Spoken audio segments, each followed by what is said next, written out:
Chapter 726, Terrific.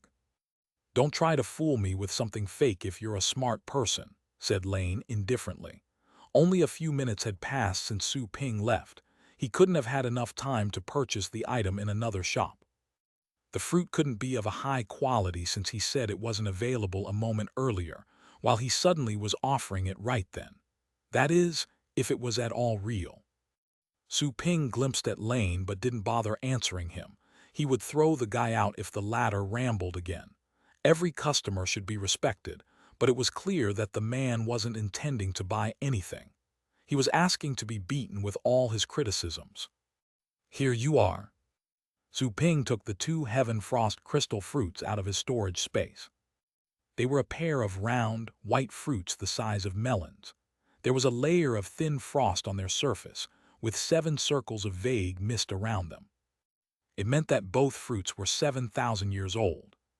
Well, Mia noticed the plummeting temperature, then lost her cool and widened her eyes with disbelief once she took a look at the Heaven Frost crystal fruits that Su Ping was holding with his astral power. 7,000-year-old Heaven Frost crystal fruits. She had never seen fruits as large in reality. Her status had allowed her to see a lot of top pet materials, but mostly at the top auctions or in the magazines. They were almost invaluable. To more than auction or magazine, worthy Heaven Frost crystal fruits were right in front of her eyes. They're both about 7,000 years old. Each of them is worth 6 million astral coins, said Su Ping. You can ask your pet to try them first if you're unsure about their quality. Mia had recovered only to be shocked again. Wide-eyed and shocked, she asked, "6 million?" She felt that Su Ping had misspoken. 6 million? How is that possible? Each of them is worth more than 10 million and probably 70 to 70 million at auction. Su Ping's offer was only 1/10 of the market price. Do you find them expensive? Su Ping frowned. He knew that the Heaven Frost crystal fruits were effective and quite fresh. He would have marked them at a much higher price if the system hadn't thought so little of them. Mia. She gave Su Ping a weird look, wondering whether the guy was truly ignorant or something was wrong with the items. Cheap items were never of high quality. That was something everybody learned from capitalist exploitation.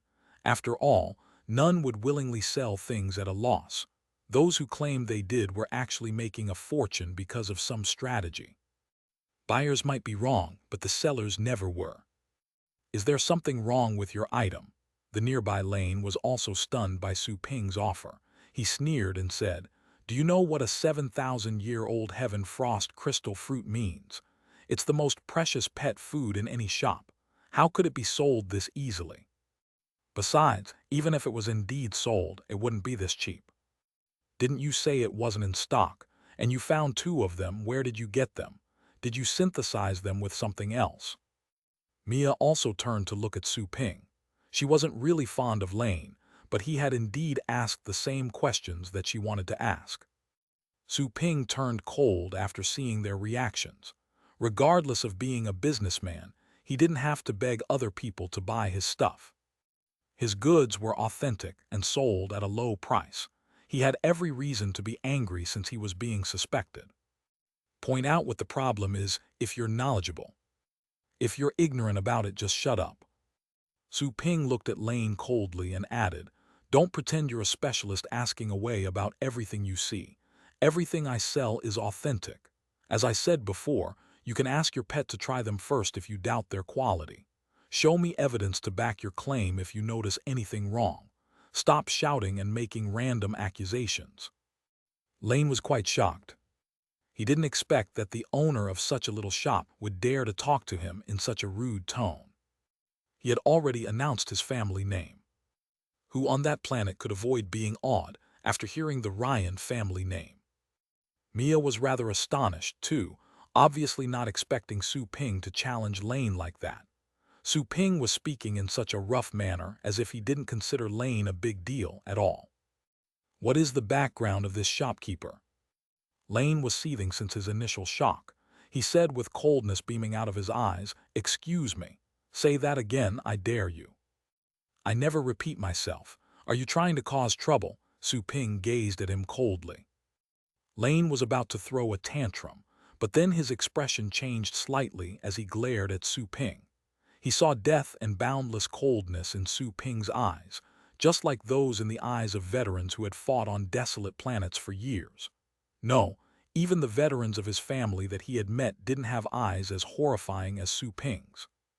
This person. While Lane was still in a daze, Mia promptly interjected, "Stop fighting already. I'll just check the fruits myself." She was afraid that Lane would get involved in a fight because of her. She was then surprised when she looked at Su Ping. The plain-looking shopkeeper had suddenly released an intimidating vibe. She was also detecting energy waves in Su Ping's body at the moment, which indicated that he was the same level as she was. Su Ping also looked as young as her. Considering his manners, is he a junior of a major family who was gaining social experience here?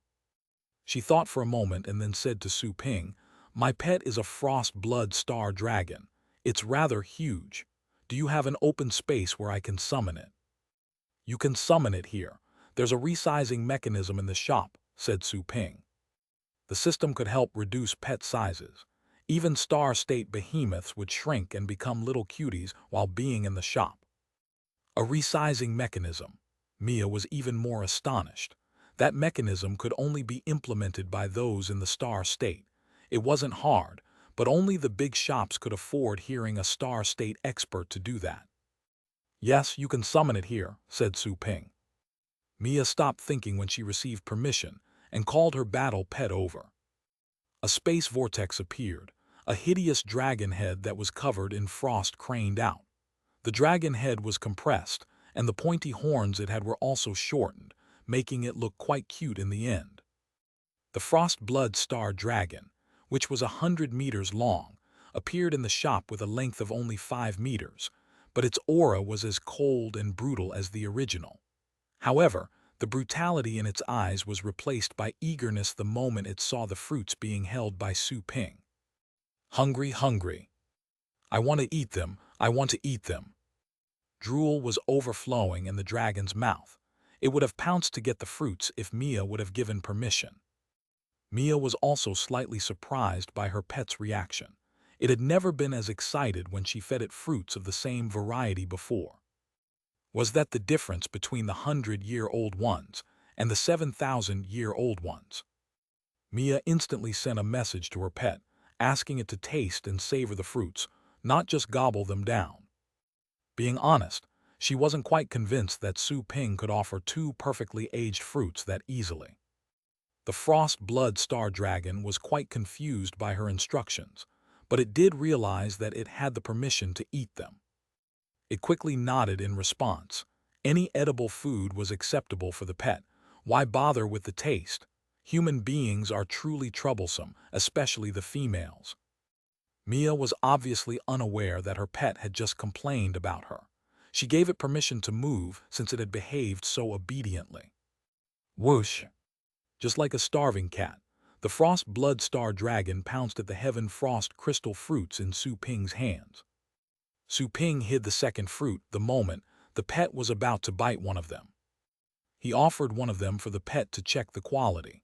Its master had to pay the bill first if it wanted the second fruit. The dragon was exasperated once it saw one of the fruits disappear, but its fury was immediately thawed by the fruit in its mouth. Delicious, so freaking delicious. The frost blood star dragon was beyond delighted. It narrowed its eyes and enjoyed the moment as if it were lounging at a hot spring. The heaven frost crystal fruit soon entered its stomach after quickly chewing it. Dense frost anima flowed out of the fruit's pulp. The scorching energy at the core neutralized the extreme cold. The strange and balanced energy quickly circulated all over its body. The frost blood star dragon moaned comfortably, as if it were being massaged by countless little hands. The energy exuded by its body became stronger and stronger every time it moaned. The scales on its surface seemed to be covered in frost.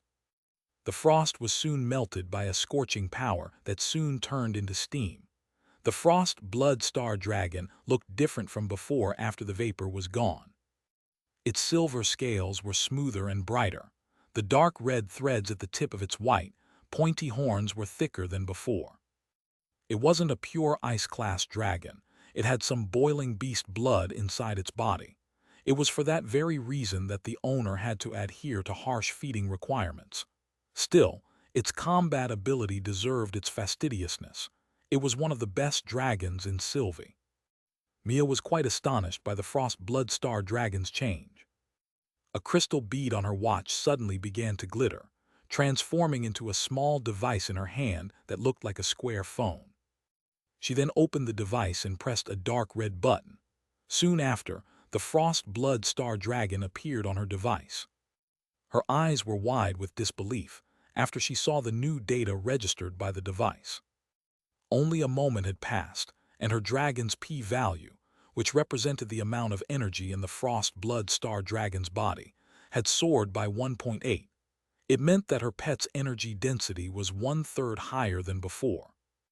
What did a third increase in energy density mean? It meant that the speed and power of its skills, as well as its senses and reaction speed, had been significantly improved. The food she usually gave her dragon could hardly maintain its energy balance. Some of the expensive food she would occasionally purchase could only increase the p-value between 0.1 and 0.3 at most. And yet, that fruit had almost produced a 2-point improvement. Apart from the p-value, the other indicators had also been more or less improved. Most importantly, the pet's body status had been qualified as terrific. That was the highest rating for a pet's body status, followed by spirited, excellent, fine, sick, wounded, and hopeless. Mia had always taken good care of her battle pets and kept them in an excellent status all the time. They were occasionally spirited right after eating, or when they were anticipating it. The status of most pets, since their owners didn't take good care of them, lingered in the fine status. Lane finally recovered from his stunned status. He was rather gloomy after having been too frightened to talk because of Su Ping's fierce eyes earlier. What made him feel better was that Mia had been completely distracted by her battle pet and didn't seem to have noticed his embarrassment. Seeing the surprise on Mia's face, he quickly asked her, then looked at Su Ping coldly. "How is it?" It's real." Mia was woken up by Lane but was still astounded. The examination report couldn't be wrong, which meant that the Heaven Frost crystal fruit that Su Ping had just given to her dragon was not a fake one. It was the real thing. She had heard that a 1,000-year-old fruit was already capable of producing astonishing improvements. The 10,000-year-old kind were much more effective. They might even aid one's pets comprehend new skills or evolve. I already said, what? Hardly had Lane opened his mouth when he realized what Mia told him. It's real. How is that possible? The fruits that the store owner found in a matter of minutes were really 7,000-year-old Heaven Frost crystal fruits. Mia had already calmed down. She then remembered the second fruit which had been put away by Su Ping. She quickly asked, "Boss, can you sell the other fruit to me?" Su Ping relaxed after seeing that she had confirmed the fruit's quality. He no longer had to persuade her into buying. He said, "Okay." "About the price?" "As I already said before, 6 million apiece," said Su Ping casually. Mia didn't know what to say. She thought that he had previously offered a lower price so they wouldn't leave. It was rather unbelievable that he didn't raise the price at the moment. After a moment of hesitation, Mia reminded him, "The Heaven Frost crystal fruit is worth tens of millions." Her identity and her pride discouraged her from taking advantage of others. She was almost amused by herself when she said that.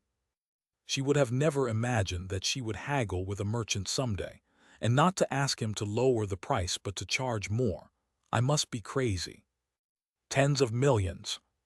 Su Ping's lips twitched when he heard that. He knew that it was definitely a loss if he sold the fruits at 6 million apiece, but the loss turned out to be even greater than he thought. Other shopkeepers made money happily every day, but there he was, suffering consecutive losses. "System, would you please stop being so unreasonable? These fruits are very precious. When I said it's 6 million, it's 6 million. This shop will never adjust the pricing, Su Ping said to Mia after complaining silently. Mia was rendered speechless by Su Ping's determination. Those who weren't in the know might even get to think that she had been driving a crazy bargain. Come on, I'm asking you to raise the price. I'm going to feel uncomfortable if I buy them at such a cheap price. Why don't I pay 10 million for each of them? Ventured Mia. I said the price is fixed.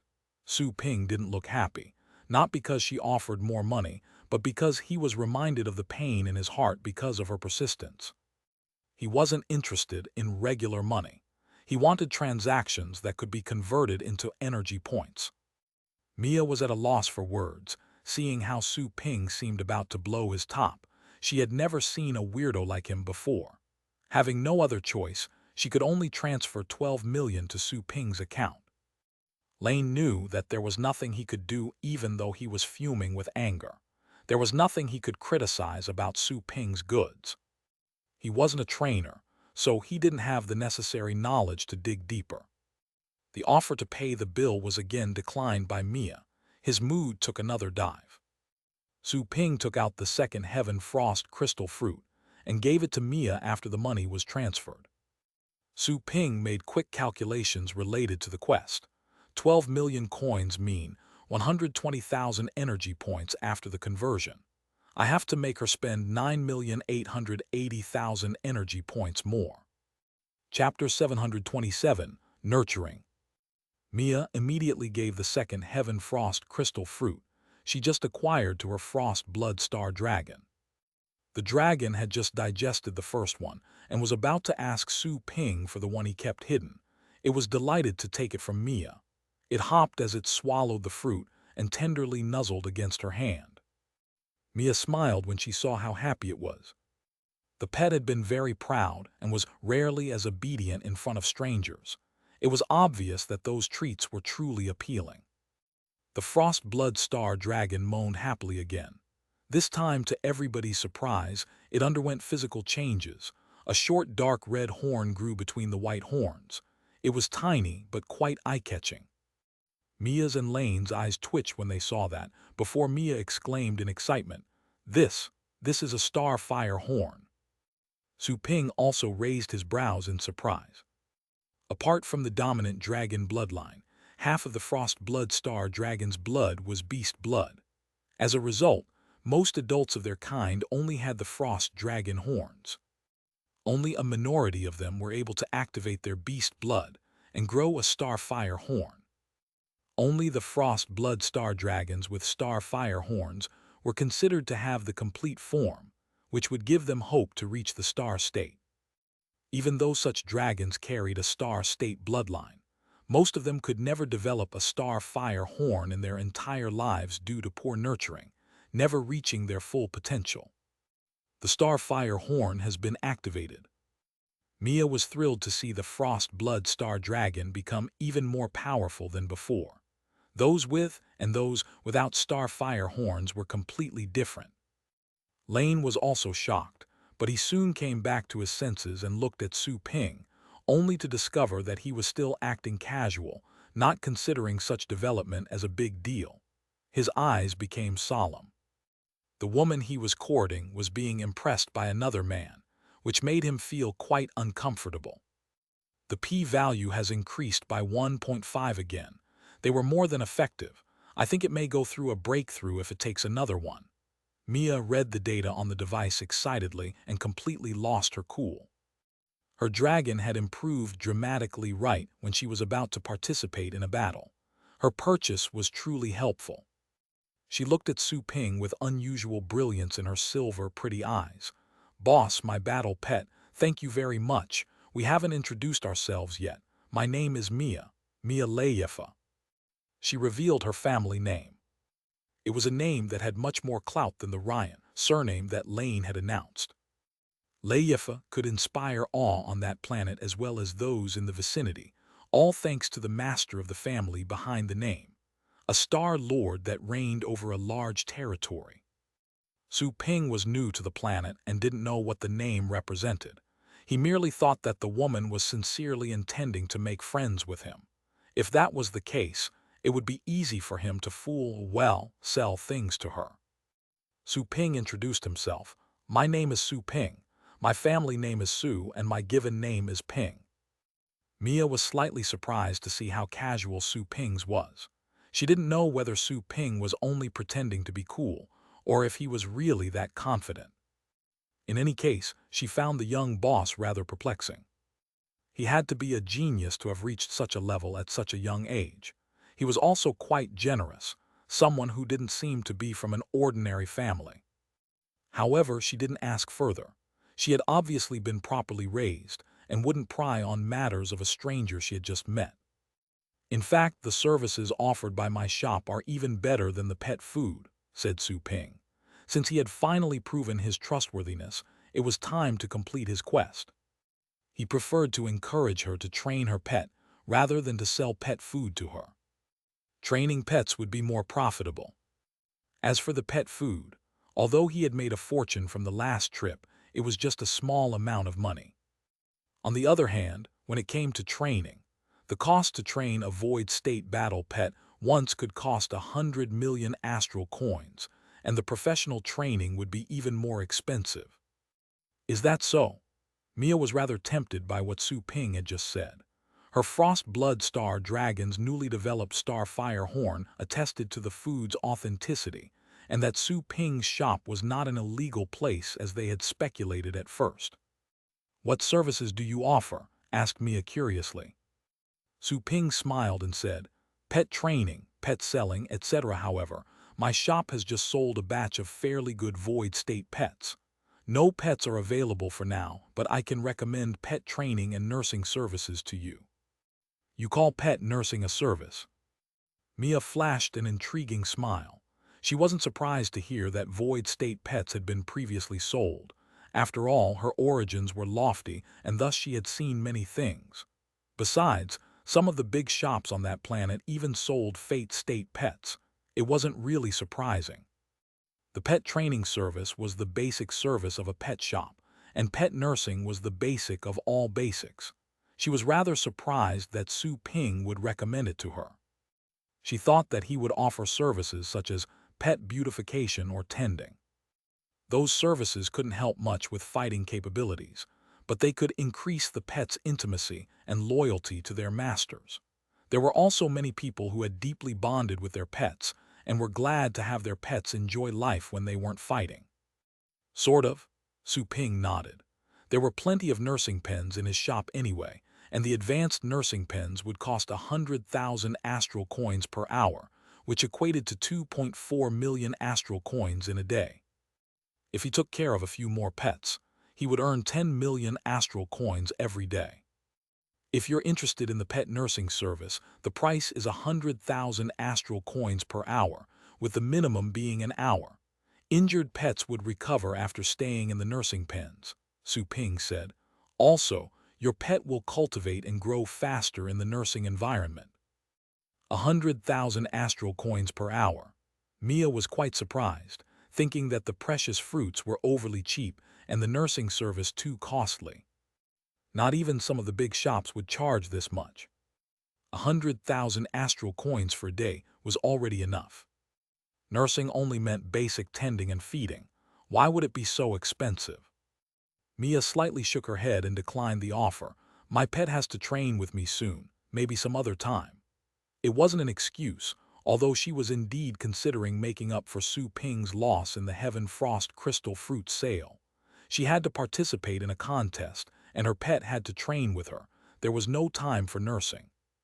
Su Ping didn't insist on the matter. Short-time nursing might be effective, but it was hardly noticeable. After all, the odds of the advanced nursing pen granting a talent were only 1%. A pet would hardly perceive a talent if it only stayed inside the pen for an hour, unless it was unbelievably lucky. Then, would you like to train your pet? Asked Su Ping. The pet training in my shop is quite effective.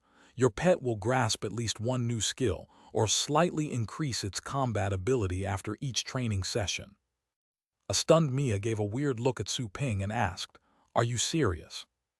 One training session would be enough to attain a new skill. That was something that only a 3-star trainer or above could achieve. Hers was a void state pet. Although a 4-star trainer could take care of it, the effect wouldn't be as good unless it was trained for a long time. Of course I am, replied Su Ping. How long will the training take? Asked Mia immediately. 1 day. Su Ping looked at her and added, if you're in a hurry, half a day is probably enough. Mia looked at him with shock written all over her face, mouth wide. 1 day, or half a day if I am in a hurry. Do you think training equals showering? No trainer can do that in such a short amount of time. She would at first thought that Su Ping was messing with her, or trying to swindle her out of some money, if he hadn't just sold her genuine Heaven Frost crystal fruits. The normal training is faster, explained Su Ping. The shop had been upgraded, and he could already train king-level pets. However, he had yet to unlock the king level's professional training because he hadn't trained any high-quality king-level pets yet. Once it was unlocked, he could charge 10 billion astral coins for each professional training session of king-level beasts.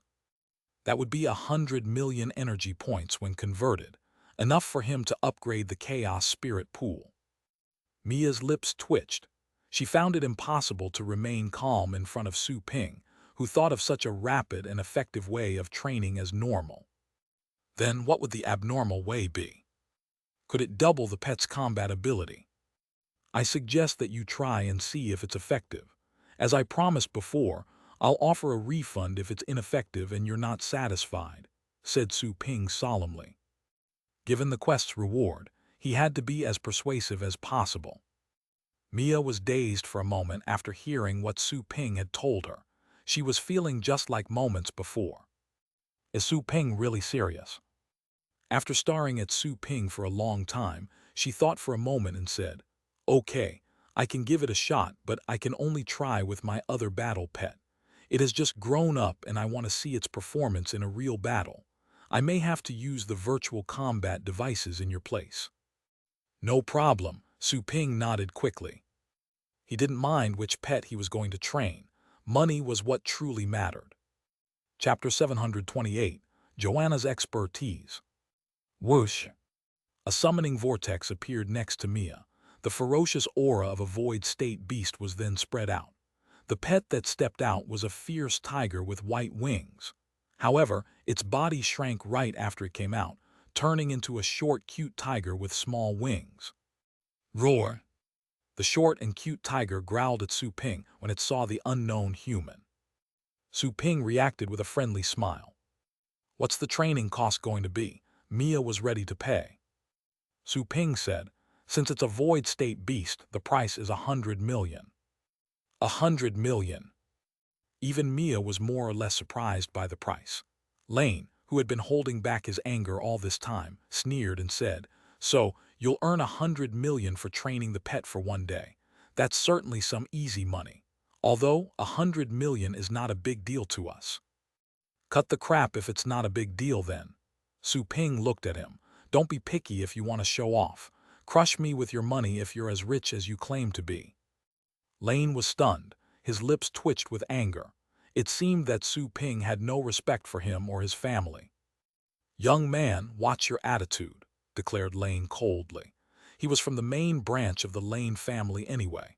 They may have had the same rank, but he had defeated too many opponents of his rank or even beyond. Su Ping raised his eyebrows, wondering if he should really throw the guy out. Okay, 100 million it is. The money will be worth it if the training is really as miraculous as you claim. Mia had been hesitating, but she then quickly chose to accept the offer once she saw that Lane was stepping up for her again. She preferred not to get involved with the Ryan family, which made things complicated. Su Ping looked at her and nodded, okay. Mia then made the payment. Please wait here. If you need anything. Su Ping was going to say that they could talk to his assistant if they needed anything, but then remembered that Tang Ruyan couldn't speak the common tongue at all. He then thought of Joanna, who was in the pet room.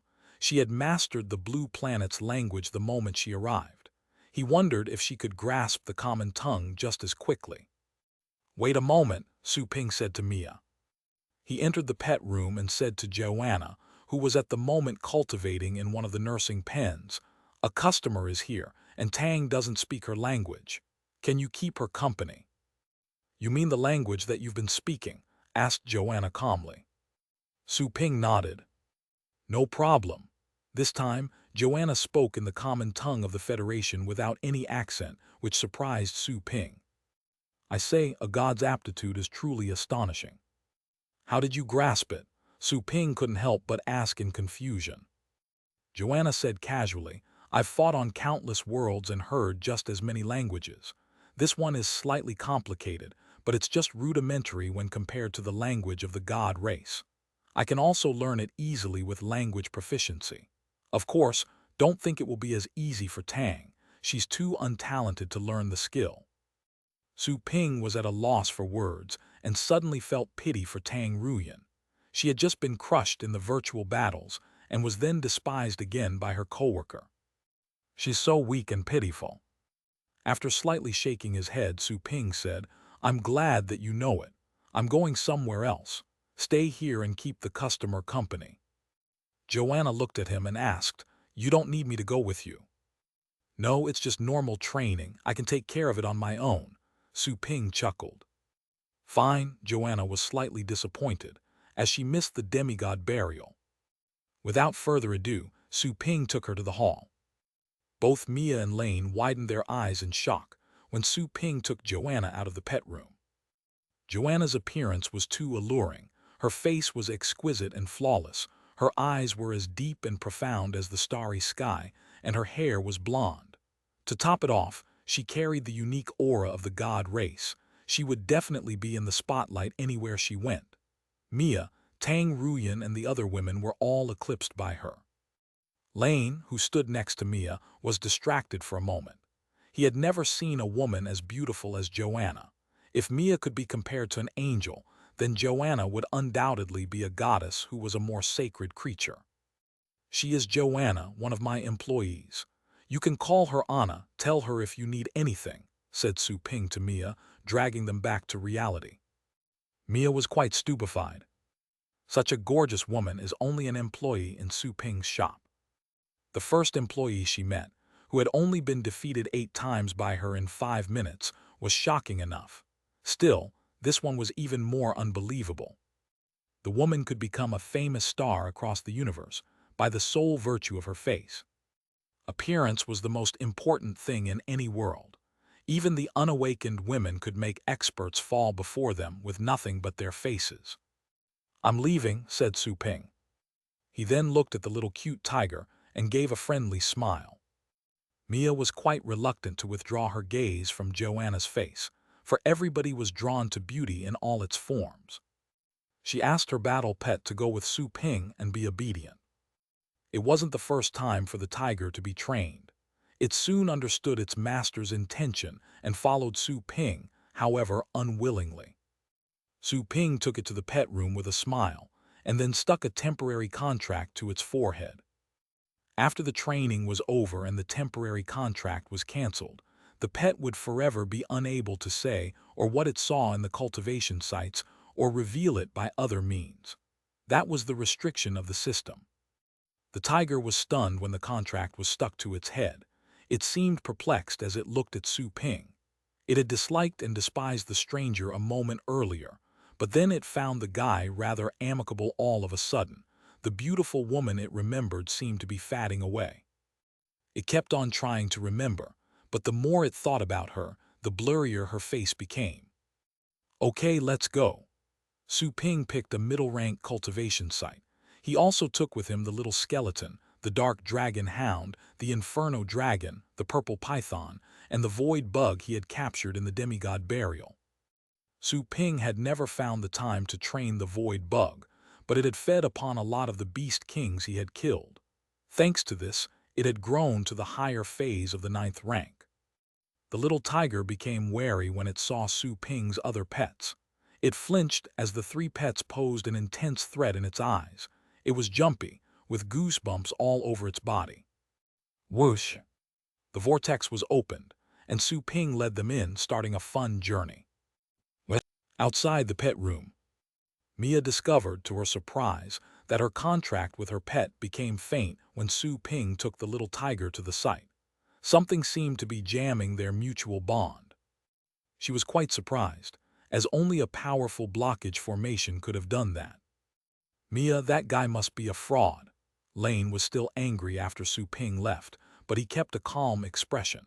He stood even more straight after seeing Joanna, feeling sorry that such a beautiful girl had been fooled into working there by Su Ping. That man is unforgivable. Your pet may be weakened instead of strengthened if he pulls any tricks during the training. This would definitely not be favorable considering the upcoming contest. Lane brought up the matter Mia was most concerned about. He knew how much the ever-proud lady of the Leifa family cared about the upcoming contest. It was of the utmost importance to her. He had bribed her maids, learned her schedule, and tried to help her with her pets for that very reason. He sincerely wanted to help her strengthen her pet, thinking that her gratitude after she won the contest would easily pave a way to her heart. Mia frowned in agitation. His words had struck true, since it was exactly what worried her the most. I've thought about it, but it's okay. Little White was wounded and has already been exposed to the public. People will take advantage of its weakness in the upcoming contest, so I don't intend to deploy it, said Mia calmly, frowning. Lane couldn't help but continue, but, Ms. Anna, are you really an employee in the shop? Mia interrupted him and looked at Joanna, visibly astonished. Even she, as another woman, found Joanna exceptionally attractive, but she wasn't jealous of her. Yes, Joanna nodded, neither too arrogantly nor humbly, then said, tell me if you need anything. She was already used to watching over the shop while Su Ping was away. Tang Ruyan and Zhang Lingtong were both shocked to hear Joanna talk. Zhang Lingtong could still control herself, but Tang Ruyan exclaimed, why, you've learned this bizarre language too? Since when? Joanna glanced at her and said, is this language difficult? You're just too dumb. You. Tang Ruyan was mad and upset. She found that she was almost incapable of continuing as Su Ping's employee if she didn't work harder. The 8 consecutive defeats she had suffered that day made her feel just as frustrated as when she had been captured by Su Ping. She realized what she could do once she remembered her 8 defeats, then she wore a mischievous smile. She looked at Mia and was about to open her mouth, only to come up with nothing. She became depressed again. She had intended to provoke Mia into practicing with Joanna. She could never see through the latter, but she had to admit that she was wrong. She would feel exhilarated no matter which of them won. Unfortunately, she couldn't speak the language. How could she instigate a conflict between them? Tang Ruyan thought so hard that she unconsciously scratched her head. Mia looked at Tang Ruyan and remembered their recent practice. Hey, are you free? Let's practice again. Astral Pets. Tang Ruyan looked at her in confusion. Joanna interpreted for her. She wants you to be her sparring partner. Tang Ruyan instantly glared at her. Tell her to get the hell out of here. Sparring partner. She wanted to get back at Mia, but she wasn't an idiot. She knew she couldn't catch up with the latter anytime soon. She would only be crushed one more time if they fought right then. Tang Ruyan would certainly not allow anyone else to take advantage of her like that. She would rather die. Su Ping may kick you out of his shop if I tell her the exact translation, said Joanna casually. Tang Ruyan stiffened at once. She gnashed her teeth with a contorted face and said, fine, let's practice. I'm not scared of you. Joanna replied to their customer with a casual smile. Mia noticed that Tang Ruyan didn't speak the common tongue, then wondered why the 2 clerks were that different. She looked at Joanna and said, you don't seem weak either. Would you like to practice with me? Me? Joanna had concealed her divine power, making it impossible to determine her level, but it made Mia realize she couldn't be weak. After all, her Frost Blood Star Dragon was a void state pet, and she hadn't sent it back to the contract space. Its aura was the same, even though it had temporarily been shrunken by the store. An ordinary person would have trembled with fear while standing next to it. Joanna, on the other hand, was absolutely calm and at peace, not even bothering to look at her dragon. She was definitely not an ordinary person. Still, Mia was unable to tell her level, so there were only 2 possibilities.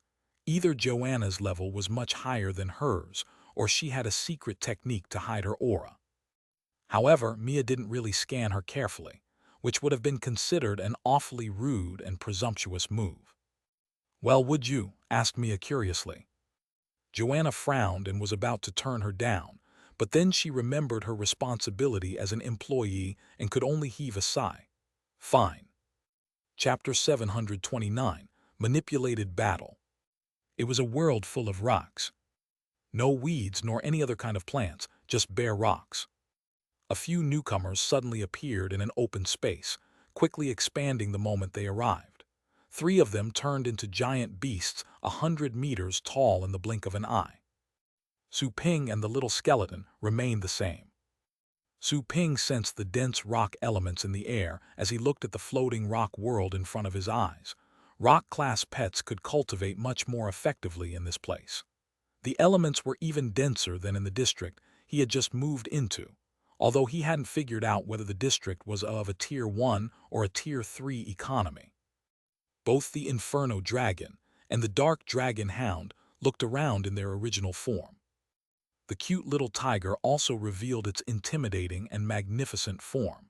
It gave a once-over at the sight, then growled at Su Ping as if asking where they were. The temporary contract made the pet not dislike Su Ping, but it wasn't completely obedient either.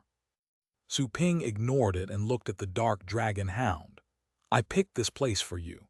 You should train here since you like defense skills so much. Try to learn the Rock T-Rex bloodline skill. It is great for defense." He had supposedly made the trip to take care of Mia's pet, but he didn't have to choose the most suitable cultivation site for it since it was just normal training. In fact, he was only going to train the tiger. The pets he really intended to train were the Dark Dragon Hound and the little skeleton. Woof!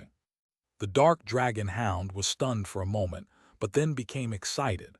Having Su Ping's permission, it was finally able to study as many defense skills as it wanted.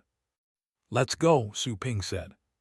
That was a middle-rank cultivation site with a lot of beast kings, star state beasts, and even star lords. Su Ping would not dare to be careless. To start the training, Su Ping simply merged with the little skeleton and blatantly unleashed a ferocious aura. A lot of beasts were soon attracted to the aura. Su Ping instantly became solemn upon sensing that a lot of powerful enemies were approaching. A rock T-Rex was soon in Su Ping's sight. It was a more than 300 meters long creature with rocky scales and dark crystals on its spine. The rock T-Rexes that had developed crystal scales were the strongest of their kind. That one in particular carried the aura of the star state. "Let's go!" Su Ping roared and asked the Dark Dragon Hound, the Inferno Dragon and the tiger to fight the enemy together. The Dark Dragon Hound and the Inferno Dragon were already prepared. They roared and dashed out without any thoughts of resistance. The tiger, "Are you messing with me?" The tiger shivered as it saw the rock T-Rex getting closer and closer, then looked at Su Ping with disbelief and anger. "You want me to attack it? Do you not see the strength gap between us?" "Let's go." Su Ping looked at it coldly. He wouldn't show mercy to the tiger anymore once they entered the cultivation site. "Roar!" The tiger roared and was about to betray and swallow its master. It would rather fight Su Ping than the terrifying Star State T-Rex. It might have found Su Ping likable due to the contract, but its budding loyalty and friendliness towards Su Ping had hit rock bottom after being ordered to go on a suicide mission. "I'm going to eat you first. Would you think I'm a cat if I don't show you my temper?" Su Ping suddenly flashed close and stomped on its head brutally. After a bam, the tiger was pressed to the ground, completely unable to react. Its ears were ringing. The poor soul was quite overwhelmed. It became furious once it recovered, deciding to attack Su Ping with all the skills it was capable of. Su Ping closed his fingers as a sword and slashed at the tiger, triggering a trace of the void sword which tore apart all the skills and halted in front of the tiger's forehead. The tiger's eyes were as open as they could go, fright written all over its face. How is it possible? It had detected that Su Ping was at the ocean state. His level was even lower than its own. However, the power he had unleashed was terrifying. It suddenly felt that Su Ping was just as monstrous as the approaching rock T-Rex. Now, Su Ping released his astral power and spun the space around him. The tiger, too intimidated to move in front of Su Ping, instantly vanished and reappeared before the rock T-Rex in the next second. Space teleportation. It was a method that only Fate state beings were capable of, but Su Ping had performed it. Hiss! The tiger shrieked in fear upon seeing such a large foe up close. Its fur was rising like the spines of a hedgehog. It was just about to prostrate and beg for mercy. It couldn't even summon its courage to confront a star state enemy. The gap was too huge. Pet skill killing intent. Su Ping stood at a distance and suddenly directed the power with his finger. The first pet skill he had acquired from the system was shot, swiftly entering the tiger's body. Instantly, the tiger shivered and sensed that an extreme ferocity was rising from its heart. Its formerly twitching and cowering eyes were suddenly bloodshot. The skill was supposed to trigger a pet, own fighting skills, and incite it to battle fiercely. However, Su Ping modified the skill once he became a legendary warrior and learned more about rules. The effect would then not only trigger a pet's own fighting spirit, but also transfer some of his own killing intent to the pet. As for the amount to be transferred, it was under his control. He had just transferred half of his killing intent, when the tiger was already unleashing a ferocious and uncontrollable aura. It suddenly raised its head and roared at the T-Rex, which was 2 major levels above itself. The roar was so sudden and loud that even the massive foe was slightly shocked. It then became furious when it noticed that its enemy was just a void state tiger. It wasn't a friendly creature to begin with.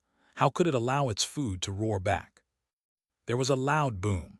The soil rolled and space shook due to the power of laws. The tiger instantly began to bleed. The constricting spatial force was already too much for it to bear. The tiger tried its hardest to resist.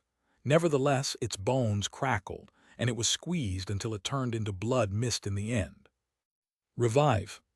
Su Ping commanded in the distance. The dead tiger was instantly brought back to life. The killing, intense skill effect had already worn off, and the pet didn't know what had just happened. Once it saw the rock T-Rex, the tiger trembled and again crouched on the ground in fear. Killing intent. Su Ping snapped his fingers and released the skill again. This time, he made an adjustment and only transferred 1/10 of his killing intent, so that the tiger would be prompted to fight. Soon after, the trembling tiger roared, overflowing with a thirst for blood again. It charged at the massive rock T-Rex. The latter was rather shocked. Resurrection. It couldn't believe that a void state beast knew such a sophisticated skill, which involved the ultimate laws of time and life. It was again enraged when the tiger tried to pounce it again, so it quickly retaliated. On the other hand, the Inferno Dragon and the Dark Dragon Hound didn't just watch the drama, they also took action. When considering combat ability, the Dark Dragon Hound was only in the middle phase of the void state. The only reason it could endure the Lord of the Deep Caves' attack for 1 second was that it had been devoted to defense tactics. Su Ping watched the Dark Dragon Hound cast skills on the Inferno Dragon, but the defense layers were shredded like paper by the Star State attacks. The Dark Dragon Hound became even crazier and released even more skills. Some of the skills were even combined to make a more solid defense. Su Ping was silent. The Dark Dragon Hound didn't slack at all, unlike it usually did in the previous training sessions. It was just as diligent as in the time it fought against the Lord of the Deep Caves. Had it been too traumatized by that battle? Su Ping took a deep breath after seeing how hard it was fighting, becoming even more determined to protect them. Most of the other beasts retreated when the rock T-Rex released its aura. Some even turned around and fled. The rock T-Rex was the dominator in the area, and its race ruled over that world. Su Ping simply stood and issued commands to the pets. On the other hand, the tiger became increasingly bolder after it continuously died. Su Ping had to instill his own killing intent at first to bolster its courage, but later on he only needed to stimulate the pet's own killing intent so it would fight relentlessly. The tiger underwent obvious changes after all brushes with death. It perceived 3 skills in a row, and one of them was the advanced version of its old skill, which was as powerful as a fate state attack. It was eventually able to last 3 to 5 seconds in a fight with the rock T-Rex, instead of being killed instantly. On the other hand, Su Ping found that the dark dragon hound was also making progress. Apart from defense skills, it used a restraining skill for the first time in an attempt to trap the attacking rock T-Rex. Unfortunately, the skill wasn't too powerful, and the target broke free with ease. However, if the target were a Fate State Beast King, it might have been restricted for a second or two. A second or two might be too little, but it would be enough for the Inferno Dragon to kill it. The rock T-Rex became angrier as the battle dragged on. It simply could not kill the 3 little bugs. It eventually decided it wasn't worth it and wanted to leave. "Isn't it better to leave if I can't kill you?" Su Ping quickly slashed and forced the fleeing beast out of the secondary space where it had flashed into. The rock T-Rex was shocked and frightened by Su Ping's sword aura. It roared at him in response. Su Ping didn't say anything. He simply stood in its way with sword in hand. His implication was obvious. You want to run, not a chance. The rock T-Rex instantly snarled and charged at Su Ping. Su Ping moved as quickly as lightning. He was even faster than those that used flash movements in the secondary space. The rock T-Rex, being a rock-class beast that was focused on sturdiness, was too slow to catch him. Instead, it was cut by Su Ping now and then and could only grimace in pain. Su Ping had to admit that the guy was at least 3 times sturdier than the Lord of the Deep Caves. He had slain the latter with 1 attack, but the same attack could only make the rock T-Rex scream. The beast was finally wounded when Su Ping joined the battle. It was shocked and scared, feeling the threat of death while it faced Su Ping, knowing that it might die in that battle. It ignored Su Ping and tried to run away. Since it couldn't use flash movements, it would simply sprint. Su Ping slashed continuously and tried to stop it. However, the rock T-Rex was determined to get away. He had to either kill it or let it escape. "Never mind, I'll just look for another target." Su Ping heaved a sigh and let it go, especially when he noticed how wounded the tiger was. After all, it was already tiring due to the prolonged battle. He called the dark dragon hound and the other pets over, then wandered around with them, looking for new sparring partners. The tiger had already met the requirement for normal training, although they had only been there for 3 hours. That was equal to 15 minutes in the outside world. He could wait a while longer until 2 more hours passed outside. Well, time zipped by. Creak. The pet room's door was opened. Su Ping combed his hair by the door and confirmed that he looked normal. Then, he finally walked out. The ferocious tiger was right behind him. It had shrunk back, turning into its cute little version again. The little skeleton, the dark dragon hound and the inferno dragon were settled down in the nursing pens. Once he looked at the watch in the shop, Su Ping confirmed that 3 hours had indeed passed, just like he estimated. It was obviously the first time for the tiger to be trained like that. The service was quite effective, taking less time than Su Ping had expected. Su Ping then sensed the auras of Joanna, Mia, and the others, becoming relieved when he found that nothing had happened while he was away. He went to the virtual combat arena and found Mia, Tang Ruyan, Joanna, and Lane, all wearing interactive helmets. They seemed to be fighting at the moment. Tang Ruyan looked relaxed. She was smiling with her eyes closed. Mia, on the other hand, was frowning.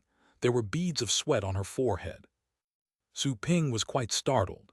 Had Tang Ruyan made such progress in the last 3 hours that she was already able to crush Mia? He suspiciously pressed the notification button on Tang Ruyan's device.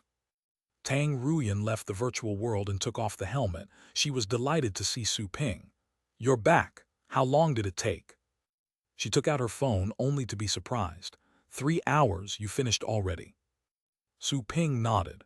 He was surprised to see that Mia hadn't left the simulation yet. He asked, "Why isn't it over yet?"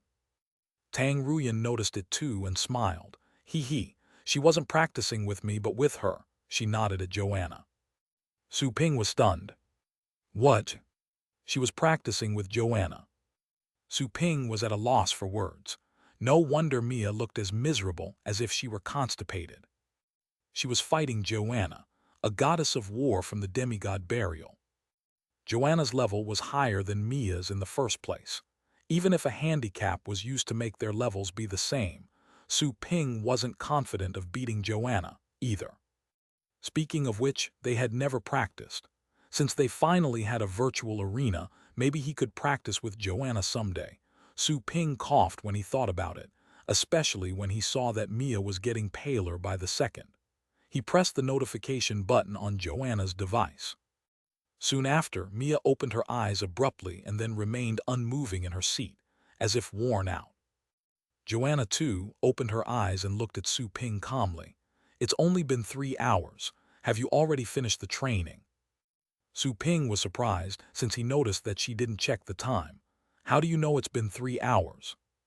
I did my own calculation, said Joanna while pointing at her head. Su Ping was speechless. Had she been paying attention to the flow of time while fighting Mia?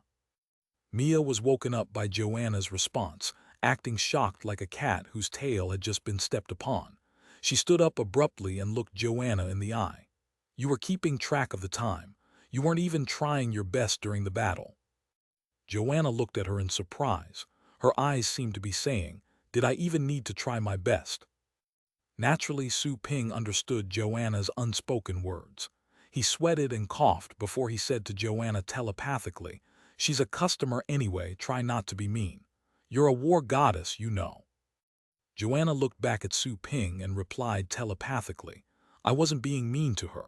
I didn't expect her to be so weak, so I accidentally killed her twice. Then I controlled my strength and fought her for 3 hours evenly matched. I could have kept the fight going like that for 5 or maybe 8 hours more if you hadn't come back, but I don't think her spiritual power would be enough to last that long. Su Ping. This battle went on for 3 hours. Su Ping didn't know what to say and could only look at Joanna's calm expression. The woman had clearly manipulated the battle. It was quite insulting. Fortunately, Mia probably didn't know much about that, or she might have ended up feeling depressed. Have another match since you didn't try your best, said Mia, gnashing her teeth while she also looked at the silent Joanna.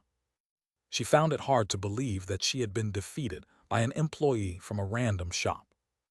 At first, she was defeated by Joanna twice in a row, and then Joanna told her it had something to do with errors of her device.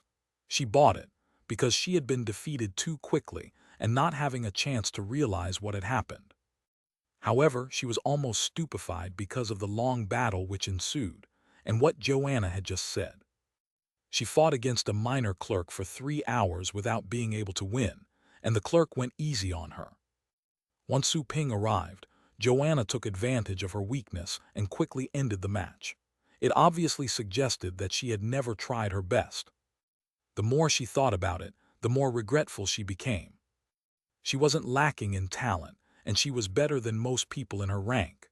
She respected very few people, other than the prodigies in her family and at school. Joanna going easy on her and defeating her was a hard pill to swallow. Tang Ruyan couldn't have been happier to see the frustration and even tears on Mia's face. Finally, that woman had tasted exactly what she had felt earlier. However, she also noticed something after observing their 3-hour fight.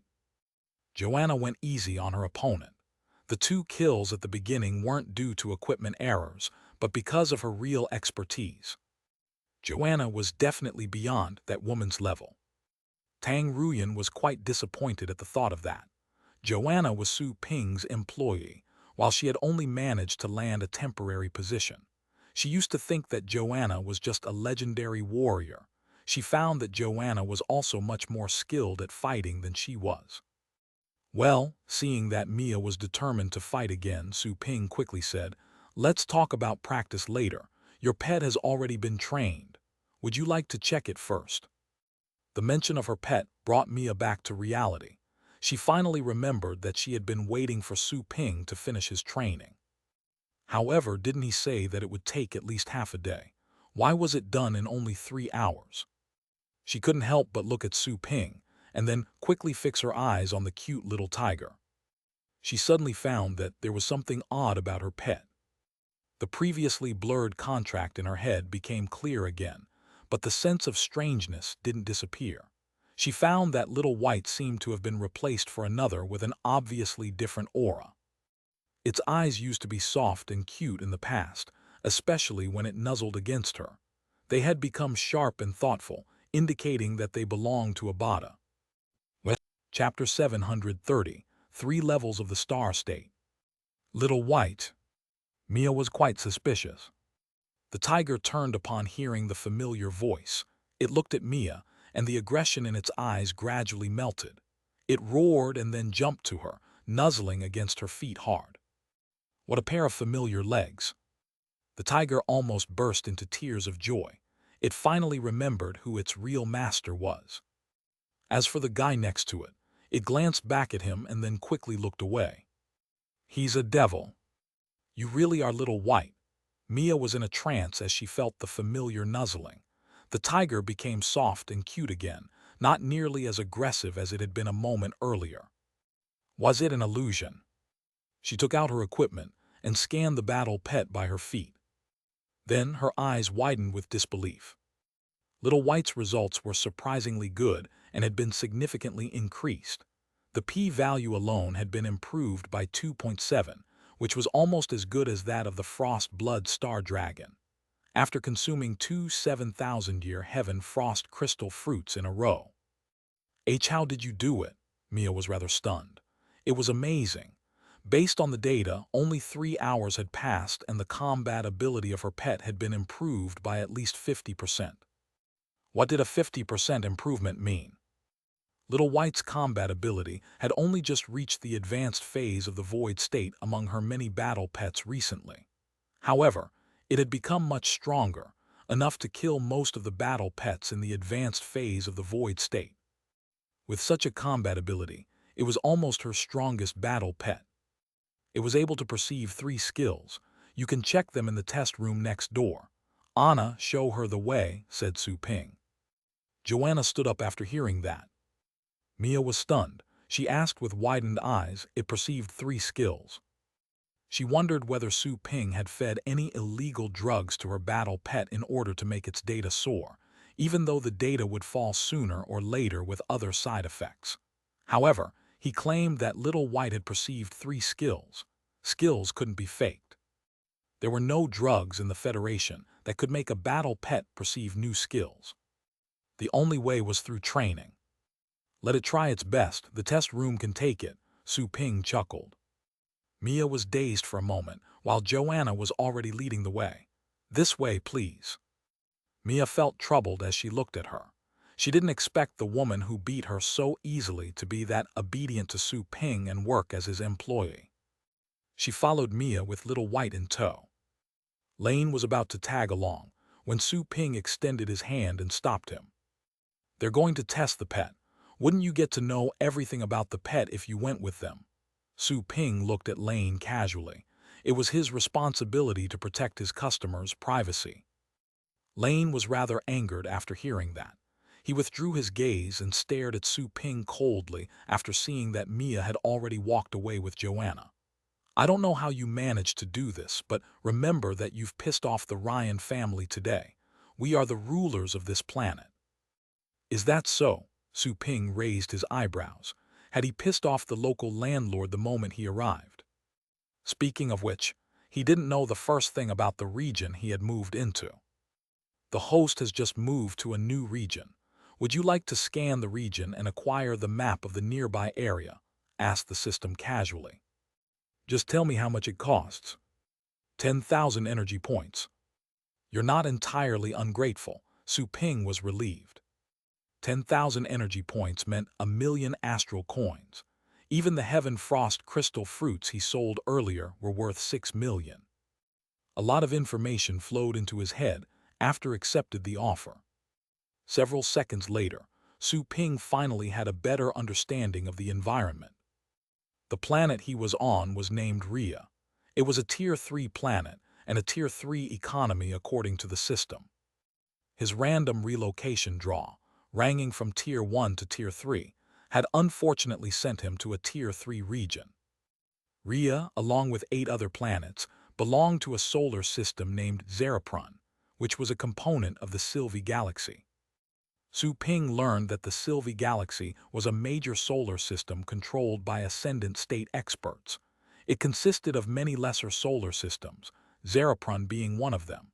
Sylvie was dominated by the Layefa family. Su Ping didn't expect to make an enemy of a scion from the Ryan family, which controlled the planet his shop was on, or to strike a deal with someone from the Layefa family, which controlled the entire solar system, on his first day setting up shop in that place. He had a lot of mixed feelings, but he wasn't scared. He would be safe as long as he stayed inside the shop. Not even Sylvie's ascendant state experts could hurt him, let alone that the leader of Rhea wasn't even a Star Lord. He wasn't afraid of taking him on. What's the level above the Star State? Su Ping looked at Lane and asked him curiously. Lane. He was rather dazed to see the sincerely intrigued look on Su Ping's face.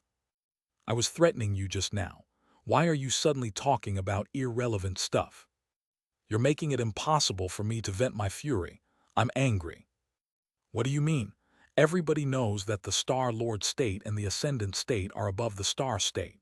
Even novices below the Ocean state know that, snapped Lane. Su Ping asked in surprise, are those the only levels? The Star state, the Star Lord state, and the Ascendant state? Humph, there are naturally higher levels above the Ascendant state, but it's useless for you to know that. You can't even look up to such heights, much less reaching them. Lane sneered in disdain. Su Ping raised his eyebrows and realized what was going on. The legendary level consisted of the Ocean state, the Void state, and the Fate state. The Star level, on the other hand, included the Star state, the Star Lord state, and the Ascendant state. There were also higher states above the Ascendant state. Those had to be the ranks of the big shots in the Federation. Maybe the ultimate gods in the demigod burial who were stronger than Joanna were on that level. A Star Lord can control a small solar system. A stronger Star Lord controls a larger solar system. Those in the Ascendant state control major solar systems. Su Ping mumbled to himself and learned more about the Federation. So to speak, the man who supervised Rhea was probably a Star State warrior at best. Since it was a Tier 3 planet, it meant that the Star State leader of the Ryan family wasn't bad. The leaders of Tier 1 planets were very likely stronger, possibly with potential to become Star Lords.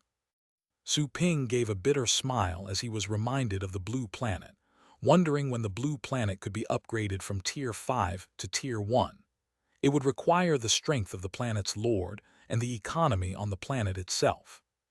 Then again, the economy usually depended on the lord's strength. Only the lords who were strong could funnel resources and revenues to their planets. Most trades depended on human factors. Nobody was willing to do business on a Tier 5 planet. Their lords had to beg and pull strings in order to boost the economy. It seems that I'm not a qualified lord at all. It's inappropriate to let Nai Huofeng and the others do all the work. I should try to find some patrons for the Blue Planet, Su Ping thought. He had been elected as the Lord anyway, and he would feel guilty if he shirked all of his responsibilities. What are you mumbling? Lane frowned when he heard Su Ping whispering to himself. He said coldly, maybe I'll forgive you if you apologize right now. Su Ping came back to his senses and looked at the man before he asked curiously, you said that the Ryans dominate this planet. Then, how many young men like you are there in your family? Are you the only one? Lane quickly became gloomy and stared at Su Ping coldly. What do you mean? What Su Ping had just mentioned was exactly a painful spot in his heart. The Ryan family was enormous. There were 1,000 juniors in it, with almost 10 young men as talented as him. He had many uncles and granduncles. The factions within the family were extremely complex.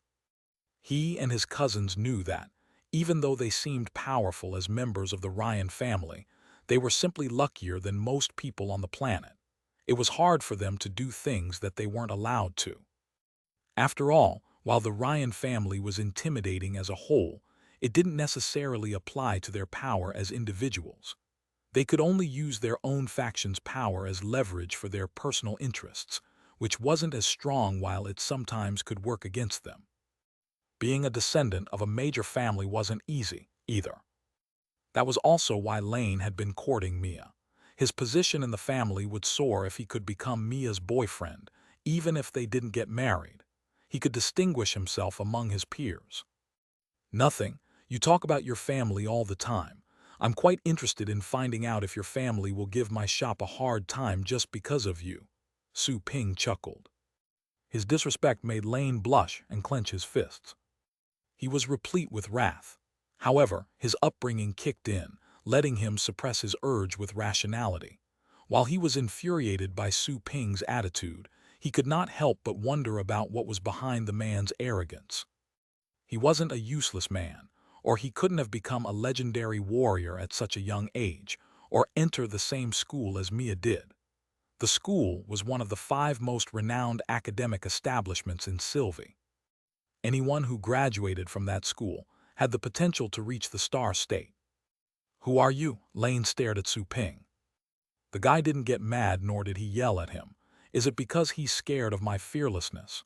Su Ping chuckled. "It seems that this guy isn't completely worthless." He smiled, choosing not to reply. "Since you're scared of me, you can just do your work and guess my identity." He didn't mind finishing the guy off if the latter really caused trouble for him. Lane frowned when he saw Su Ping's reaction, but he didn't say anything. He had expected that Su Ping wouldn't reveal a thing, so he might as well investigate him on his own. The Ryan family's intelligence network could easily help him find out what color Su Ping's underwear was as long as he stayed on that planet. Mia and Joanna returned right then. Mia was obviously excited. She scurried to reach Su Ping the moment she saw him and said, "Boss, your training is truly miraculous." Her expression was enough to tell that she had just confirmed the tiger's skills. He chuckled and said, "I'm glad you're not disappointed." "No, of course not." Mia quickly waved her hand, almost dropping her ladylike demeanor. After all, she always held her pets dearly. In other words, she was the kind of person who didn't feel much about other people's friendliness, but liked those who were nice to their pets. It's amazing to see that a training that costs 100 million can be this effective. Mia had never been an eloquent person and didn't know how to describe her feelings. 100 million was a large number that most people couldn't make in their entire lives. It wasn't too much or too little for the training of a void state battle pet, but the effect of Su Ping's training was absolutely worth it. She felt like she might not have achieved the same effect even if she paid 1 billion somewhere else. Besides, Su Ping's training had only taken 3 hours. It was wonderful. Su Ping chuckled and said, "It's not very surprising. The first training session is always effective. The second one will produce more moderate results, but it will still allow your pet to learn at least one new skill. Otherwise, I'll train it until it picks up a new skill." Mia trusted Su Ping completely by then. She nodded quickly and said to him with a strange brilliance in her eyes, "Boss, could you help me train my other battle pets?" Su Ping was about to offer just that. After all, his quest was to have her spend 10 million energy points, and the 100 million astral coins she paid for the tiger's training were only 1 million energy points. He had to somehow make her pay for 9 additional training sessions. "No problem," Su Ping nodded. "Really? Thank you so much, boss."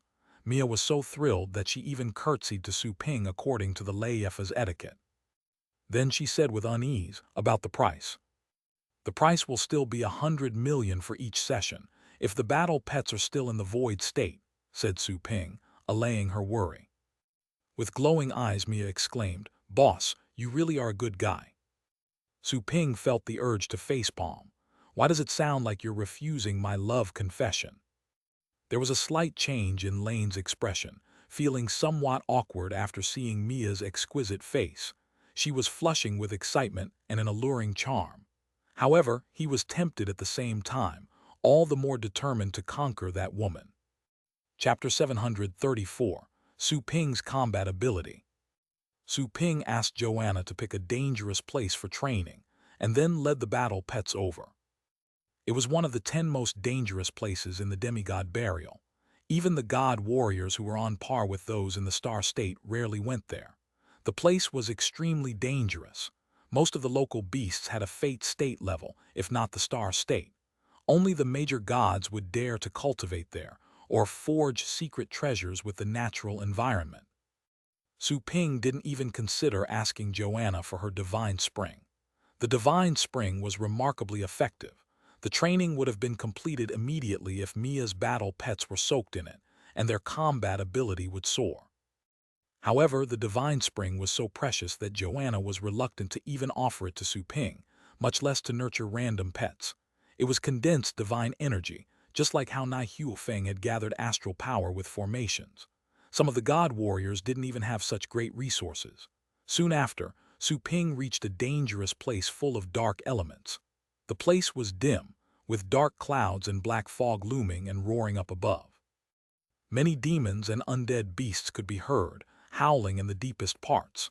The god warrior who had been tasked by Joanna to escort Su Ping was rather grim-faced once he laid eyes on the forbidden land. He solemnly said to Su Ping, "Mr. Su, please be careful." "Okay." Su Ping waved goodbye and asked him to stay and wait for him to return. Then, he flew in with all the battle pets. Mia's battle pets were obviously reluctant to go in. They were frightened by the environment, and their instincts told them that they would die if they went in. However, they couldn't resist the order given by Su Ping via the contract. They could only wail in their hearts, while their loyalty to Su Ping took a serious plunge. "The undead energy is quite dense. Little skeleton, do you like it here?" said Su Ping to the little skeleton with a smile, while he flew above the forbidden land while riding on one of the Inferno dragon's shoulders. The little skeleton looked around and nodded at Su Ping. It did love the place. "I think prey is coming." Su Ping didn't expect to meet something so quickly. The enemy also seemed to have a star state cultivation. "I'll take care of this one. It'll be a good chance for me to check my ability." Su Ping didn't ask the little skeleton nor the other pets to help. He still had not sensed the limits of his combat ability yet, ever since he became a legendary warrior. He had previously killed the Lord of the Deep Caves with one attack, and he hadn't exerted his full strength at all. Su Ping didn't intend to merge with his pets this time. He would rely completely on his own skills and battle expertise. The little skeleton and the Inferno dragon were rather confused. Mia's pets, on the other hand, were delighted to hear that. They had never been fond of Su Ping to begin with. They would be happy to simply watch the battle. They didn't care whether Su Ping lived or died. They would gladly see stupid masters die when they chose such dangerous places. Whoosh! All of a sudden, the rays of light between the sky and the earth were gone, and then a shadow that was wreathed in black fog flew close. The shadow had the curly horns of a demon and a brawny body. Its lower half body was that of a bull, yet its upper half was that of a bronze-skinned human. A demigod, or maybe a subgod, the demon saw Su Ping and sensed a magnificent divine power in his human body. Its eyes gradually became bloodshot. "You're bold enough to trespass. You'll be my dinner." It quickly took action, and the space around Su Ping quickly squeezed him. Divine light flashed in Su Ping's eyes and lightning burst out. He didn't suppress the aura in his body anymore. All his energy surged out. The splendid divine power and astral power moved as one, and the laws of lightning and annihilation that he had grasped shined in his hands, causing spatial ripples. The power of laws, how is it possible? The demon narrowed its eyes in shock after seeing the manifestation of laws in Su Ping's hands. It had sensed that Su Ping was so weak that it could kill him with a look. However, such an insignificant being had mastered the power of laws. And it wasn't one law but two. Die. Su Ping unleashed his maximum strength. He concentrated the power of laws in his sword and charged at the demon. The sword art with which he had used to kill the Lord of the Deep Caves was again displayed. Lightning Prison, Catastrophic Void Sword. Thousands of lightning bolts instantly appeared, shining among sword auras. It was like another heavenly tribulation. The demon was shocked and scared. It suspected that Su Ping had been pretending to be weak so that it would lower its guard. These gods are truly vile. The demon cursed, having to use all its strength to fight back. Space collapsed when they fought. The aftershock of their battle attracted the attention of many other creatures in the Forbidden Land. Haha, two idiots are fighting a life-and-death battle. That's the aura of the prison defending Bull Demon. Who has it pissed off? Just fight. It'll be great if they wound each other badly. That way I can take advantage of both of them. Many creatures were observing in secret. Some were chuckling in delight. Mia's pets were right behind them.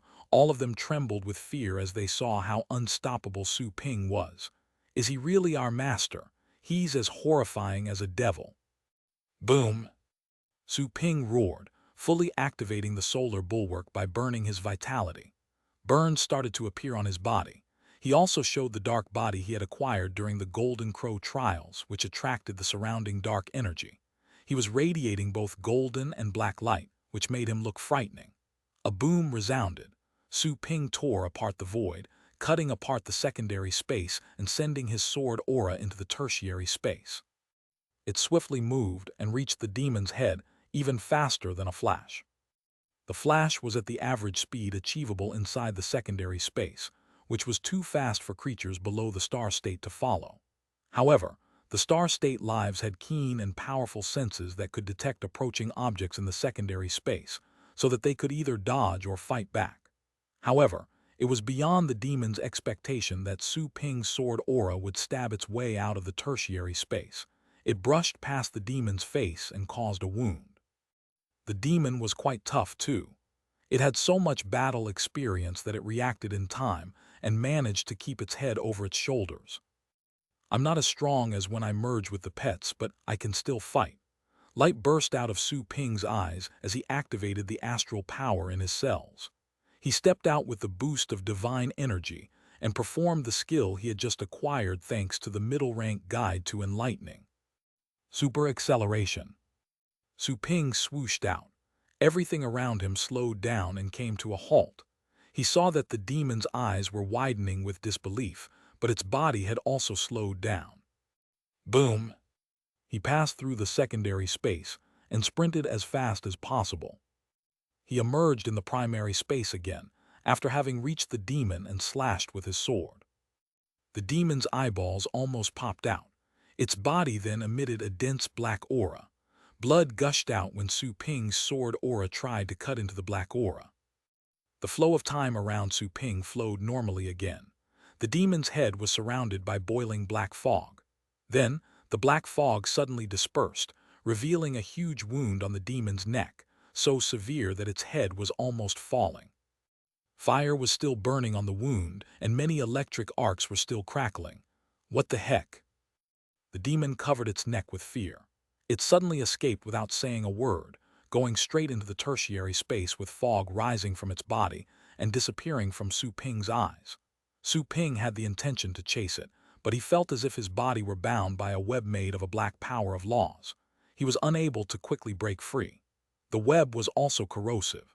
It ate away the energy he released. The demon had already vanished completely by the time Su Ping broke free from his entanglement.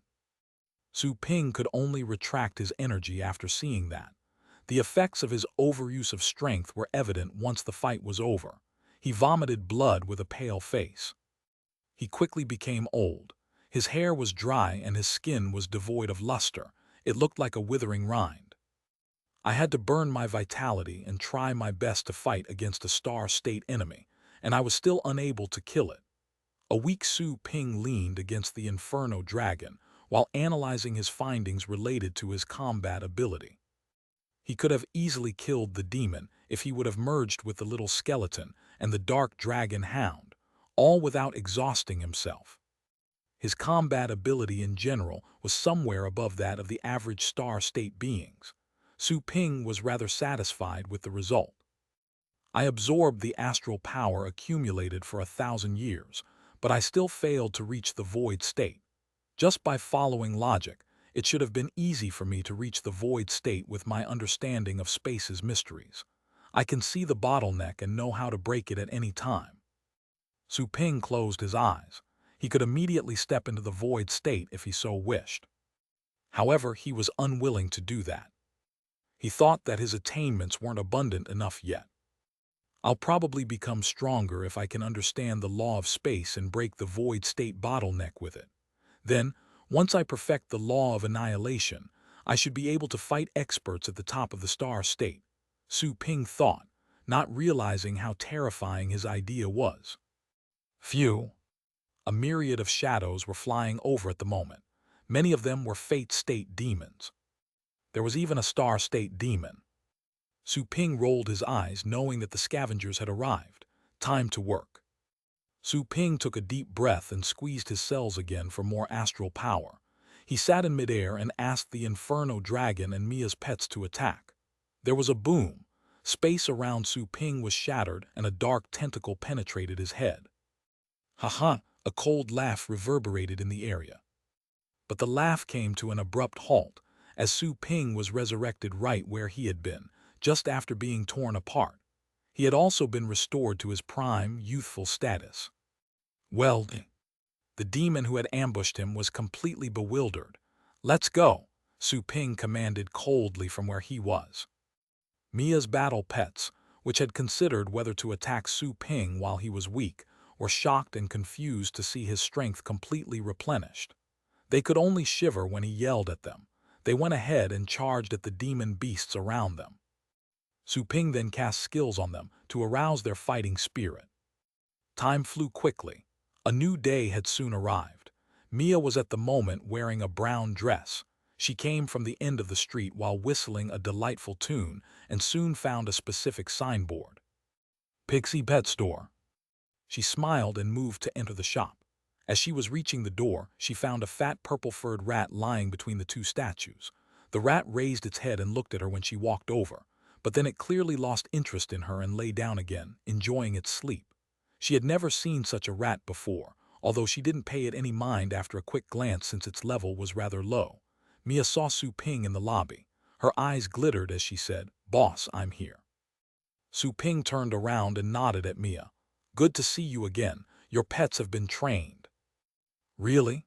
Even though she was ready for it, she was still quite delighted to hear a positive reply from Su Ping. Without further ado, Su Ping asked Joanna to bring Mia's battle pets. The pet room was opened. Joanna, with her blonde hair and her unique vibe, walked in front, followed by the currently shrunken battle pets. All the pets moved soundlessly and aggressively. Their eyes were sharp, and they emitted a ferocious vibe even though they were small. Mia felt how the vague power of the contract became clear the moment she saw her battle pets. Once again, she found a sense of familiarity in them. The battle pets' appearances reminded her of Little White when Su Ping had brought it back the day before. The training had indeed achieved similar results. With a racing heart, Mia asked, "Boss, where were all of them trained?" "Yes, you can have a feel for the results in the test room," said Su Ping, and then led her there, planning to keep her company as she conducted her testing. Mia held back her excitement. She touched her battle pets and followed Su Ping to the test room. Su Ping didn't say anything. He simply asked her battle pets to demonstrate their powers. Mia was surprised to see the new skills that her battle pets were using. She was so thrilled her pretty face was flushed. She suddenly remembered to examine her pet's condition with her scanner while they were performing the tests. The scanner readings had once again shocked her. They were similar to Little White from the day before. All her battle pets had been significantly strengthened in a single day. Her total combat ability was almost doubled. "That's so awesome." She felt like she was dreaming. The skills and abilities her battle pets showed would make passing the monthly exam a breeze. Her target should be the championship in the monthly exam. If I could become the champion of the sophomores' monthly exam, she was excited at the thought of that. If she did, her performance would definitely be known by her family, and she might receive attention from her grandfather, the leader of her family. All the battle pets were soon tested. Su Ping asked Mia, "How about it? Are you satisfied?" Mia nodded quickly and said, "Yes, I couldn't be more satisfied. "Boss, you're truly wondrous," Su Ping chuckled and said. "You're welcome to come again for more training." Mia nodded again and smiled. "I will, but I'm going to the Thunder Dragon continent in a day or two. I've come to Rhea mainly to capture a vast sky thunderous dragon to make up for the shortcomings of my pet roster. Since you've trained my pets so well, I'll try them out on the field once I reach the Thunder Dragon continent." Su Ping had already won her trust, so she openly discussed her itinerary. She wouldn't have easily disclosed where she was going. Su Ping, however, didn't show any reaction after hearing that. He nodded and said, "Good luck."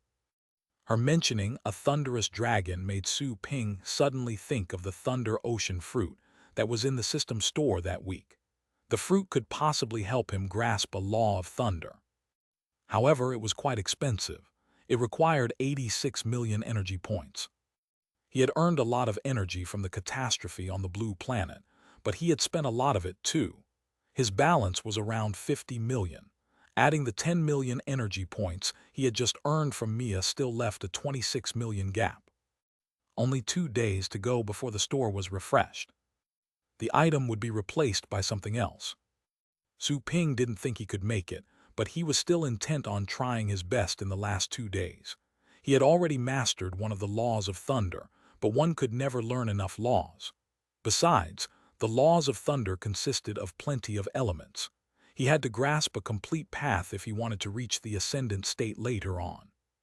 Grasping a complete path involved the full comprehension of all the laws related to a certain class, or comprehending one of the laws to the highest level, so that it could be perfected and isolated as an independent path. Su Ping would be one step closer to that goal if he could understand a second law of thunder with the Thunder Ocean fruit, and both laws of thunder would become more powerful together. In any case, Su Ping didn't want to miss getting the Thunder Ocean fruit. However, he would get a headache when he realized he had to make 26 million energy points in 2 days. Where can I find a gullible and rich customer? Mia kept her pets and said goodbye to Su Ping. Su Ping considered ways to make money while he minded the shop. After much deliberation, he decided that the fastest way to make money was to ask Joanna to catch pets in the demigod burial and sell them. However, he could only sign contracts with void state pets. He might be able to strike a temporary deal with early fate state pets at the risk of getting himself killed. He might have a difficult time selling void state pets quickly on Rhea, where few people knew him.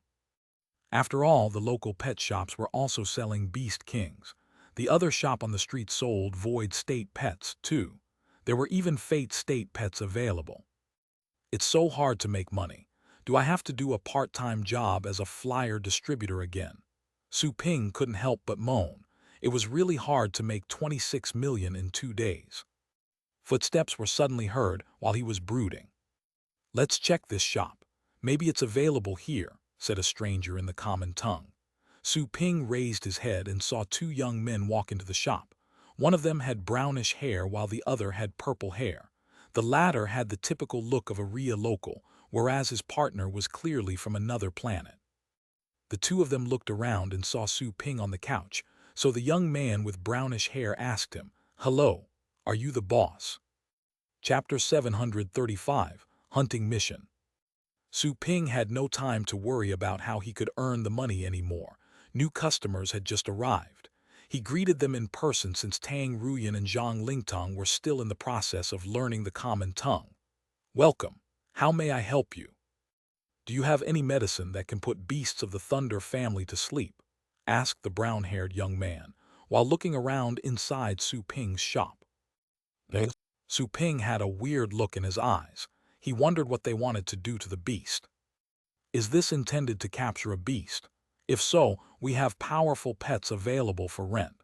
They can help you defeat the beast and put it to sleep, Su Ping elaborated, as every businessman should adapt to the occasion. He didn't have any sleep medicines, but he had other ways to put them to sleep. Actual hypnosis would be even more effective. "Just as I thought," the purple-haired young man said, shaking his head in disappointment as he was about to leave. The brown-haired young man was also about to leave the shop with regret, but then he saw how confident Su Ping was. He couldn't help but ask, "Pets for rent. What level are they?" Depends on what you need. If the beast you intend to capture is below the fate state, I have pets that can take care of it for you, said Su Ping. He didn't introduce the pets level. After all, the little skeleton and the dark dragon hound were both at the 9th rank, and the two customers were apparently in the ocean state. They would have probably left immediately if they heard that only 9th rank pets were available.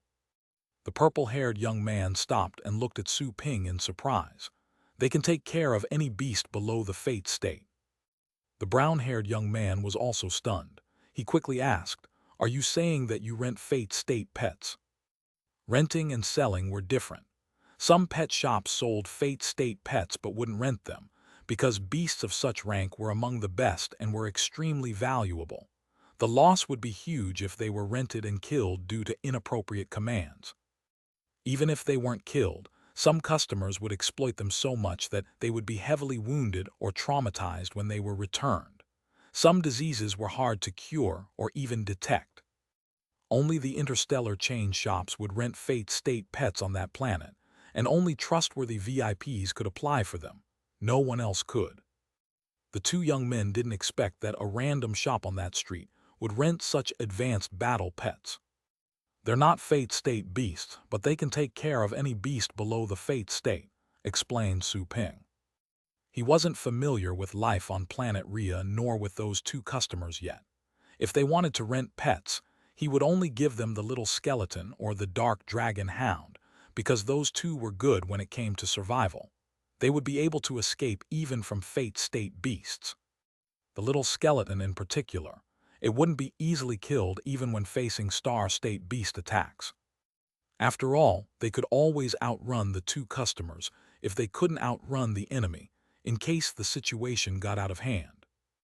It was impossible for the customers to threaten or command the pets with the contract, because Su Ping always used the temporary contracts he purchased from the system for rentals. The temporary contracts wouldn't unleash the contract fire, and pets could attack the customers at any time if they issued commands that went against their will. They're not fate state beasts. Both of them were stunned by Su Ping's explanation. All the excitement instantly left their eyes. The purple-haired young man frowned. We want to capture a vast sky thunderous dragon, preferably one in the advanced phase of the void state. It's the most powerful dragon found on Rhea. Are you sure your pet can take care of that? As long as the target is alone, replied Su Ping with a smile. Both of the customers were stunned, not expecting Su Ping to be that arrogant. As soon as the target was on its own.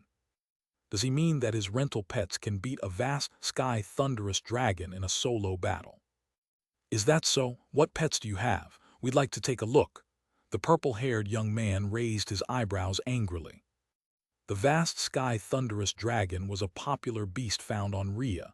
It was a source of pride for all the natives. The young man wasn't happy with Su Ping's lack of respect. After hearing that, Su Ping summoned the little skeleton from the pet room. Both of the customers were dazed by the stumbling newcomer. The purple-haired young man couldn't help but ask, "Is your pet for rent this lowly skeleton?" He was infuriated, feeling that Su Ping was teasing him. Su Ping was going to introduce the pet to them, but then became cold when he heard the question. He was fine with people doubting him, but he wouldn't allow anyone to doubt his pets, especially the little skeleton that had been fighting alongside him all this time. Don't underestimate it. It can easily take care of both of you, said Su Ping coldly. The purple-haired young man laughed angrily and said, "Is that so? I'd like to find out what skeleton can easily take care of both of us. Not even the purple bone evil king skeleton is capable of doing that. Your pet isn't even a purple bone evil king skeleton, is it?" Is that so? Su Ping narrowed his eyes, with coldness surfacing in his eyes. Whoosh! The wobbling little skeleton received Su Ping's telepathic message. It instantly stood straight and was ready for battle. The aura it unleashed lowered the temperature in the lobby. Huh!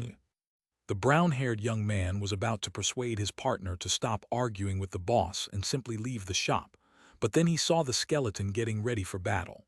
He was stunned, then he narrowed his eyes, as he sensed a horrifying aura that froze his blood. Whoosh! Bang, bang, bang. Something flashed, and the astral shields that the brown-haired young man had quickly raised were completely shattered. In the next moment, a cold finger pointed at the purple-haired young man's forehead. The finger was white, devoid of flesh, with a pointy fingernail at the end. The purple-haired young man was about to continue his mockery, then his face froze and his pupils contracted. He was terrified as he looked at the floating skeleton. He felt as if his blood had turned into a large clot when he looked at the crimson fire in the skeleton's eye sockets. There was a sense of infinite brutality, coldness, and aggression from the bouncing flames. Boss, the nearby brown-haired young man had seen nothing but a flash. He turned pale once he noticed the skeleton was right in front of him. Then he said to Su Ping, "It's just a misunderstanding." Su Ping gave an indifferent order to make the little skeleton stop. Whoosh! The little skeleton flashed back to where Su Ping was, and the fire in its eye sockets was gone. It wobbled again, as if it would fall apart at any time. However, its rustling bones sounded like the tolling of funeral bells to the two customers. Both of them swallowed with nervousness. "Do you still want to rent it?" Su Ping looked at them indifferently. "If you do, let me tell you something first. You'd better not use my pet to do any bad things. In other words, you must treasure it as if it were your own pet. You will only suffer if you ask it to attack when there's a high fatal possibility." The customers, old and new, looked at each other in bewilderment. The minor injury on the purple-haired young man's head had already been healed, but his face was still pale and his legs were shaking. The brown-haired young man's back was sweaty. He was slightly relieved to see that the little skeleton went back to normal. He said to Su Ping, "Yes, we do, however." Hesitating for a moment, he continued, "Boss, how much will we have to pay to rent your pet?" Su Ping instantly looked for the little skeleton on the system's rental menu and saw that the rental rate was 9.2 million astral coins per hour. 10 hours would cost 92 million astral coins. Su Ping didn't know what to say. The price was quite unsurprising. It wasn't high, but definitely not cheap either. After all, not everybody could afford a cost of 200 million astral coins per day. The price to rent that pet for a few days was enough to buy a void state battle pet. In other shops, a void state battle pet would only cost 1 billion astral coins or so, unless it was extremely rare and of an exceptional quality. If this were the case, it would be much more expensive. 9.2 million astral coins per hour. Su Ping reported the price to them. Both of the customers were stunned, as it was only half of what they had expected. They thought the total would cost at least 20 million. After all, the renting price was always higher than the selling price. Who would rent a battle pet unless they really needed it or there was an emergency? "We'll rent it," said the brown-haired young man immediately. The purple-haired young man didn't say anything. He looked at the little skeleton by Su Ping's feet with fright still lingering in his eyes. "For how long?" The brown-haired young man thought for a moment and confirmed with his partner. "Well, 1 day is probably enough." The purple-haired young man nodded. "Our captain is ready. 1 day will be enough. We don't need more preparations if we got such a powerful pet to help him." "Sure." Su Ping simply sent a telepathic message to the little skeleton, telling it to run off if anything went wrong, and that its top priority was its own life instead of the customer's. The little skeleton nodded, showing it had understood. Su Ping was quite reassured about the little skeleton, which seemed silly but wasn't dumb at all during battle. The temporary contract would make the pet mildly loyal to the customers who rented it, but it could only guarantee that the pet wouldn't attack them. The pet could attack them without being punished by the contract if they did anything outrageous. "Thank you, boss." The brown-haired young man smiled and thanked Su Ping. Then he said, "We are planet pioneers. I'm Abbott, he's Algernon. Sorry for our impudence just now." "It's okay." Su Ping was also slightly surprised. Relevant information he had obtained earlier from the scanning popped up in his head. Planet pioneering was a popular profession in the Federation.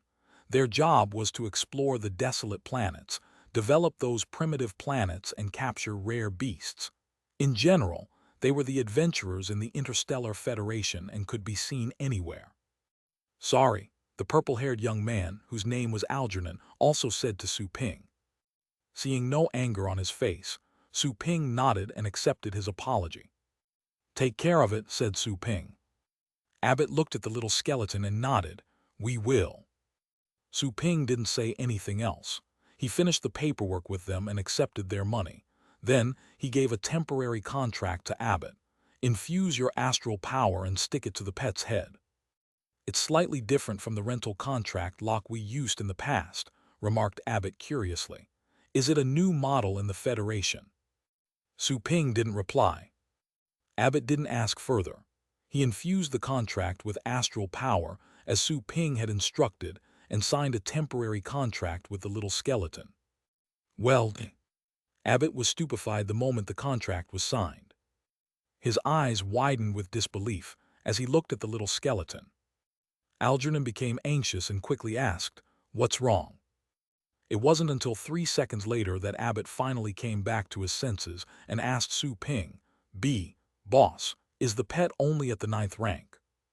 Huh? Algernon almost couldn't believe his ears. Su Ping nodded. I hope you treat it well. Stunned, Abbott mumbled, how is it possible? A 9th rank beast has just... He couldn't believe that he and his partner were so awed by a 9th rank beast that they began to sweat like crazy. It was beyond belief. Algernon was so shocked that he looked at the little skeleton with disbelief. He had already detected its level and thought that it was merely pretending to be stronger than it actually was. He thought that the pet was pretending to be weak, and then it unleashed its terrifying strength. As it turned out, what he detected was the skeleton's real level. Was he almost killed by a 9th rank skeleton? Algernon was stumped. He was a planet pioneer with abundant battle experience. His strength was definitely above average in his level. Yet, he was almost killed by a battle pet whose level was lower than his. It was almost unbelievable. Su Ping actually frowned with worry after seeing how shocked they were. The little skeleton was undoubtedly an ultra-quality divine pet. Even though the combat ability boost was just mediocre in the system's eyes, the pet was definitely great to other people. Would those 2 customers maliciously take the little skeleton away? Su Ping looked at the little skeleton and saw the shallow, red light in the little skeleton's eye sockets. He sensed what it was thinking and became relaxed. He was still connected to the little skeleton, despite the overriding temporary contract. It meant that the little skeleton still knew who its real master was. That was the difference between an ancient pet contract and an astral pet contract. The former was much more effective. Remember to return the pet on time, or you will have to pay a 3-fold compensation for every hour you exceed, Su Ping warned them. The customers finally remembered that they had barely rented the pet for 1 day and it was already theirs. Time was ticking. Boss, will be on our way. They quickly said their goodbyes to Su Ping. Su Ping nodded in response. Su Ping suddenly had a weird thought as he watched the little skeleton being put away by Abbott, wondering if Abbott's own pets would be bullied by the little skeleton. I can still detect it, it's truly remarkable. Su Ping could vaguely detect that the little skeleton was right next to Abbott. He was quite amazed. Su Ping finally remembered the Ocean Sovereign when they left. He was still being confined to his shop. He finally had an idea about how to punish her. He would train her and keep her in his shop as a pet for rent. It would have been too easy for her if he simply sold her, especially if she ran into a good master. The system's voice suddenly echoed in his head when Su Ping was thinking that. It's been detected that the best available beast on this planet isn't available in the host's shop. The shop must capture the best beast on this planet and turn it into a tame pet in 24 hours. Quest: collect the best astral pet in the business area. Quest description: it's been detected that the best astral pet in the business area is the vast sky thunderous dragon. The host must capture a vast sky thunderous dragon with mid-level aptitude to keep it in the shop. Time limit: 24 hours. Reward: 1 pet aptitude book. Su Ping was quite astonished. To hunt a vast sky thunderous dragon. Wasn't it exactly what the two customers from earlier were trying to do? Mia also seemed to have paid a visit to Rhea to capture a vast sky thunderous dragon. Wait, what about the pet aptitude book? I had never seen such a prize before.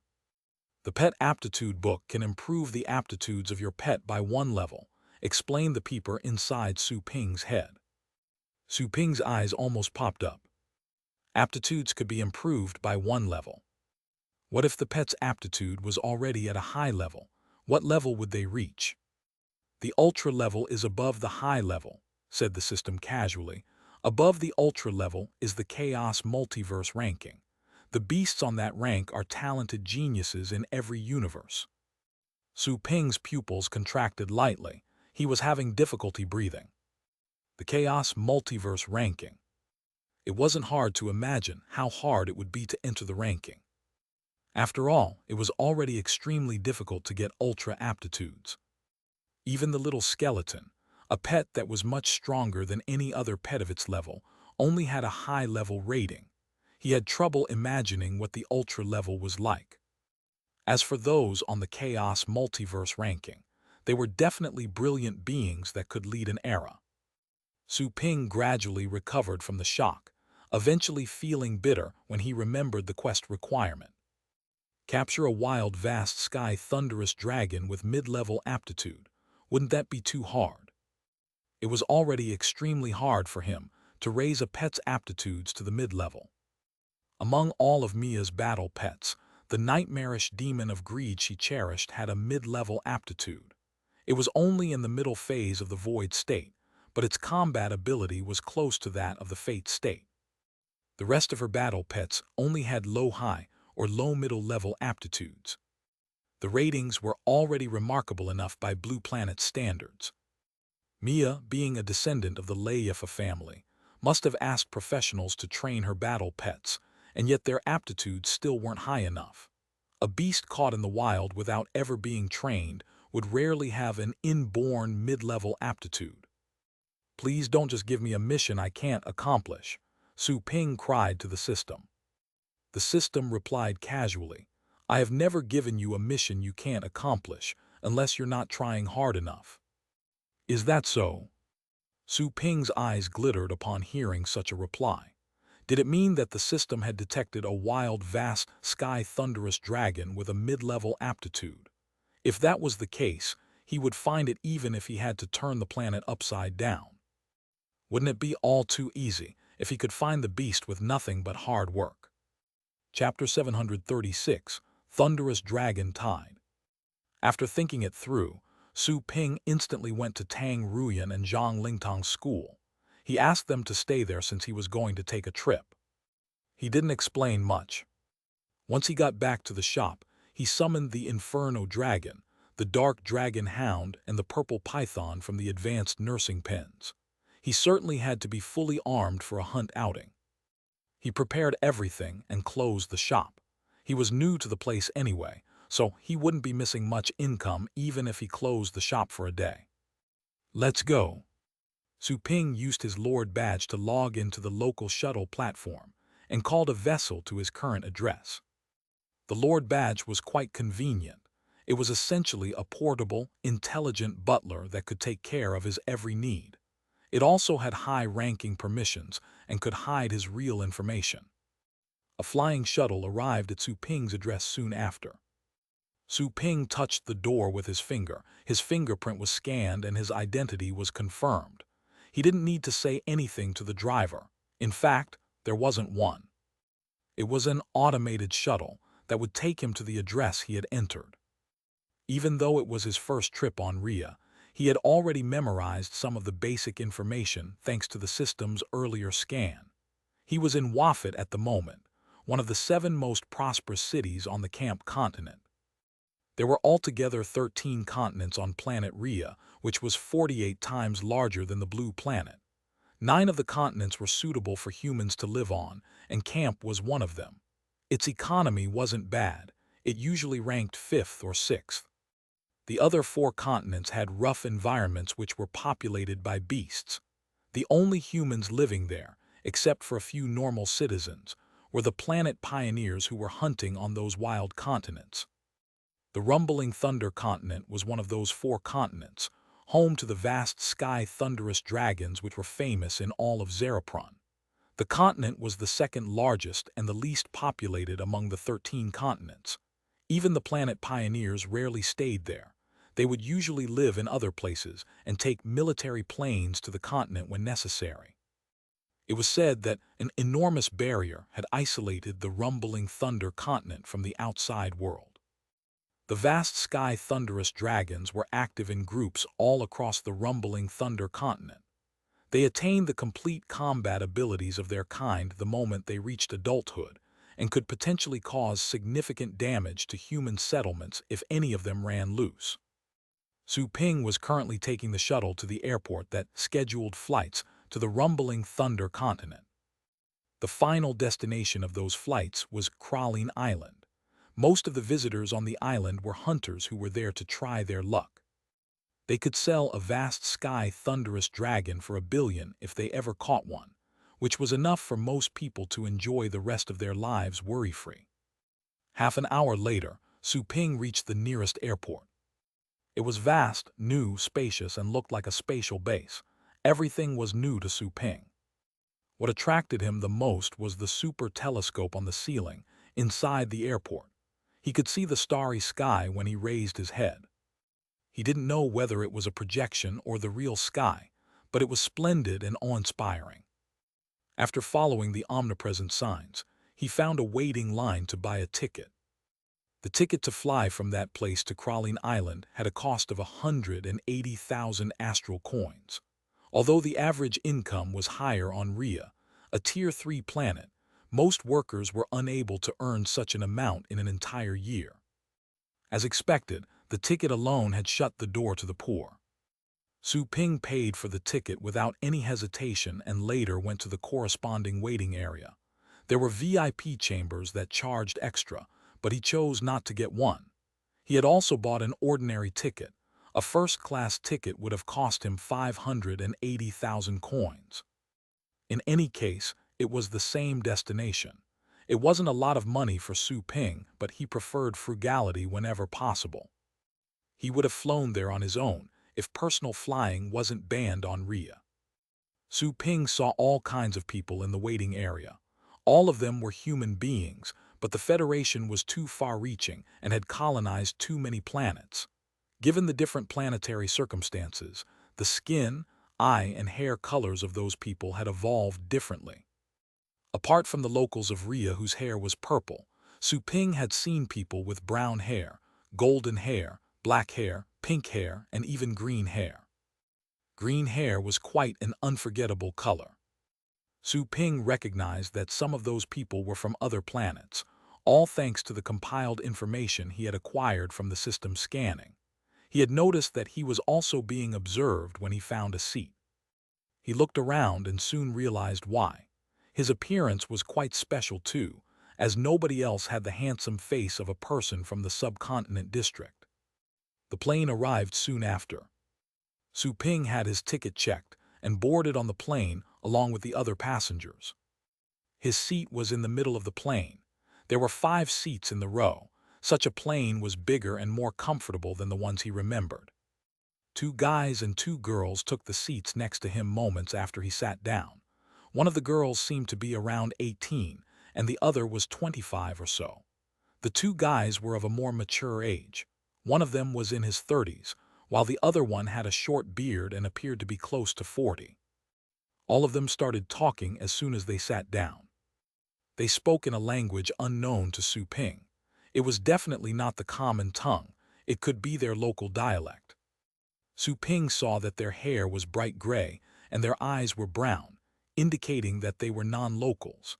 Aside from their common features, the younger girl stood out since she had dark golden circles in the middle of her clear brown eyes. Su Ping felt awkward. Those people sitting next to him on both sides obviously knew each other, while he was right smack in the middle. It was really uncomfortable. However, he had been through a lot before. As long as he wasn't embarrassed, the others would be. Su Ping sat calmly. The men and women flanking him had to lean forward in order to see and talk to each other. The middle-aged man seemed to have told a joke, and both girls on Su Ping's left side giggled. The plane took off moments later, and the younger man on Su Ping's right side looked at him and chuckled. "Brother, you look quite impressive. Are you going to the rumbling thunder continent too?" He was speaking the common tongue. "You're also going." Su Ping came back to his senses after indulging in random thoughts. He looked at the strangers and realized what was going on. He had not paid much attention to them earlier, but after checking, he found that they were at the ocean state even if they were actively concealing their auras. The middle-aged man in particular was a well-hidden void state expert. They were a strong team. It was only reasonable to guess they were going to the rumbling thunder continent. We're just going to try our luck. Brother, you must be going for the thunderous dragon tide, aren't you? May I know your name?" said the young man with a smile. Stumbling upon chatty travelers was basically inevitable whenever you were out on a trip. Su Ping wasn't bothered. However, he was indeed slightly confused by what the latter had said. "My name is Su Ping. You can call me by my name. What's that thunderous dragon tide you mentioned?" "Su Ping, that's a special name," said the young man. He was surprised by Su Ping's confusion and asked, "You do know?" Su Ping shook his head. The young man was dazed and instinctively looked at his partner. Then he said to Su Ping again, "Brother Su Ping, you seem quite young. Are you going to the rumbling thunder continent alone? You don't have any partners." Su Ping shook his head again. The young man was rendered speechless. He said with a bitter smile, "Brother Su Ping, the thunderous dragon tide is the mating season for the vast sky thunderous dragons which happens every 8 years. It's the easiest window for anyone to catch them, given that they're significantly weakened by childbirth. We're all here to try our luck." Su Ping understood. The reproduction period for dragons was at hand. "You don't know about the thunderous dragon tide, and still you're going there alone. What are you planning on doing?" asked the younger girl with a weird look. The other woman glared at her and said, "Karina, don't be rude." He understood what she meant. The girl implied that he was playing dumb. He didn't explain, simply saying with a smile, "I'm also going there to hunt just like you. I'm told that they're very valuable." The young man was stunned. He had covertly checked Su Ping's aura during the beginning of their conversation but didn't detect anything, probably because the man had a secret technique or a special treasure to conceal his aura. He didn't scan further, since he could be discovered or come off as offensive.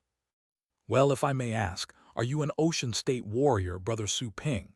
asked the young man suspiciously. Those who went to that wild continent by themselves were ocean state warriors at least, if they didn't want to get themselves killed. There were exceptions, like gamblers who hunted with drugs they had bought on the black market. However, it was very risky, and their odds of success were extremely low. "Yes," Su Ping nodded. He had nothing to hide, so he never minded telling other people his level unless he was going hunting in the wild. As for his aura, it was simply because he was practicing the fog concealer technique that his father taught him. He wanted to become more familiarized with it. All of them were stunned for a moment after seeing Su Ping nod. The young man chuckled and said, "Brother Su Ping, you're so young and yet you've already reached the ocean state. What a genius. Allow me to introduce myself. I'm Harry, he is Benson. She's my cousin Annalisa, and as everybody knows, this is the naughty Karina."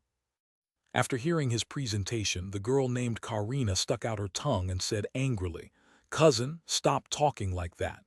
I'm not naughty." Harry smiled and said to Su Ping, "Feel free to come with us if you don't have partners." Then he remembered something and looked at the middle-aged man named Benson. He added, "If it's fine with you, Brother Benson." Benson frowned slightly and sized up Su Ping, obviously considering.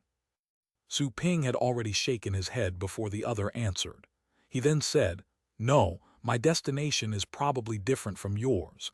Besides, I'm used to hunting alone. Thank you for your kindness." Benson stopped thinking once he heard that response. He then stared at Su Ping, but he soon withdrew his gaze and turned his head the other way without saying anything. Harry was dazed for a moment. He too realized something upon seeing that Su Ping seemed serious, so he didn't try to persuade him anymore. After all, they were total strangers. They knew almost nothing about each other. Harry found it understandable that Su Ping would decline his invitation to hunt together. After all, not all the hunters who died on the rumbling Thunder continent were killed by the beasts. Chapter 737, Killing Feast. Cousin, why are you always so nosy and overly friendly? See, he doesn't want to talk to you. The girl named Karina pointed with her chin at Harry. Of course, she didn't say it out aloud. It was just a telepathic message. Su Ping saw this as the girl merely gesturing. Harry smiled and also said telepathically, "It never hurts to stay vigilant on a trip. You should learn from her, or you may be easily tricked and lured away while in the Hugh Mia Academy." Humph, I wouldn't have been admitted by the Hugh Mia Academy in the first place if I were stupid. Karina snorted with arms akimbo. Harry was amused by her answer, choosing to let the matter rest. They talked about other things while on the way, but it was inconvenient and uncomfortable with Su Ping in the middle, so they all closed their eyes and took a rest. There were 3 continents and an ocean between Waffet and Crawling Island. The plane would make 2 brief stops. It wouldn't be a direct flight. After all, Rhea was too large a planet. A plane would run out of gas if it were to fly from the South Pole to the North Pole. Su Ping had at one point asked a flight attendant and learned that the trip would take 4 hours. It was definitely a long-haul transit. That made Su Ping slightly anxious. After all, he had planned to make enough money to purchase the Thunder Ocean fruit in the last day left once he accomplished the quest. It seemed that he would have to count on his luck. The pet aptitude book to be rewarded by the ongoing quest was obviously 10 times more important than the Thunder Ocean fruit. Time zipped by. Harry and his group took food from a small storage treasure in the middle of the trip. They offered a piece of homemade bread to Su Ping, but he kindly refused it. They didn't say anything else, seeing how vigilant Su Ping was. In fact, Su Ping wasn't being at all vigilant. His resistance to poison was already special grade. He would be fine even if he were to French kiss a fate-state poisonous beast. He simply refused the bread because of the glittering dressing that he thought would be bad for his teeth. Expensive food wasn't necessarily delicious. The 4-hour flight finally came to an end. Whispers echoed in the quiet cabin when the plane was about to arrive. Almost all the travelers who were still on the planet at this moment were going to Crawling Island. Their main purpose was to hunt vast, sky-thunderous dragons on the rumbling Thunder continent. There were a lot fewer passengers on the plane, but it was still at about half capacity. After all, many planet pioneers had traveled to Rhea for hunting during the Thunder Dragon Tide season. Look, Crawling Island is right there. Do you see that? Right there. It's the rumbling Thunder continent. Do you mean the bright purple? A lot of people were discussing. Most of them were settled in groups. Very few of them were lone explorers like Su Ping. A hint of purple color could be seen through the plane windows, which was a view of the vast sea under the clouds. All that everybody could see was a thin line on the horizon since it was still too far away. The plane landed soon after. Everybody left the plane in order. Su Ping said goodbye to Harry and his fellows and then departed through the terminal hall. He then saw hotels everywhere as soon as he got out. There were also battle pet warriors, many of whom were in the ocean state. Some of them were in the 3rd or 4th ranks, but they were clearly not adventurers. They were working as drivers, waiters, and so on. What a lively place. While Su Ping looked at the crowded island with teams of explorers everywhere, a young man suddenly jumped to him and said with a smile, "Bro, do you need a place to stay? The hotel I work for can offer you secret guides to hunt the vast sky thunderous dragons." "Secret guides? Tell me about it," said Su Ping, even though he knew that the guy was a fraud. The young man became even more excited after getting Su Ping's attention. He said with a smile, "It's a secret that must not be revealed easily. Our boss will tell you all about it after you check in at our hotel." His family has been living here for 3 generations, and he knows many secrets that outsiders don't. I'm certainly not bragging. Oh, you certainly are. Su Ping was laughing on the inside, but he kept a calm and cool appearance as he replied, "Grab my interest with some of the secrets first." The young man was stunned by Su Ping's calm attitude, not expecting him to be so difficult to deal with. He looked around and then said to Su Ping telepathically, "Bro, I can tell you one secret right off the bat, which is also a piece of advice. The thunderous dragon tide hasn't reached the peak yet. The most suitable day for hunting is 3 days from now. The vast sky thunderous dragons on the rumbling thunder continent are at their most violent before giving birth. It's very dangerous to go there right now." He spoke so seriously, it almost seemed as if he meant it. Su Ping looked at him and felt regretful. He couldn't wait for 3 days, whether the information was true or not. "How about this? Do you have a map of the rumbling thunder continent?" asked Su Ping. The young man quickly nodded. "You will receive a map for free if you choose to stay in our hotel." "I won't be staying, you can just sell a map to me. What's the price?" asked Su Ping straightly. The young man knew that it wasn't easy to trick Su Ping given his attitude. He heaved a sigh and could only say, "What a shame. I wasn't lying to you. A map of the rumbling thunder continent would cost you 100,000 astral coins. It's a special offer to foreigners traveling from other planets. We the people of Rhea are always friendly." "You're charging me a higher price because I'm from another planet, right?" Su Ping finally learned what it meant to be a black-hearted merchant. One map for 100 grand. It was a straight-out robbery. "Give it to me," said Su Ping, not wanting to waste any more time. The young man was stunned. Su Ping didn't even try to bargain with him. He quickly took out a pile of maps and gave one copy to Su Ping. He said, "Let me tell you, my map was personally drawn by our hotel's boss.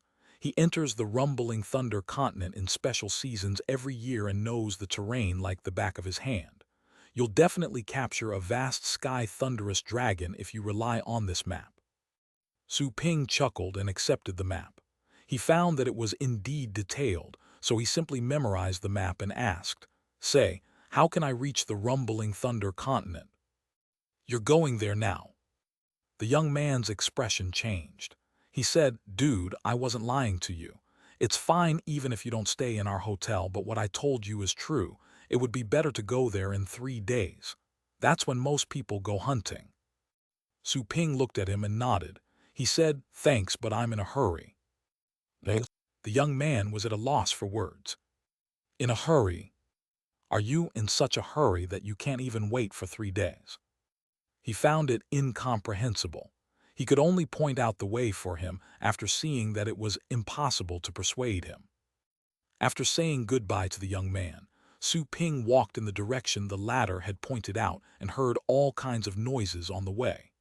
There was a square close by where many planet pioneers were gathered. "Does anyone want to join my team to explore the rumbling thunder continent? We have a fate state expert with us. You only need to pay 100 million. Mercenary ready for hire. I'm an experienced void state explorer. It only takes 500 million to hire me."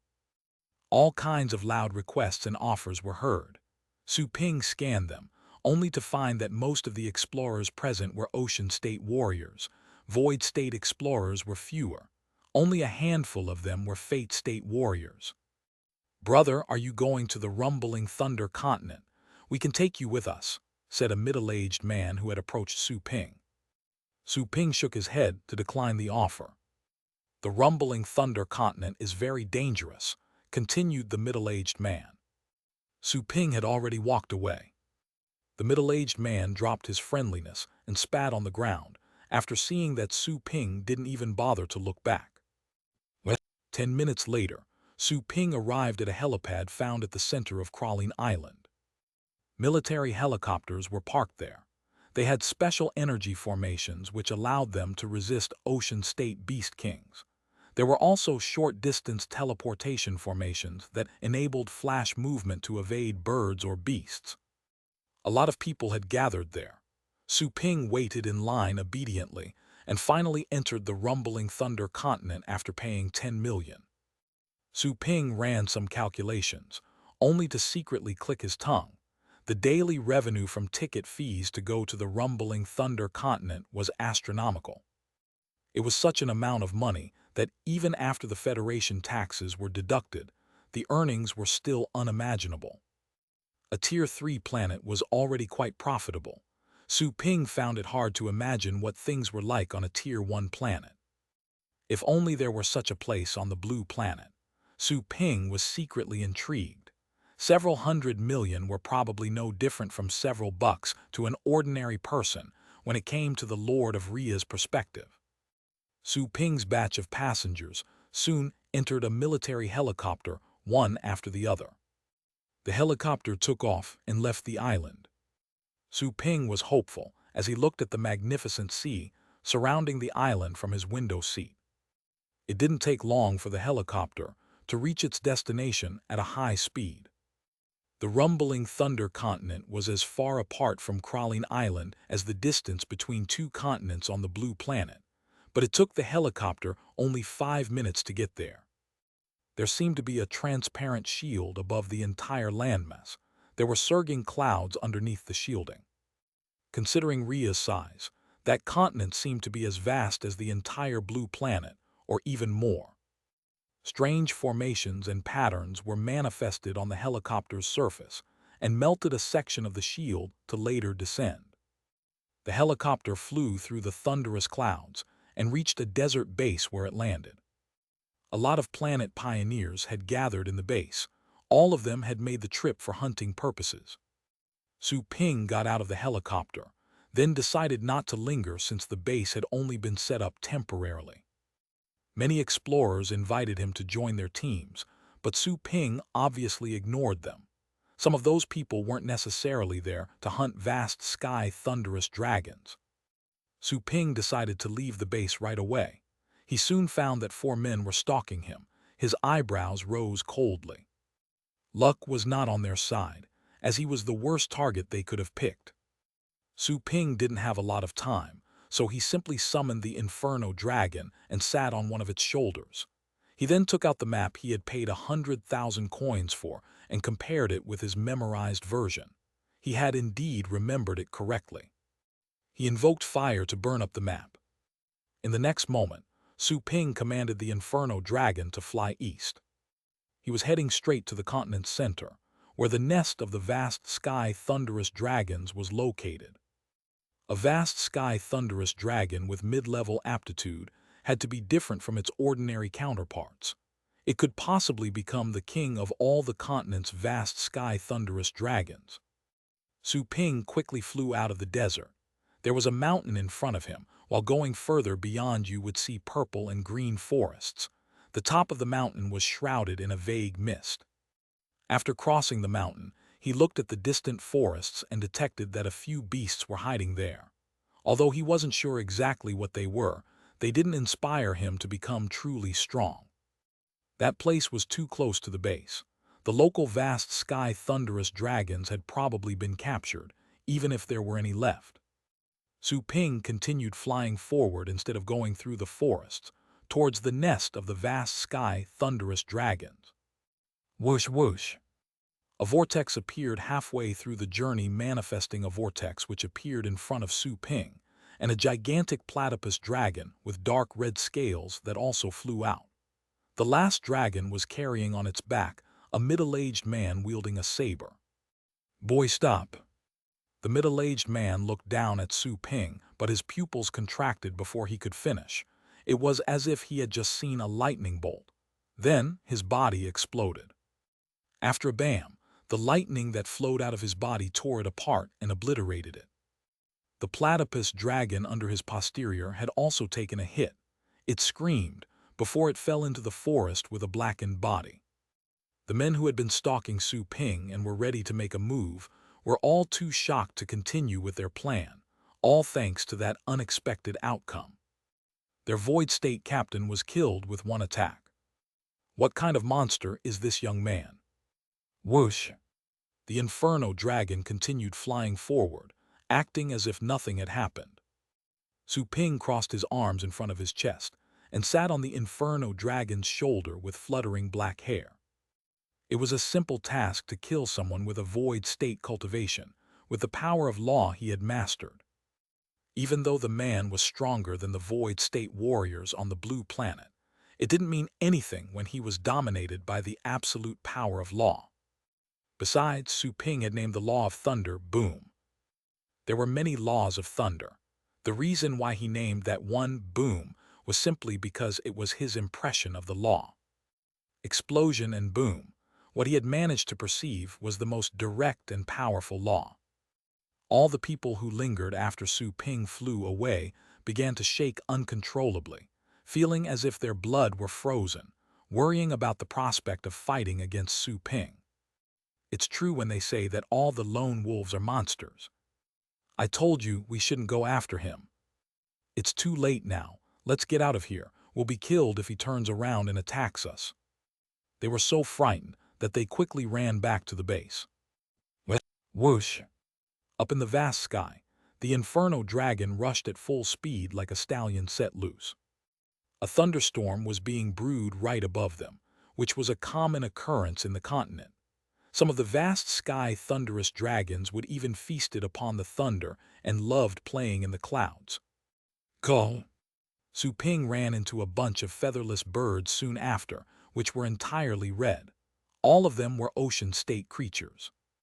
The birds cawed excitedly the moment they spotted Su Ping, swooping toward him like hungry sharks going crazy at the sight of blood.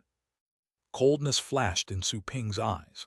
The Inferno dragon underneath his feet let out a deafening roar with fury rising in its eyes. Roar! The roar instantly shocked the birds. It was like a bat hitting their heads. They lost all of their momentum and dispersed in fright. The Inferno dragon was unstoppable, as it kept advancing with its draconic gravitas. Hulu! It was exactly then that a furious dragon roar was heard. The fierce call originated from a place in the clouds dozens of meters up above. It was right in the middle of a lightning strike that an enormous dragon, with a wingspan of more than 200 meters, swooped down from the clouds. Chapter 738, A Crossbreed and the Cry of the King. A vast sky thunderous dragon. Su Ping easily recognized it from a distance. It was exactly a vast sky thunderous dragon, one of Ria's local species that had a star state bloodline. However, very few of them could tap into their full potential and really grow to reach the star state. That being said, their star state bloodline was still intriguing. They would invariably reach the void state the moment they reached adulthood. Those beasts were counted among the best pets of the Thunder family. Many battle pet warriors loved them. This one's at the fate state. Su Ping looked up at the creature, which was at the moment coming out of the clouds and moving fast as it approached him. He became interested after detecting its level. He launched an attack without any hesitation. There was a boom sound. He squeezed his fist, breaking space around him.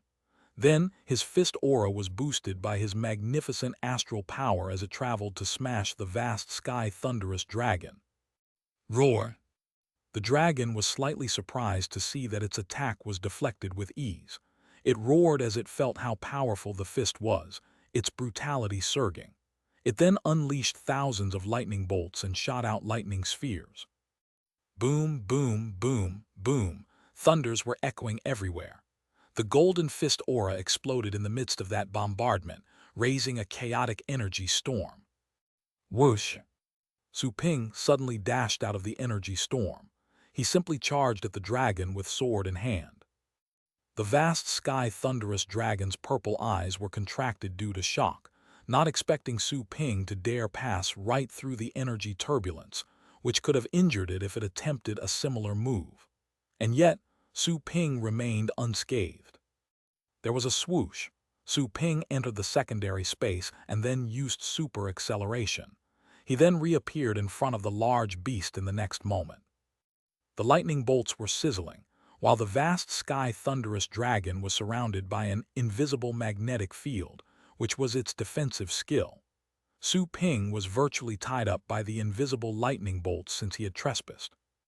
However, his resistance to lightning had been improved, becoming special grade when he grasped the boom rule.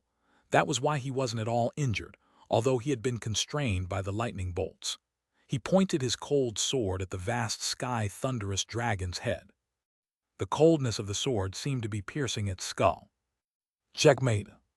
The dragon seemed to be terrified as it gazed at the human contender hovering close to his head. It was unable to unleash its energy or skills any longer. It was defeated in just half a minute. Appraise. Su Ping chose to use the pet identification skill he had acquired from the system. The beast's profile popped up in his mind instantly. Combat ability, 58. Level Fate State. Aptitudes low mid-level. It's awful. Su Ping could only regret his luck. He didn't expect that the Fate State vast sky thunderous dragon didn't even have a low-high level of aptitude. He lost interest in that beast, so he stored his sword. Then, he returned to where the Inferno dragon was and continued his exploration. The vast sky thunderous dragon finally regained control of its body after Su Ping kept his sword. It was rather stunned to see Su Ping leave. This human didn't try to kill me. How is it possible? It knew full well that the human being was very likely the one who could have executed it. Why did he simply let me go? Also, he no longer tried to catch them. The beast was at a loss. On the other side, Su Ping had flown away. He went straight to the central area of the rumbling thunder continent. If only I could perform remote appraisals. Su Ping was quite regretful. A lot of time would have been allotted to screening pets if he had the ability. While the system's identification skill wasn't bad, it had a distance and level restraint. He could only remotely appraise beasts whose level was lower than his own. Those equal or stronger than him had to be checked up close. Besides, the highest level he could appraise was the Fate State, and only a limited amount of information was acquired whenever he encountered one. Su Ping encountered a few more Beast Kings a few minutes later. There were many other beasts aside from the vast sky thunderous dragons in the rumbling thunder continent, but the latter were the undisputed dominators. However, their population wasn't large due to years of hunting. Half an hour later, the Inferno dragon was flying underneath low clouds.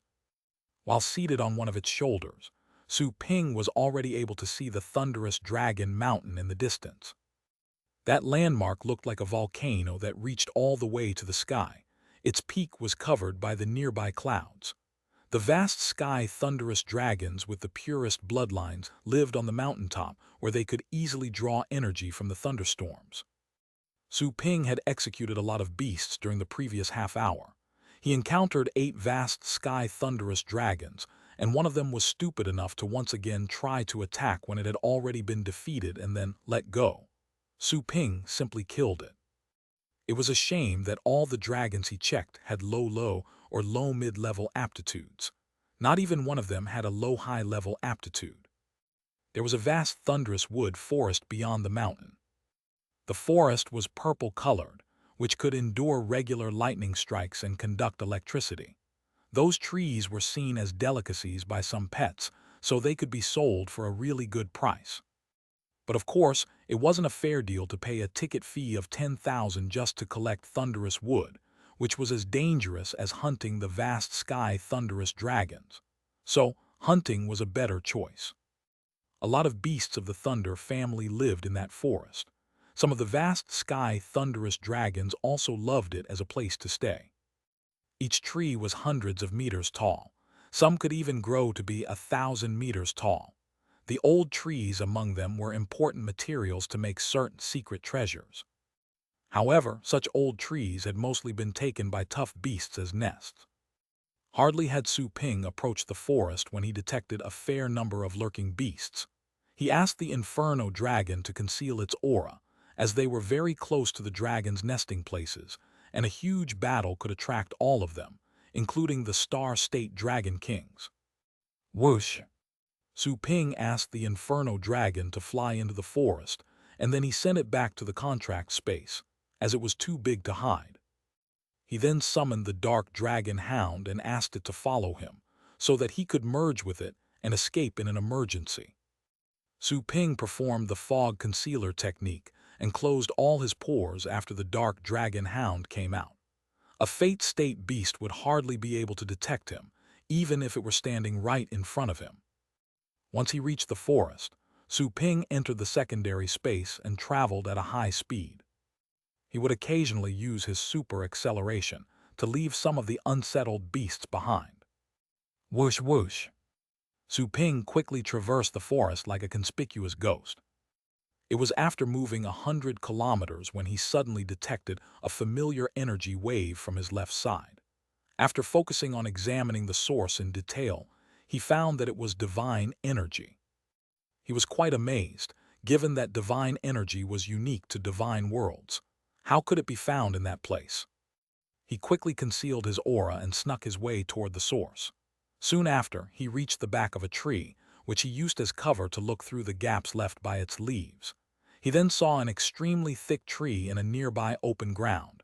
Some of its leaves were golden, which emitted divine brilliance. There was a cave by the base of the trunk. 7 vast sky thunderous dragons were lying close to the tree. Su Ping scanned them carefully, only to discover that they were all at the fate state. The 7 dragons were protecting the tree. This thunderous wood seems to have mutated and is mixed with the air of the gods. Su Ping was quite amazed. The tree seemed to be at least 10,000 years old, reaching close to 2,000 meters in height, just like a mountain. While Su Ping considered whether or not he should snatch that tree, a drakeling suddenly hopped out of the cave. Even though it was young, it was still more than 10 meters tall. That drakeling was also a vast sky thunderous dragon, but its scales were purely white, much to Su Ping's surprise. It was a white-scaled vast sky thunderous dragon. The drakeling was in good spirits as it climbed on the tree after leaving the cave. The 7 dragons guarding the tree were alerted by the sound and looked up, but they didn't stop the young one. It was at this moment that an enormous head craned out of the cave. It turned out to be an enormous serpent with white scales.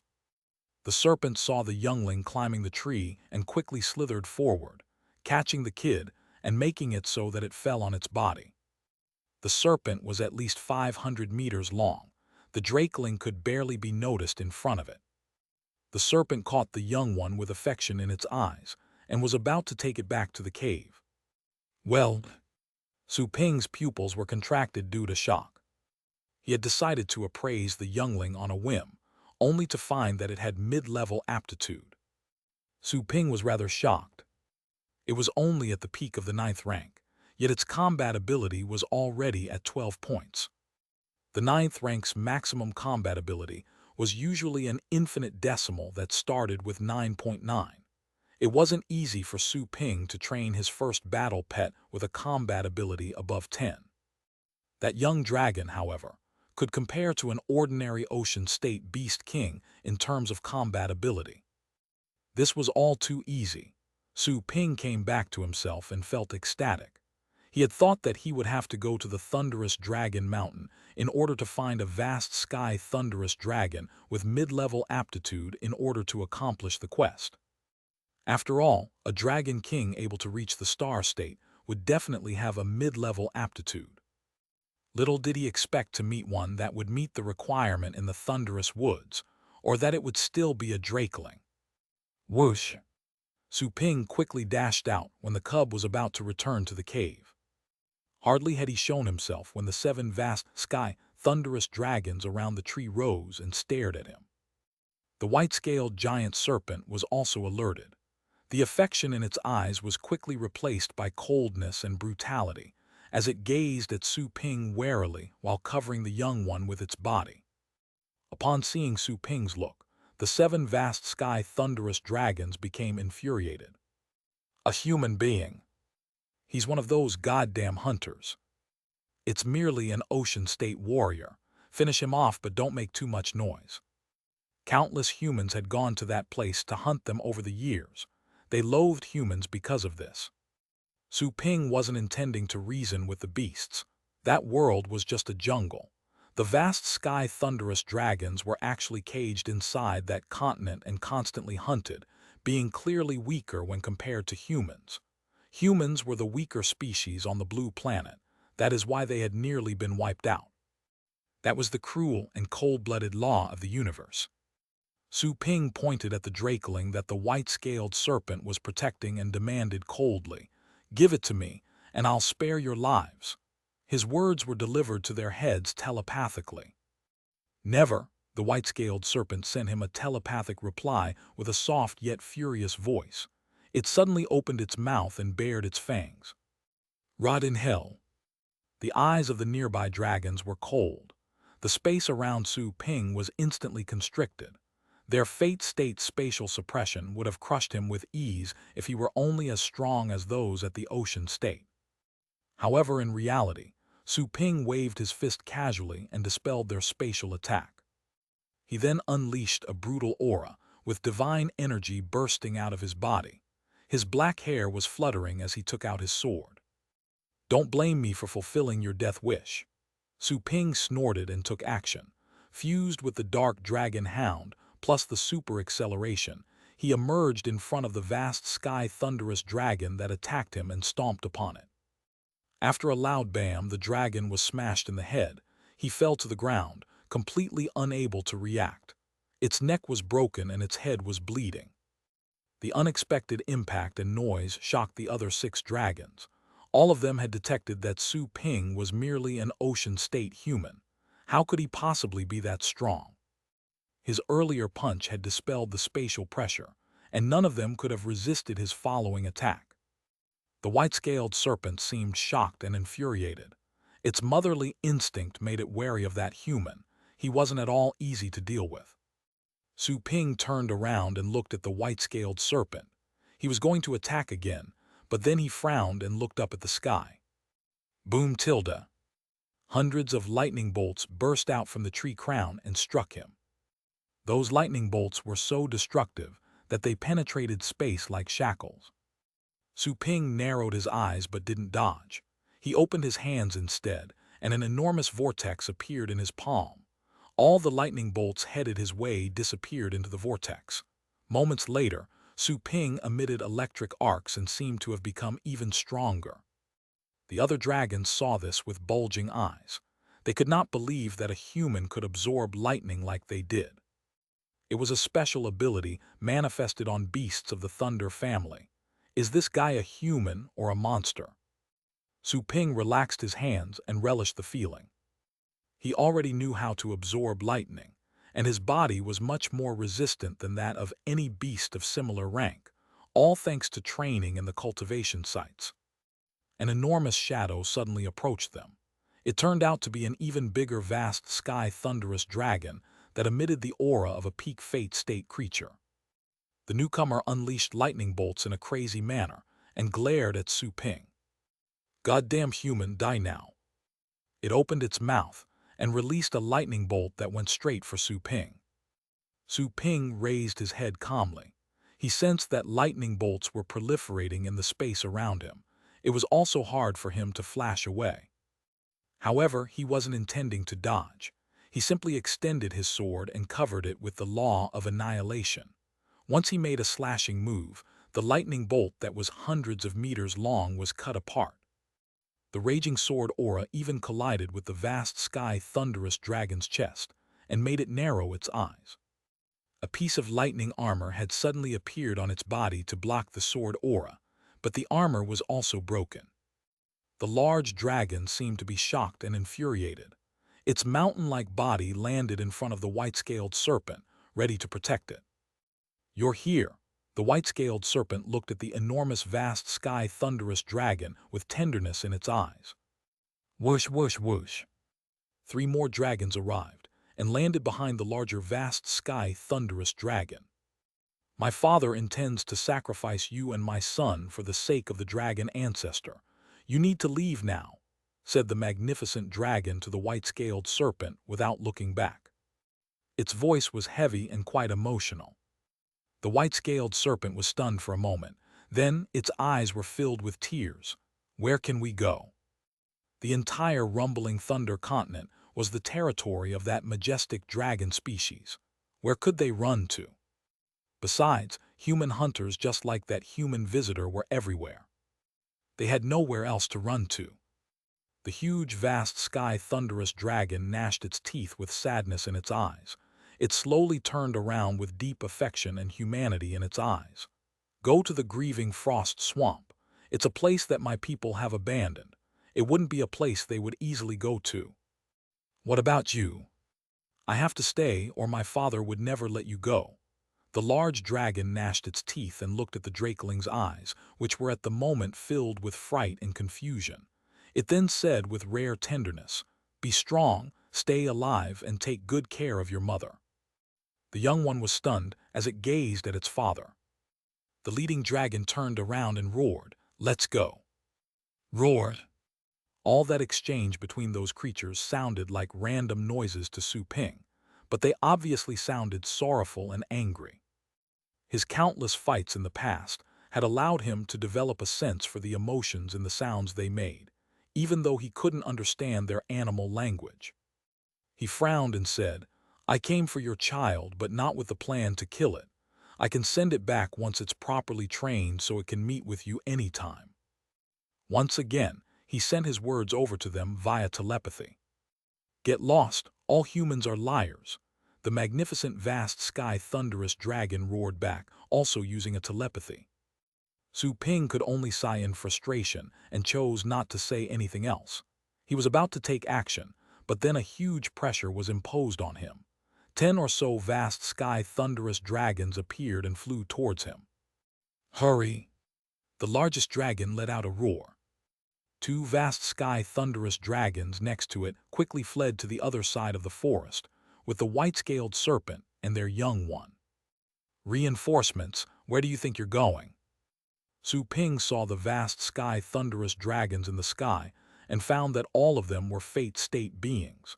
He could only think on his feet as he quickly chased after them. Chapter 740, The King's Failure and Everybody's Shock. Roared. Not even the Dragon King would be at ease while facing Su Ping's strongest technique. It gave a powerful roar. Dark lightning surged out and tore space apart, sending them into the secondary space. The secondary space that had been torn open covered dozens of kilometers. Su Ping and the vast sky thunderous dragon were both affected. Lightning destruction. The Dragon King quickly took action. A dark lightning was condensed and shot from its 3 horns, tearing through space. The lightning seemed even purer and darker than the secondary space itself. It was so fast that it collided with Su Ping's sword aura immediately. There was no sound when the 2 energy streams collided, both filled with the power of laws.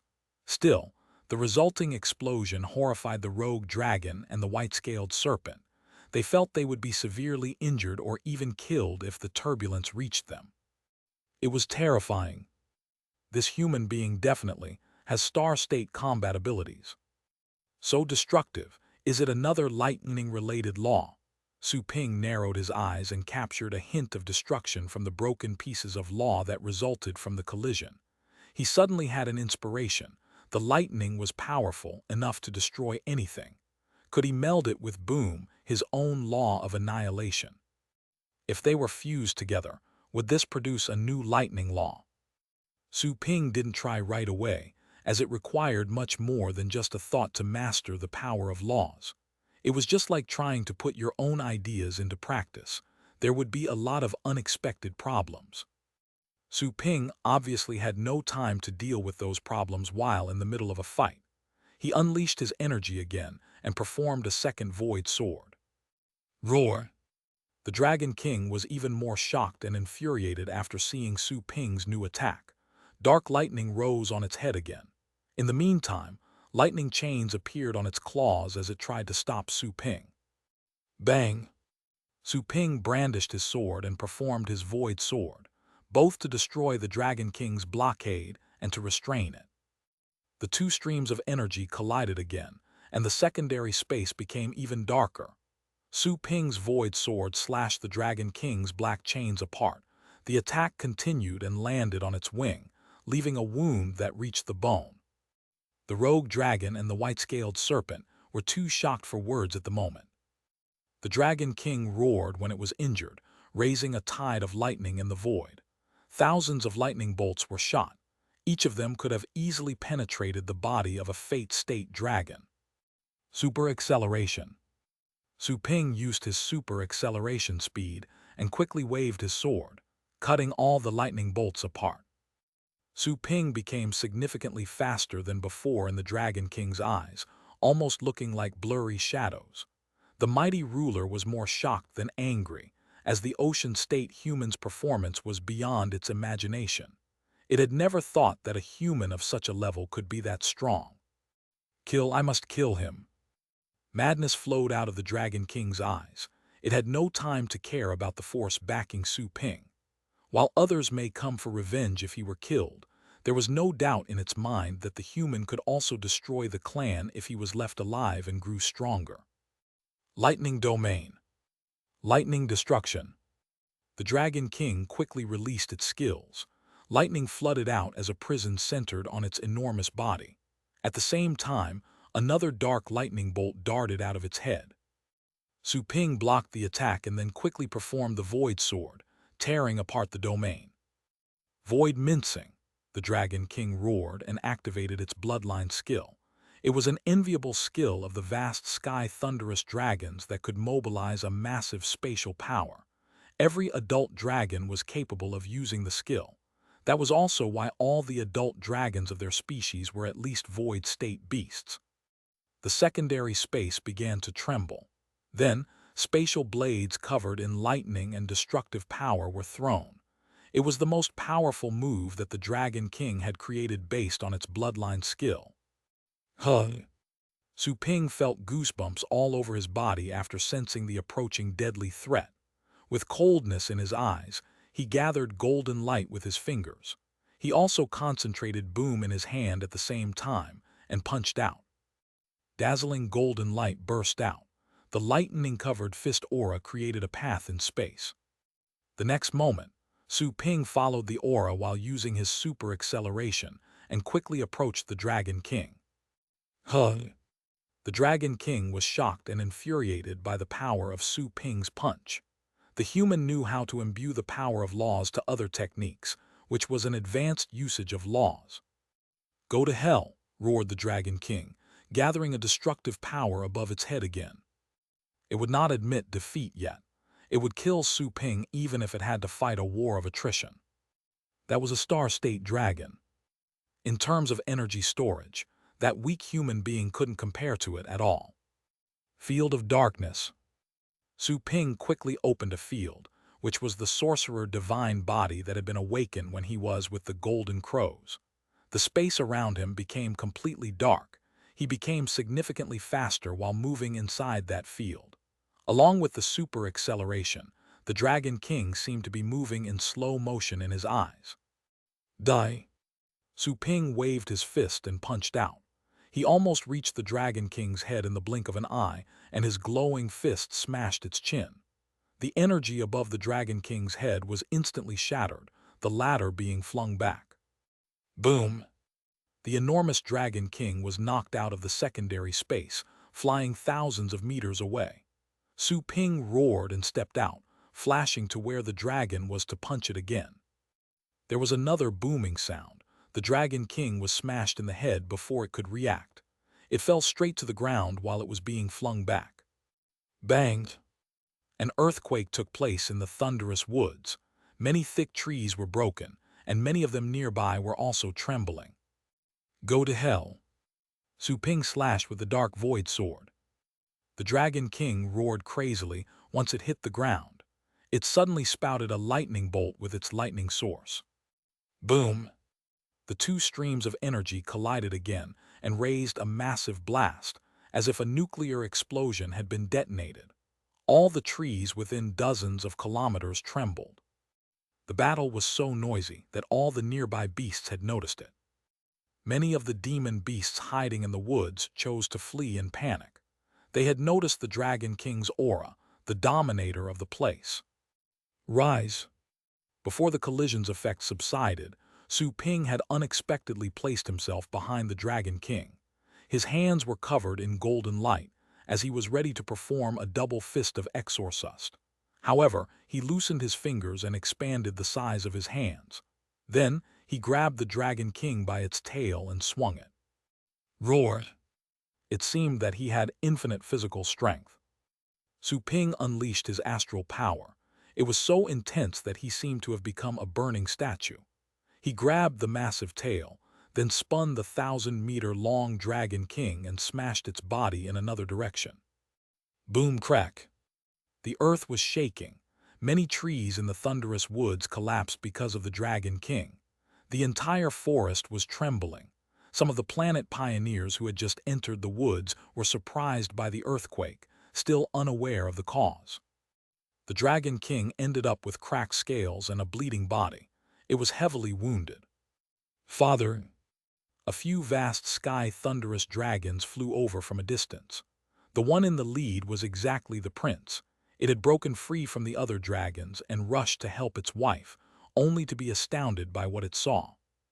In front of its eyes, its ever-mighty and invincible father was being smashed by a tiny human being like a dead dog.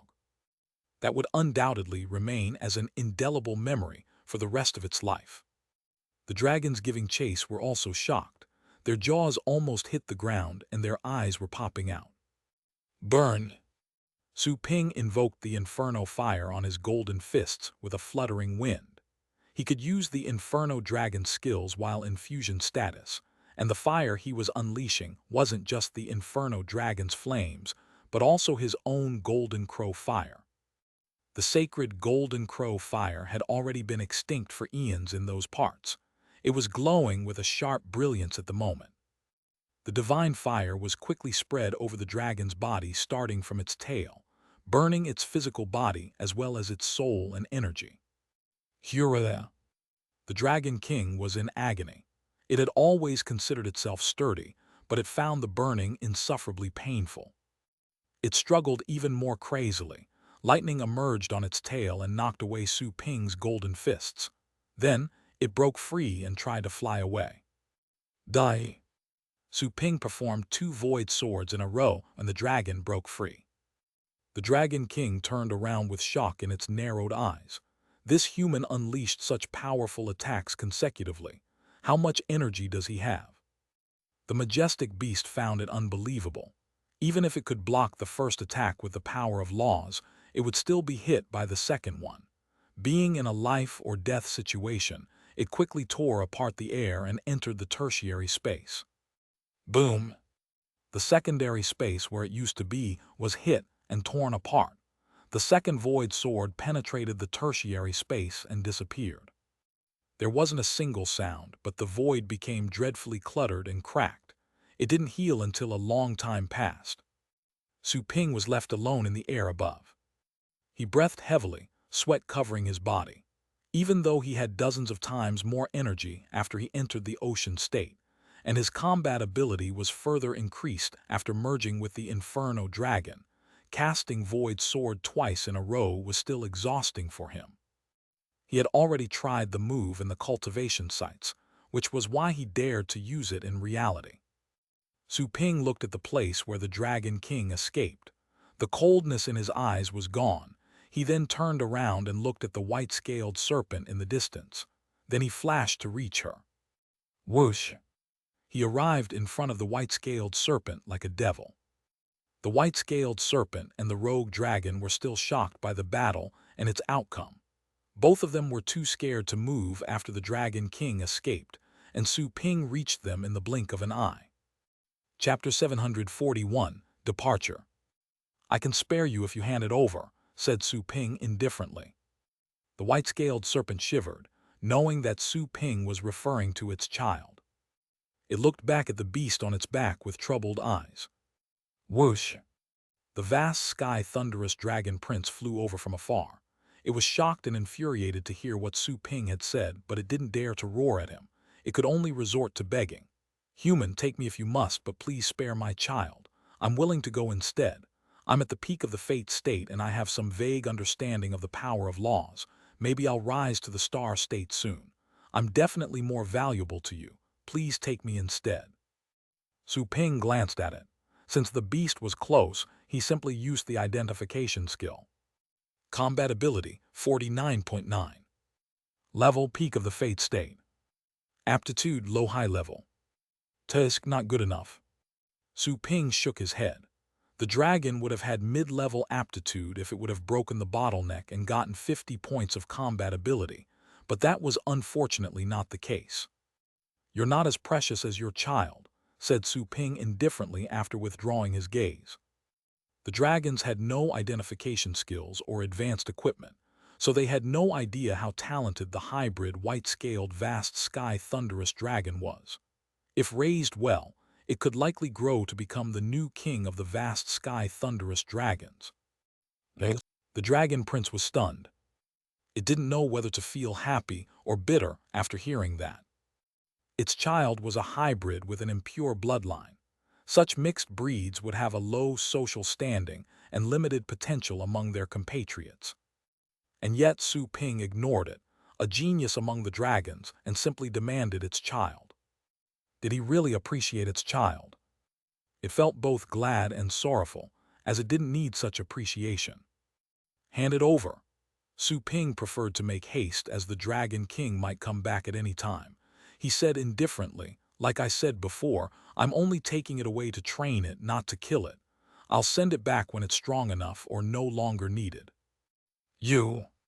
The vast sky thunderous dragon prince was about to accuse him of lying, but then it hesitated. It realized that Su Ping could have killed all of them and then taken its child away. It would be for the best not to infuriate the human. At the same time, it was slightly convinced of what Su Ping claimed. Is this human serious? While it considered, the white-scaled serpent looked at its child. There was no telling if it bought what Su Ping said, but it turned around and said to Su Ping, "Human, please take care of my child. It is timid and prone to be scared of strangers. You may be wrong about its potential. Please don't kill it or sell it when you no longer need it. I offer myself in exchange if you're willing to let it return to this place." There was sorrow and tenderness in its voice. It sounded like a grieving mother. Su Ping's eyes moved slightly when he heard the emotion in the beast's voice. He had seen countless beasts in the cultivation sites. Some were ferocious, some kind-hearted, while others feasted upon humans but were very gentle to their own kind. Classifying good or evil was all too simple for those demon beasts. Morals were awfully insignificant compared with the survival of a species that discussing it wasn't even worth it. I'm not mistaken about it. You are, said Su Ping while looking at the white-scaled serpent. Your child is much stronger than you can imagine. It has the greatest talent I've seen so far.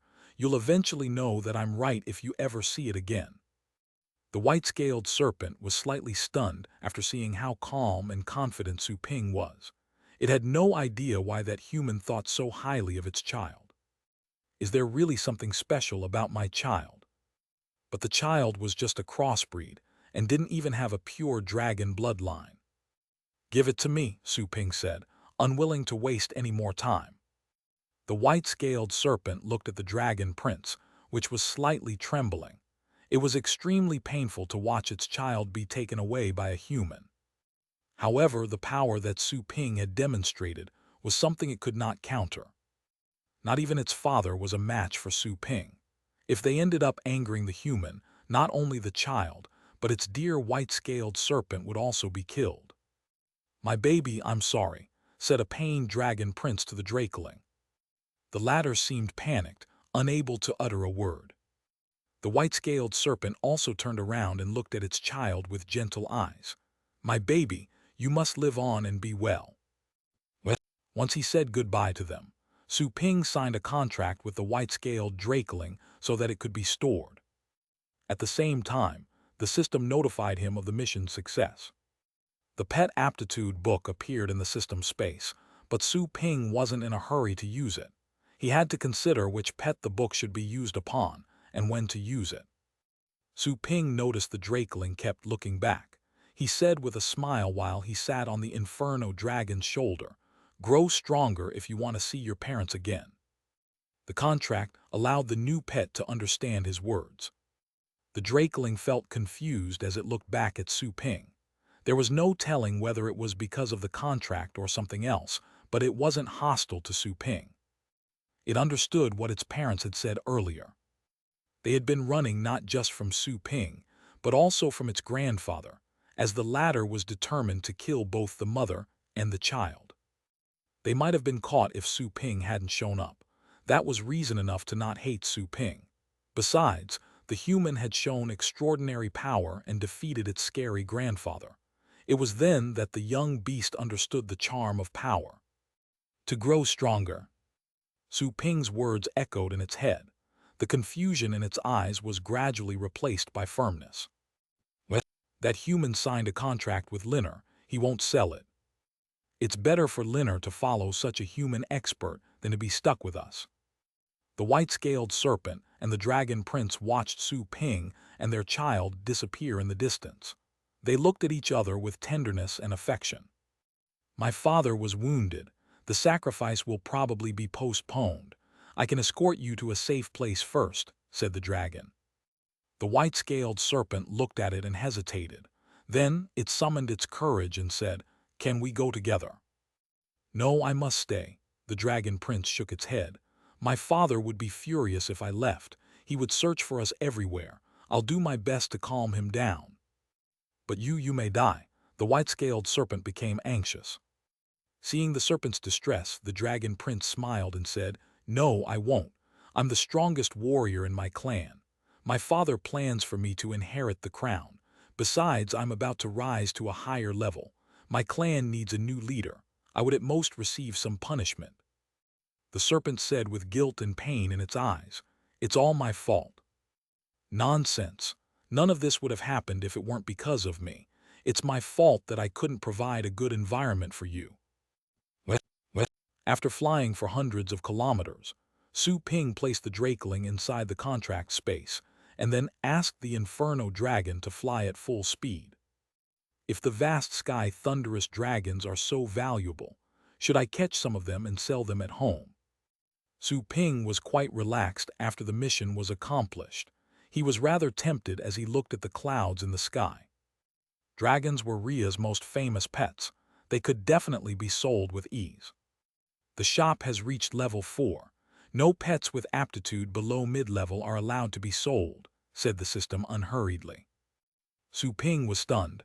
"Is there such a requirement?" "Of course, this shop only sells the best products," declared the system proudly. Su Ping didn't know what to say. In such a case, very few vast sky thunderous dragons on that entire planet would fit the bill, unless he trained them after catching them to improve their aptitude. "System, you're only adding to my troubles." Su Ping was unhappy for having additional work to do. "The higher the aptitude, the higher the price. The host should be determined to make the store the best in the universe," said the system casually. "I would rather not." Su Ping rolled his eyes. However, he did agree that the higher the aptitude, the higher the price. He wouldn't suffer any losses because of it. "Huh." Su Ping soon detected a fate state, vast sky thunderous dragon. Whoosh! He simply flashed towards the target. At the same time, in the thunderous woods periphery, there were many hunters who had reached that location. All of them were hesitant, wondering if they should go further. What was that noise? Is there someone hunting in the woods?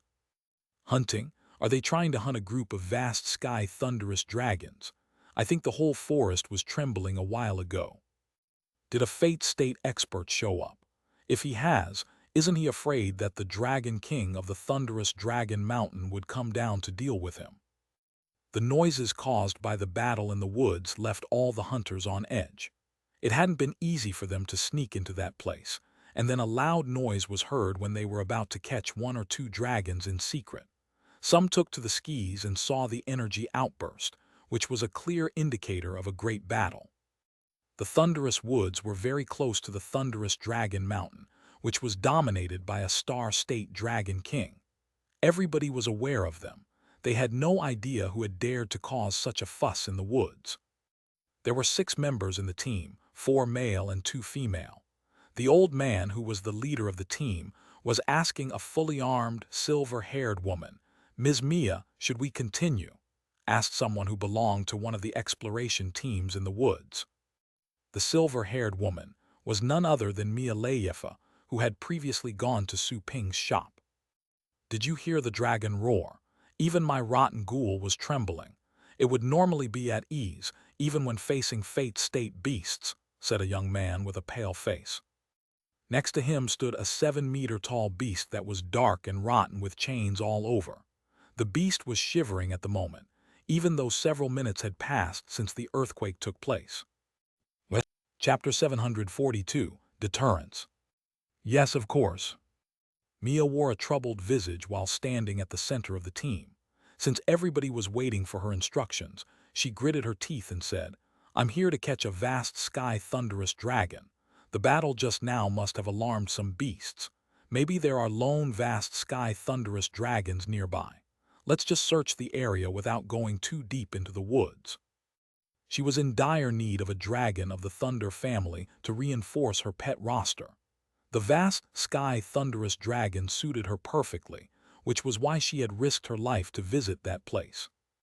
The other 5 members of the team looked at each other and heaved a sigh after hearing her answer. This highborn girl is simply too stubborn and naive. But they didn't have a choice. They were all mercenaries that Mia had hired. Their information had been registered, let alone that Mia was from a renowned family. It was impossible for them to get rid of her or kill her to squeeze out of their commitment. All of them would be punished severely if anything happened to Mia. After all, she had paid for a life assurance contract of the highest level. They had to listen to her orders and ensure her safety since she had paid a considerable amount of money. "If so, let's just investigate this area. It would be great if we can catch a vast sky thunderous dragon with decent aptitude," said the captain of the team, then sighed. The other teammates were unable to say anything else. The trees suddenly shivered and collapsed. A green dragon with a shell suddenly rushed out from the woods ahead of them. The dragon seemed to be mindlessly fleeing from something. Everybody looked at its back. To their delight, they discovered that it was being pursued by a vast sky thunderous dragon. "Check it out," the old man quickly said. The other woman in the team was quick to take out a device the size of a laptop and activate it. The escaping dragon and the vast sky thunderous dragon giving chase were both recognized. "It's an adult with a high p-value and reasonably good stats. This is an excellent wild vast sky thunderous dragon," exclaimed the woman after reading the profile. Mia also checked the profile when she heard that. Her eyes instantly glittered with delight. The stats were indeed remarkable. They were as good as those of battle pets that had been trained frequently. It also happened to have a mid-void state cultivation, meaning that she would be able to sign a contract with it. It would have been better to find one in the advanced phase of the void state, but she couldn't be that picky. The aptitude also indicated the battle pet's power of understanding, which was the hardest attribute to improve. Any treasure that could increase a battle pet's power of understanding was heartbreakingly expensive. "I'll have it, help me catch it," said Mia quickly. Everybody had noticed that the beast was definitely suitable for Mia. They were also quite interested in it. It would be a great beast if any of them caught and trained it. It might even grow into an ultra-quality vast sky thunderous dragon. Unfortunately, they had to abide by the contract and help Mia catch it. "Let's go. Surround it from the sides." The old man issued a set of quick orders. He was a mid-fate state warrior, while the deputy captain was at the early fate state. The other 3 members were advanced void state fighters. They were a strong team, which was why Mia had paid a great amount of money to hire them. The old man wasn't careless, although they were only hunting a void state beast. Whoosh! The deputy captain was quick as he took action, flashed to where the vast sky thunderous dragon was at a high speed. He no longer minded to use powerful skills because of the great battle from earlier, simply compressing space and trying to restrain the dragon.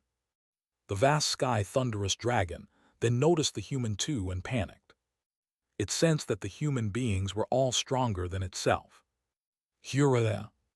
It roared and unleashed a skill that had a super-massive coverage. Chaotic lightning bolts burst out around its body like slithering snakes, cracking the formerly locked space. That was a fate state skill.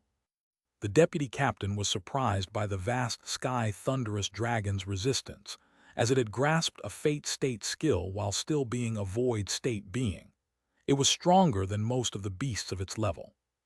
The old man then flashed closer as well and raised his hand, extinguishing all the lightning bolts. After that, space was condensed again and the dragon was frozen.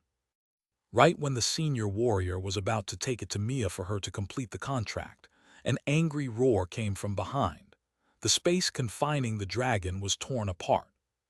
The warrior's expression changed as he looked back. There were 4 dragons flying toward him. All of them were in the advanced fate state creatures. "Oh no, run!" The old man was shocked by the sight. He then reacted at a fast speed.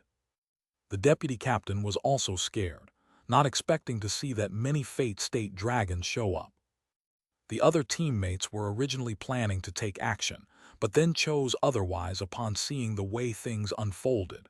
They surrounded Mia and said, "Ms. Mia, we have to retreat." Mia's face was pale due to shock. She had a family treasure that could teleport her out. She then took it out, ready to take everybody along with her.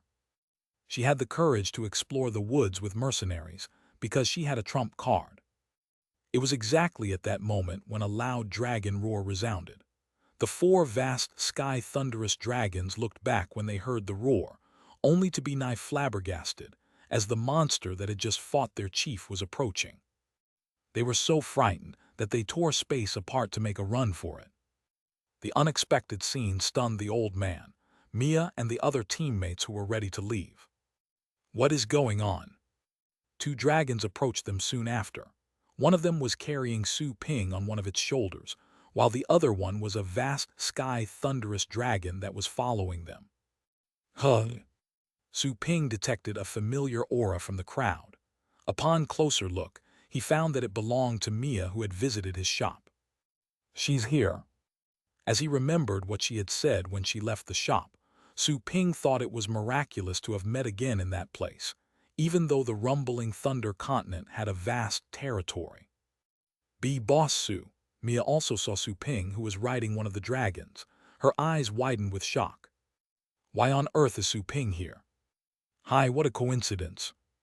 Su Ping flew closer and then got off from the Inferno dragon. Then he greeted Mia with a smile. Mia unconsciously asked, "Why are you here?" "For restocking, if you know what I mean," Su Ping smiled. He then looked at her teammates, only to find that they were all strong warriors. He immediately said with a smile, "Hi, are you here to hunt vast sky thunderous dragons? They'll be available in my shop. Feel free to check them out." They were all stupefied to find that Su Ping was only an ocean state warrior. Is he hiding his cultivation, or is something else going on? An ocean state fellow dared to make the trip over. They also noticed that Su Ping had just flown out of the thunderous woods. Had the guy just gone deep into the woods?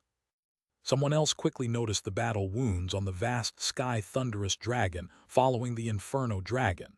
It was obviously a fate state beast. "This guy, he's indeed pretending to be weak." None of the mercenaries commented on it, as the man was obviously of a high level. None of them was able to see through his disguise. At this moment, the still unsettled deputy captain looked in the direction the dragons took to escape, fearing that they would suddenly come back. The old man then looked at Su Ping and asked solemnly, "Was it because you were coming?" After hearing that, everybody else looked at Su Ping in shock. Did the man scare off the dragons? How is it possible? Those were advanced fate state dragons, unstoppable creatures in their habitat. Su Ping couldn't have intimidated them unless he was a star state warrior. But sure enough, if Su Ping were truly a star state warrior, he wouldn't have gone there to catch vast sky thunderous dragons. After all, that was not a beast favored by those at the star state. There were stronger star state beasts that suited them better as pets. "They're probably in a hurry for some reason," said Su Ping with a smile. Everybody looked at each other in bewilderment, at a loss for words. In a hurry? Were they in a hurry to pee? All of them looked at Su Ping suspiciously, thinking about all kinds of speculations. Mia also found it perplexing. She thought that Su Ping's arrival was related to the dragons making a run for it, but it would have been appalling if he was indeed the reason why they left. "Have you caught the vast sky thunderous dragon that you came here for?" asked Su Ping with a smile. She was one of his customers anyway. He also felt like talking to her after their serendipitous encounter in the wild. Mia hurriedly looked at her target. She discovered that the dragon was trying to sneak away. "Help me catch it," said Mia quickly. The old man quickly took action. There was no disturbance of other beasts this time, and the fleeing dragons were long gone. So the creature was soon caught and bound in front of Mia. "Ms. Mia, this vast sky thunderous dragon has a great aptitude. You'd better sign a contract with it now," said the old man with a smile. They would be able to head back if the mission was accomplished. Mia couldn't wait any longer either, quickly establishing a contract with the dragon. Su Ping appraised her dragon, only to discover that it had a low-high aptitude. It wasn't one of the best pets, considering the boost of its combat ability. "Okay." Su Ping shook his head while clearly uninterested. He said to Mia, "I'm going to do some more hunting. See you soon." Mia was enthused as she observed her new catch. She snapped out of it once she heard what he said, then replied, "Okay, Boss Su, see you. Maybe I'll train the battle pet I just got in your place." "No problem." Su Ping made an okay gesture and then flew to again sit on one of the Inferno Dragon's shoulders. He waved goodbye to them and continued flying forward. The Fate State Dragon behind him moaned, but had no choice except to follow him. It was quickly defeated by Su Ping. Su Ping pointed his sword at its head and forced it to surrender, so it had to. It stood no chance of defeating a human who had mastered the power of laws. At first it thought it could be saved once it saw the clan's elders, but the elders ran off the moment they saw Su Ping. The situation was hopeless. Su Ping didn't sign a contract with the dragon. He was only intimidating the beast with his strength. After all, he was only at the ocean state. His brain might explode if he were to sign a contract with a Fate State pet. Chapter 743, Rescue. Whoosh! Su Ping soon disappeared from Mia and her partner's view. Su Ping flew straight back to the base he came from once he got out of the woods, as he had accomplished his primary mission. It would be great if he could hunt more vast, sky thunderous dragons on his way back, but he didn't intend to spend too much effort in searching for them. After all, it was more important to return to his shop and restart his business. He would be able to buy the Thunder Ocean fruit if he could earn another 26 million energy points before the store renewed itself 2 days from then.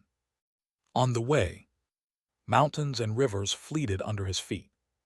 Soon after, Su Ping reached a basin around a long stretch of mountains.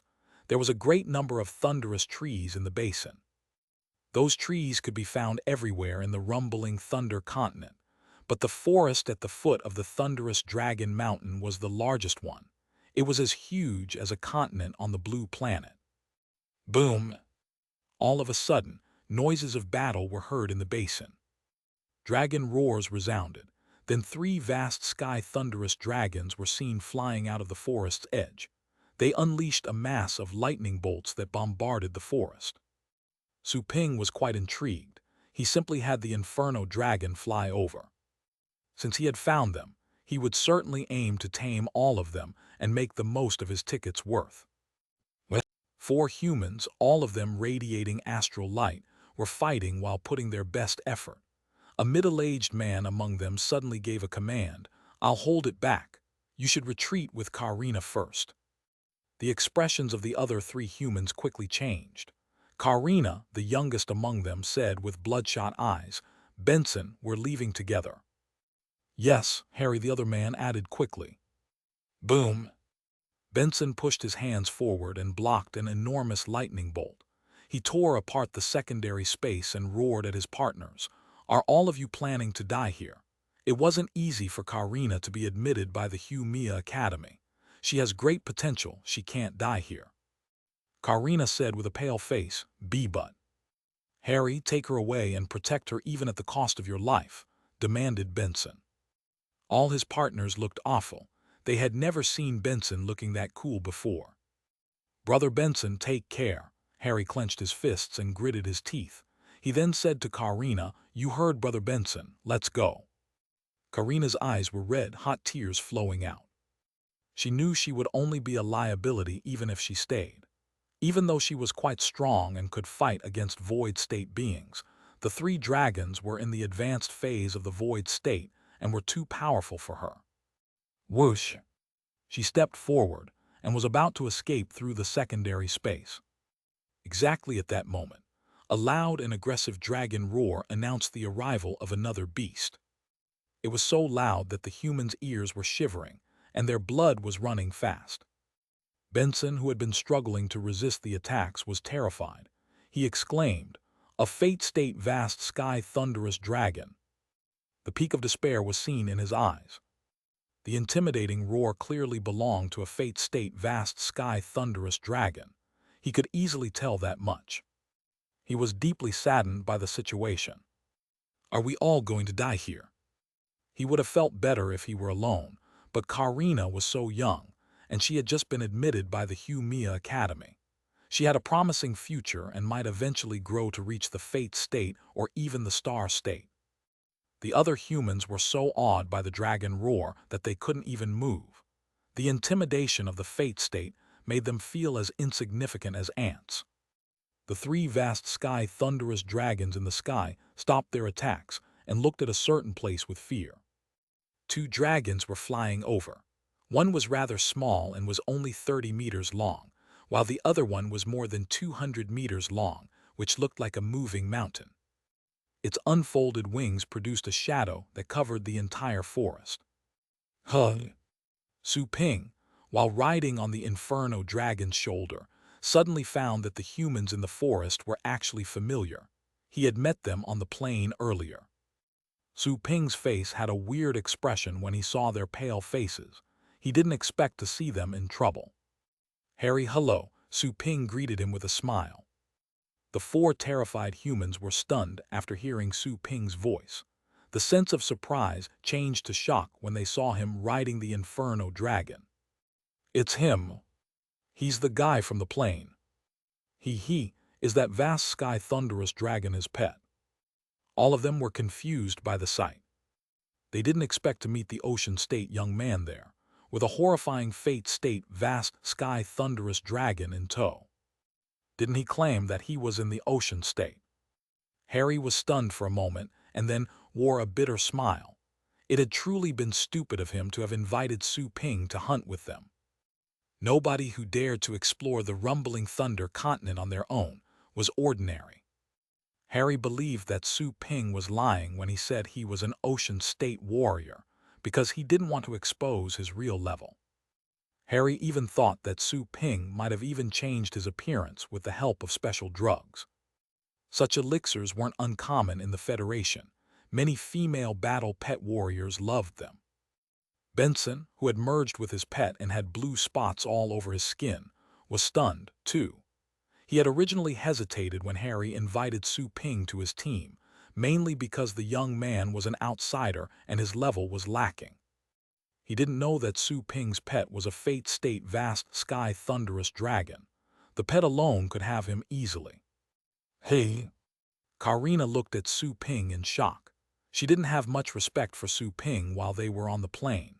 Although he seemed to be her age and was at her level, she was already a student in the Mia Academy, which wasn't something that her every peer could accomplish. Su Ping smiled after seeing how dazed they were. He then sent a telepathic message to the Fate State Dragon. I'll have these three of your compatriots too. They're all yours to command. Make sure they're obedient. The Fate State Dragon's heart was pounding. Regardless of its high rank, Su Ping was commanding it as if it were a tool. However, it still didn't dare to resist. Roar, roar.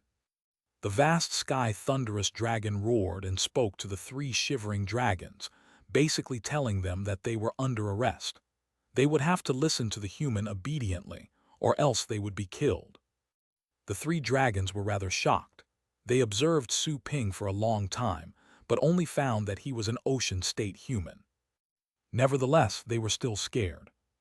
They did not dare doubt Su Ping's combat ability when their fellow Fate State dragon had spoken on his behalf. If he were weak, why would such a strong dragon run errands for him? Su Ping was rather satisfied to see how panicked the three dragons were. He ignored them, then asked Benson and the other humans on the ground, "You're here to catch the vast sky thunderous dragons. Have you captured any?"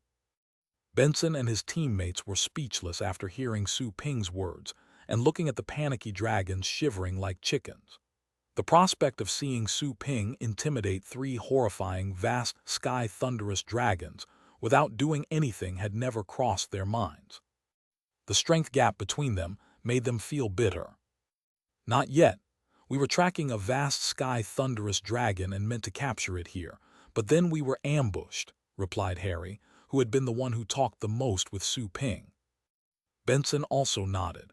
He no longer dared to be condescending anymore after witnessing Su Ping's strength. He seemed quite awed. Annalisa, on the other hand, had glowing eyes as she observed Su Ping. Karina wore a conflicted expression. There was no telling what was on her mind. "Is that so? This is the mating season for their kind. Those three male dragons were probably setting up a trap to catch hunters in order to protect their children." Su Ping chuckled. Harry and the others were stunned and slightly perplexed. How did he know that the three dragons were males? Also, were the vast sky thunderous dragons smart enough to know about ambushing and counterhunting? "Don't underestimate beasts, they're very smart. They are more experienced predators than we are," said Su Ping with a smile. "I recommend that you buy them in my shop instead if you have the money. That would be a much safer choice. These dragons will be sold in my shop soon, and at quite a reasonable price. Several dozen billion should be enough." The other four humans looked at each other in bewilderment after hearing what he said. Harry couldn't help but ask, "Senior Su, what do you do for a living?" "I run a pet shop. I'm here to restock." Su Ping smiled. The humans present were speechless. A man able to suppress a Fate State dragon was a pet shop owner. Wasn't the job beneath him? However, when they remembered that many of the top pet shops had Fate State or even Star State experts who helped them capture beasts, they realized that Su Ping's shop was probably a big one, with branches across planets or even solar systems. "Only several billion." Karina couldn't help but ask while the expressions on her face changed nonstop. Su Ping nodded with a smile. "They're just ordinary pets. They won't be too expensive." The whole group was left speechless, their lips twitching. Are the vast sky thunderous dragons really ordinary pets? Chapter 744, 10 Dragons in the Sky. "I'm going back. Are you going to continue hunting?" Su Ping was ready to leave. They looked at each other speechlessly, not entirely recovered from the shock of the previous experience. They would have been doomed if Su Ping hadn't helped in time. They would be much safer if they chose to return with Su Ping. "Well, Senior Su, you just said that the vast sky thunderous dragons will be sold in your shop. How about you sell them to us right now?" proposed Benson. Since Su Ping had said that they would be put for sale, it would be better to buy the dragons immediately to increase Karina's combat abilities. The other three looked at Su Ping with hopeful, glittering eyes. Harry quickly said, "Senior Su, how much would they go for? Just set a price." Su Ping had shown enough power to convince them that he couldn't be an ocean state warrior. So, they had begun to regard him as a senior even though he looked young. Su Ping shook his head and said, "Those wild beast aptitudes are too mediocre.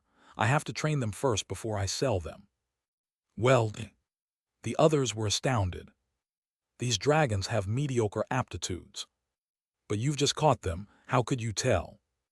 Besides, the vast sky thunderous dragons were popular pets. Every one of them could be sold easily on the market. The talented ones among them had distinguished themselves in some of the major contests. Well, Harry was going to say that he was fine with mediocrity, but then Benson dropped a hint to dissuade him. Harry suddenly realized what was going on once he saw Benson's eyes. What Su Ping had said was obviously an excuse. Those wild dragons hadn't been appraised yet. How good they were was still to be seen. They had to be examined first, so they could be sold at the most appropriate price, to put it simply. Su Ping wanted to give them a brush-up before he sold them. That was also what most pet shops did. Harry soon got it and no longer pursued the matter.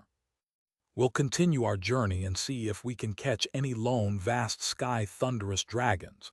We have to earn the ticket fee anyway, said Benson to Su Ping with a smile. Sure. Su Ping decided to stop chatting at that point. He wouldn't mind guarding them on the way if they chose to go back with him, but if they still wanted to try their luck, so be it. Su Ping sent a telepathic message to the Fate State Dragon, asking it to keep the 3 younger dragons in check, before he flew while riding the Inferno Dragon in the lead. The hunting group watched as he left. All of them had conflicted expressions. Karina kept her eyes on Su Ping's departing figure while she said to Benson, "Cousin Benson, should we keep looking? Maybe we should just pay for one." The main reason for them to be there was to find a suitable vast sky thunderous dragon for her. She would be overwhelmed by guilt if anything happened to them on the trip. Benson withdrew his gaze and took a deep breath before he said, "Although the beast is going to be available in that guy's shop, we don't have a lot of money. We should save it whenever we can." He just said that the vast sky thunderous dragons might have intentionally exposed themselves in order to lure us into their trap. I think it's true. This means that many more dragons are probably hiding in the forest and setting many traps to protect their females and offspring. I think we can look around in the area and try to catch a stray beast when other planet pioneers are hunting. 1 billion would be saved if we can catch one. The money we save will serve for your expenses in the genius-filled Hugh Mia Academy. Our family is not as rich as others. Let's use money wisely. After hearing that, Karina bit her lips and said, "Cousin Benson, I'll try my best to become the best in my grade. I'll do my best." Benson looked at her with tenderness showing on his chiseled face. He said, "Silly, you cannot achieve everything with hard work. Resources are sometimes hundreds of times more useful than effort. Money is just as important." Harry and Annalisa looked at each other and stopped wavering. They said to Karina, "Yes, Karina, just listen to Cousin Benson. You'll be at least a Fate State expert when you graduate, if not a Star State one. You will be the most brilliant star in our family by then. Everybody will be so proud of you." Karina bit her lips as she looked at them, choosing to stay silent. Noticing her heavy mood, Benson rubbed her head and chuckled. "Relax.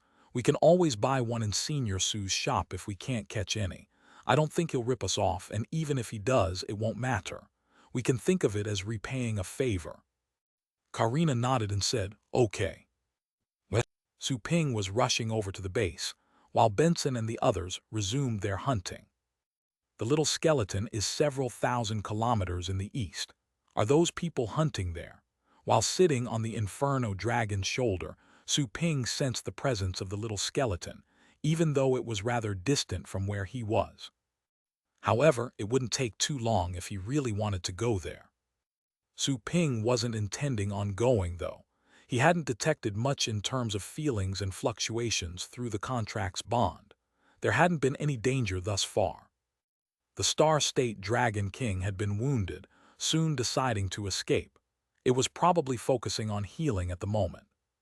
There was nothing in that place that could threaten the little skeleton's life, as long as the Dragon King didn't show up. As he thought about that, Su Ping went straight to the air bases to arrange his departure.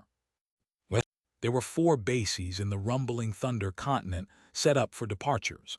The 4 had been set in the 4 cardinal directions. Many planet pioneers were gathered in the eastern base. All of them had made the trip to catch vast sky thunderous dragons. What's the hurry? It's not the peak of the vast sky thunderous dragons mating period yet. You have to wait for 2 more days. You'll only get killed if you go out right now. The male vast sky thunderous dragons are all on patrol right now. Don't fight until the females of their kind are giving birth. Stop talking and just let idiots be killed already. They're just rookies who don't know the rules of this place." The base was quite crowded. Frictions and conflicts among the explorers were inevitable. Look, the golden flag dragon hunters. They caught 2 more vast sky thunderous dragons. Boy, they've earned several billion with this haul. Everybody at the base was exclaiming when a 5-man squad returned. They rode 3 flying pets and were being followed by 2 vast sky thunderous dragons. The 2 dragons were in chains, pulled by the warriors and unable to resist. The chains had been specifically designed to capture their kind. They could lock the dragon's spirit and energy, thus preventing them from using their skills.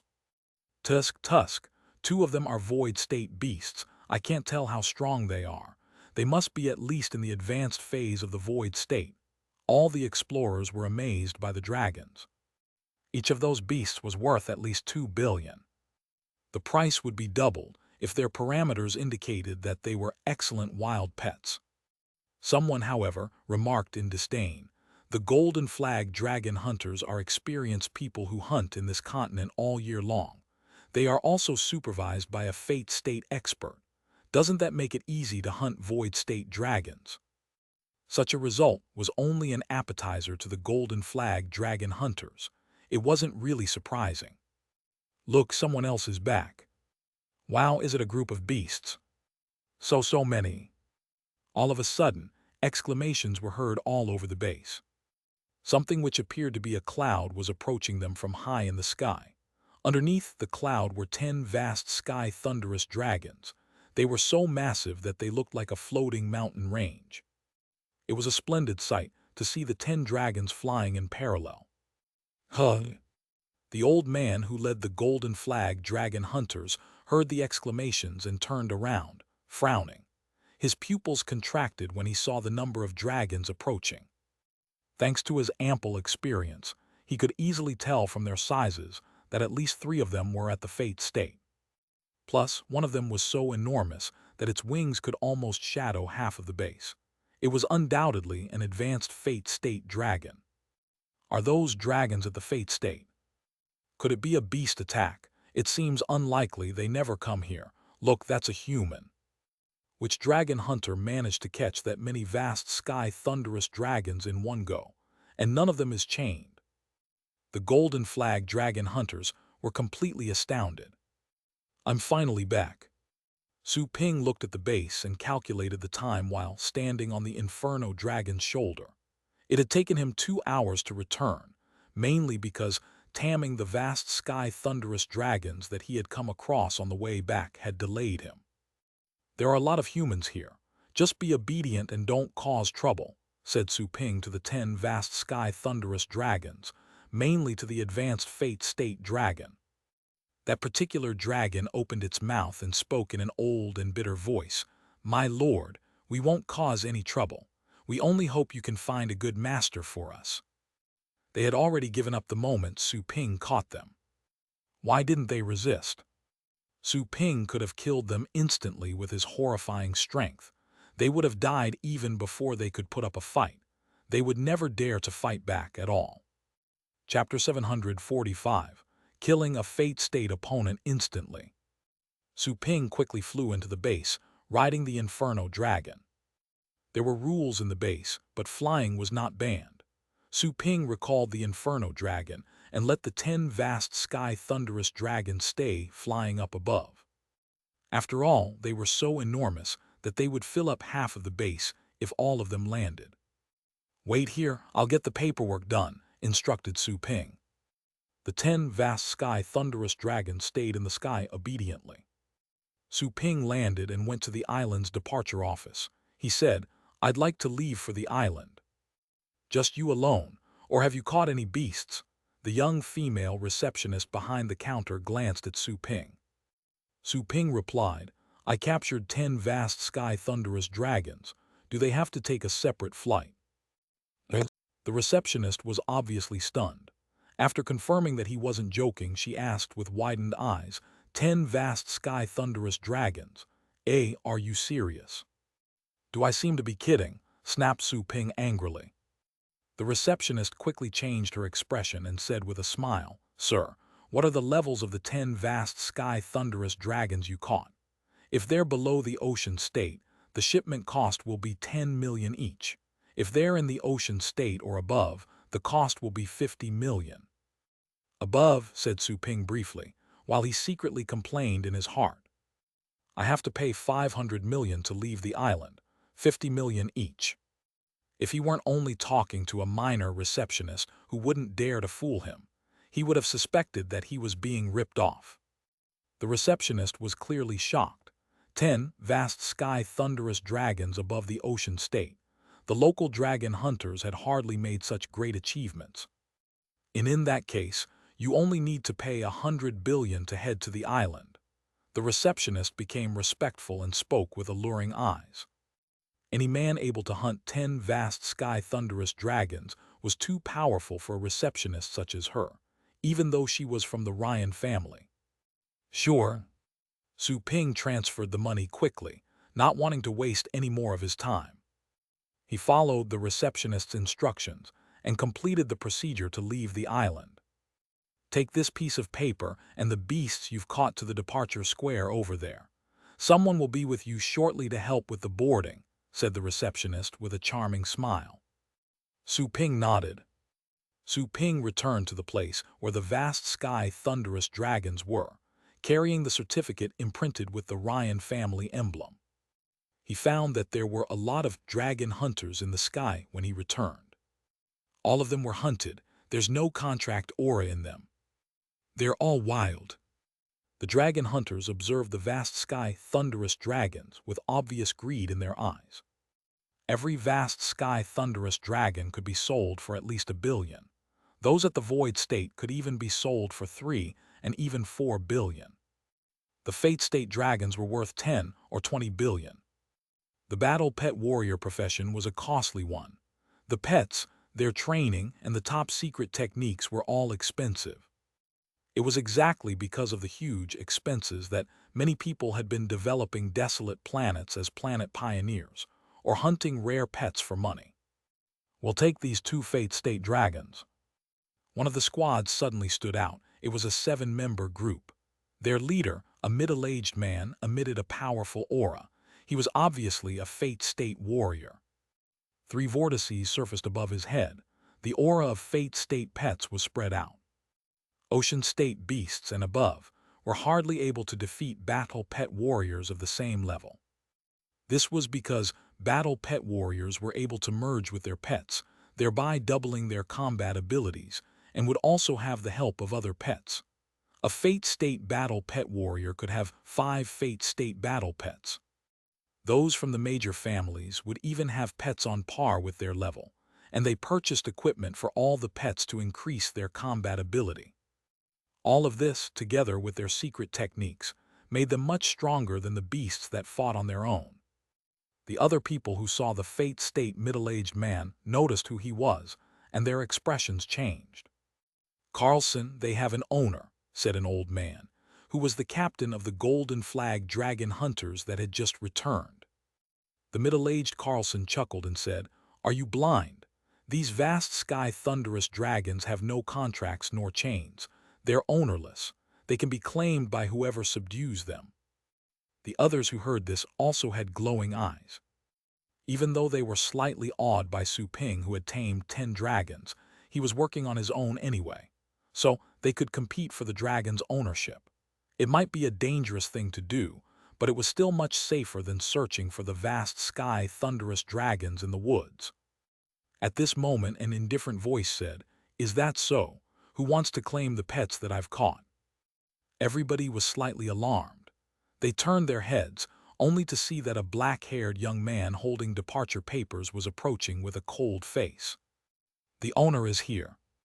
Everyone observed Su Ping cautiously. The middle-aged man knew that a conflict with Su Ping was inevitable. He fearlessly chuckled while he looked at Su Ping. "Brother, it was quite skillful of you, catching this many vast sky thunderous dragons in one go. This makes me think that it was an easy thing for you. Still, it would be inconvenient for you to leave with all of them. Why don't you give me 2 of them?" Su Ping almost felt like laughing after hearing such a proposal. "Indeed, it wasn't hard for me to catch them, but..." Su Ping sneered and looked at him. "Who do you think you are? Why should I give anything to you? Carlson became gloomy. He replied, "Brother, you don't look very familiar to me. It's better to make friends instead of foes when you're not on your home turf. Do you think a piece of garbage deserves to be my friend?" Su Ping moved closer and declared, "Get the hell out of here before I do anything to you. You're asking to be killed." Carlson was quite grim and angry. He was a Fate State warrior, yet Su Ping showed no respect for him at all. Boom! He was about to merge with his pet. He had noticed that Su Ping wasn't easy to deal with. At least, he couldn't tell his true level. As for the ocean state he had perceived, it was definitely a disguise. Roared. There was a behemoth right behind him, covered in black fog as it crawled out of the vortex. It reeked of blood and rotten fish. It then roared and moved towards Carlson's body, ready to merge with him. "You think you're strong enough to fight me? Die." Su Ping coldly pointed his finger. Divine light surrounded his fingertip. A stream of highly compressed sword aura burst out in the blink of an eye, darting out of the secondary space with unstoppable momentum. Space confinement. Purple glorious secret. Carlson's pupils were contracted when he noticed the sword aura shot by Su Ping. His abundant battle experience gave him a bad feeling. He quickly froze the surrounding space to weaken the sword aura, while he performed his own battle technique as a countermeasure. However, while he was still preparing his secret technique, the space he had frozen to slow down Su Ping's attack was torn apart as if made of paper. The sword aura made contact and Carlson's head exploded, blood splashing everywhere. The behemoth that was about to enter his body as a fog returned to its original form, as the fusion had been disrupted. It was impossible for the fusion to proceed since its master was already dead. The contract between them had also been annulled. Everything happened in the blink of an eye. Only 1 second had passed from the moment when Su Ping pointed at Carlson and when the latter's head exploded. Everybody was shocked to hear the sound of the explosion. They looked at the source, only to find that Carlson's head was gone. They were too astounded for words. An instant kill. Carlson, a mid-Fate State warrior, had been killed by Su Ping with a finger attack. That was the power of laws. The old man among the golden flag dragon hunters narrowed his eyes in shock. Even though Su Ping's sword aura was gone, the power of laws still lingered in the air. Only Fate State warriors could have perceived that. The power of laws could he be? The other dragon hunters also looked at Su Ping, both awed and fearful. To kill a Fate State warrior with the power of laws before he could merge with his pet was probably something that only the Star State experts were capable of. Suddenly, the old man among the golden flag dragon hunters fell to his knees. "It's an honor to meet you, Senior. Apologies for the offense." Even though they didn't do anything, the very fact that they were in the vicinity was an indication of their malicious purposes. Hilariously enough, they had been planning to rob a Star State expert who could have easily razed the entire base to the ground. Even the Ryan family, the rulers of the planet, would have to courteously welcome Star State experts whenever they paid a visit. After all, it was always better to have a friend than a foe. After hearing the old man, the other Fate State warriors began to sweat profusely. All of them followed suit, immediately kneeling and begging for forgiveness. Once the Fate State hunters knelt, their teammates standing behind them came back to their senses and paled as they quickly imitated the gesture. It was horrifying. Carlson had been killed with 1 finger. That was beyond their imagination. Everybody was regretting their stupidity. How could someone able to catch 10 powerful, vast, sky thunderous dragons be ordinary? Still, they didn't see it coming. The man was a Star State bigshot who mastered the power of laws. These kinds of people were normally lords ruling over planets. Everybody was on their knees, while Su Ping was the only one standing, making him look even more magnificent. He coldly glanced at the other battle pet warriors, choosing not to say a word. Then, he spoke to the Fate State vast sky thunderous dragon telepathically. "Come with me." The 10 dragons were just as shocked after seeing Su Ping's attack, becoming further discouraged from resisting. All of them flew obediently after him. When Su Ping was walking away, the explorers who were kneeling in his path slid to the sides while still on their knees, not daring to block him. Once Su Ping had taken the dragons to the departure square with his hands on his back, all the people present finally felt that their bodies were no longer as numb as before. Their backs were covered in cold sweat. No wonder he didn't use contracts or chains. He doesn't need any chains. I wouldn't have resisted either if I were one of the dragons. So horrifying. Is that what the Star State experts are capable of? Killing a Fate State warrior was no different from killing an ant for him. Everybody stole looks toward the way Su Ping took to leave, still soaked in cold sweat. Then they quickly dispersed, not daring to stay too long. Chapter 746, I Do Mind. Many people in the distance had observed the conflict. They weren't Fate State warriors, nor did they dare to join the robbery, so they could only watch. They thought that there would be a fierce battle. Little did they expect that the famous Carlson would be killed so fast. His teammates didn't even dare to fetch his body, fearing that they might piss off the Star State expert if they did so. Everybody began to speak noisily after Su Ping left. On the other side, at the departure square, Su Ping had arrived with 10 dragons. The 10 vast sky thunderous dragons behind him attracted everyone's attention. All the people present looked at him with shock. 10 dragons in a single hunt was definitely a major harvest. Besides, quite a few of those dragons were at the Fate State. How strong would the hunter have to be so he could catch them? Everybody looked at Su Ping with awe. Some of them prudently scanned for Su Ping's level, only to find that he was displaying an Ocean State aura. This made them sweat hard in an instant. The Ocean State level was obviously his disguise. They were unable to discern his actual strength. Furthermore, there was a chance that Su Ping might have detected their scanning. Everyone soon decided to withdraw their senses. Su Ping glanced at them and landed on the square. 10 dragons were hovering above his head and shadowing the square. This frightened the other people's vast sky thunderous dragons and beasts so much that they moved aside. The dragons caught by others were shocked to see the 10 new arrivals. They recognized the advanced Fate State dragon. It used to be an elder of their clan. The elder had been captured by a human. Elder, were you caught too? Yes. The human surely ambushed you with a trap. He's really obnoxious. Yes. Elder, why aren't you chained? This is a good opportunity. You should run. Yes. Elder will cover you. Just run. Yes.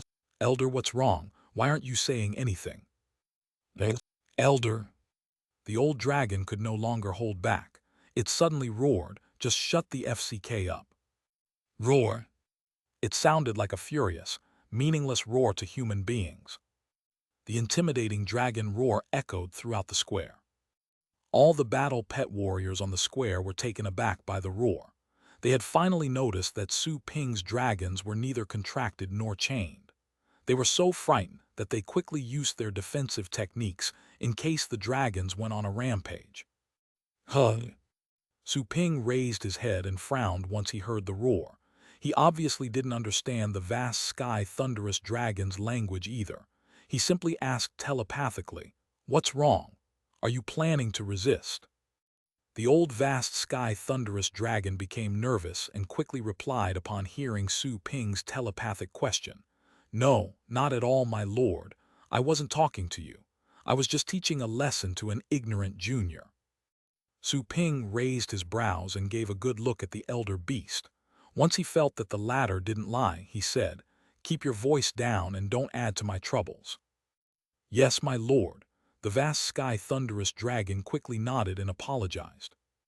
It then looked at its supportive fellow dragons after the apology, merely rolling its eyes. "You are truly brainless. Don't we all know we're not chained, or that we have a chance to run away? The only reason we don't run is because we're too scared. You can't even see the obvious. You deserve to be caught." The dragon was quite angry. It had almost been criticized by Su Ping because of them. The other dragons were dumbfounded. "What's wrong with the elder?" They were all at a loss. Two massive carriers descended from the clouds at that moment, stopping right above the plentiful dragons. Several men dashed out of the carriers and landed on the square. Some of them noticed the eye-catching dragons that Su Ping had caught. All of them were shocked to see that those beasts were neither under contract nor chained. What's going on? Damn! They were so scared that they quickly circumvented the dragons. The 10 vast sky thunderous dragons were unrestrained. They could break free any time they wanted. Their faces became pale when they noticed that there were fate state dragons. Those dragons could destroy the entire base if they were angered. Guards, where are the guards? What's going on here? The newcomers flew away and demanded angrily. Soon after, someone ascended to the sky and quickly explained the situation to them. The guards had already noticed the special circumstances of the 10 dragons and witnessed how Su Ping had killed Carlson. None of them dared to ask him to restrain the dragons, fearing that they might anger him. Besides, it made sense that the 10 vast sky thunderous dragons were that obedient in front of a star state expert. They probably wouldn't do anything unless they wanted to get killed. The star state. The newcomers were shocked. They soon noticed Su Ping in the square after being informed by the guards. They were awed and respectful. Whoosh whoosh. All of them quickly flew over to meet with Su Ping. It's an honor to meet you, Senior. All of them bowed, ignoring everybody else around them. Su Ping raised his eyebrows and realized that they must have learned of what he did a moment earlier. He said indifferently, "Don't make a fuss. This is my departure paperwork. I simply want to leave as soon as possible." Yes, Senior. Senior, please wait a moment. We will install departure devices on your battle pets. They couldn't have been any more respectful. Su Ping nodded and gave them permission. One of them quickly flew and approached the 10 dragons. He was inevitably nervous in their presence. After all, there was no way he could survive if they chose to attack him. Many of them were fate state dragons. Whoosh! That man took out many silver collars from a small storage device. The collars looked like machines but had joints that were made of energy. They were products that mixed machines with astral power. Once the collars were activated, they expanded and were then sent to the dragons, attaching to either horns or claws. The vast sky thunderous dragons were so massive that the collars could only work as rings for them, even though they had been enlarged. Once the collars were attached, they soon unleashed blue ripples that covered the dragons' bodies. Senior, you can leave with your pets now. They can pass through the energy shield around the rumbling thunder continent with the IDs placed on them. A middle-aged man said to Su Ping respectfully, "Senior, this is your device." He then turned his hand upside down and took out something that resembled a badge. He respectfully offered the badge to Su Ping with both hands. Su Ping accepted it. Then it unleashed blue ripples that covered his body. The ripples had almost the same energy structure as that of the devices placed on the dragons. Is that all? Su Ping was slightly surprised. Yes, said the middle-aged man respectfully. The battle pets above the ocean state can fly out as long as they have IDs. Those below the ocean state have to be shipped out, because the pressure near the periphery is so strong that the 9th-rank beasts which are capable of flying cannot resist. Su Ping nodded and said, "What should I do with the IDs once I get out?" "Someone will find you to collect them."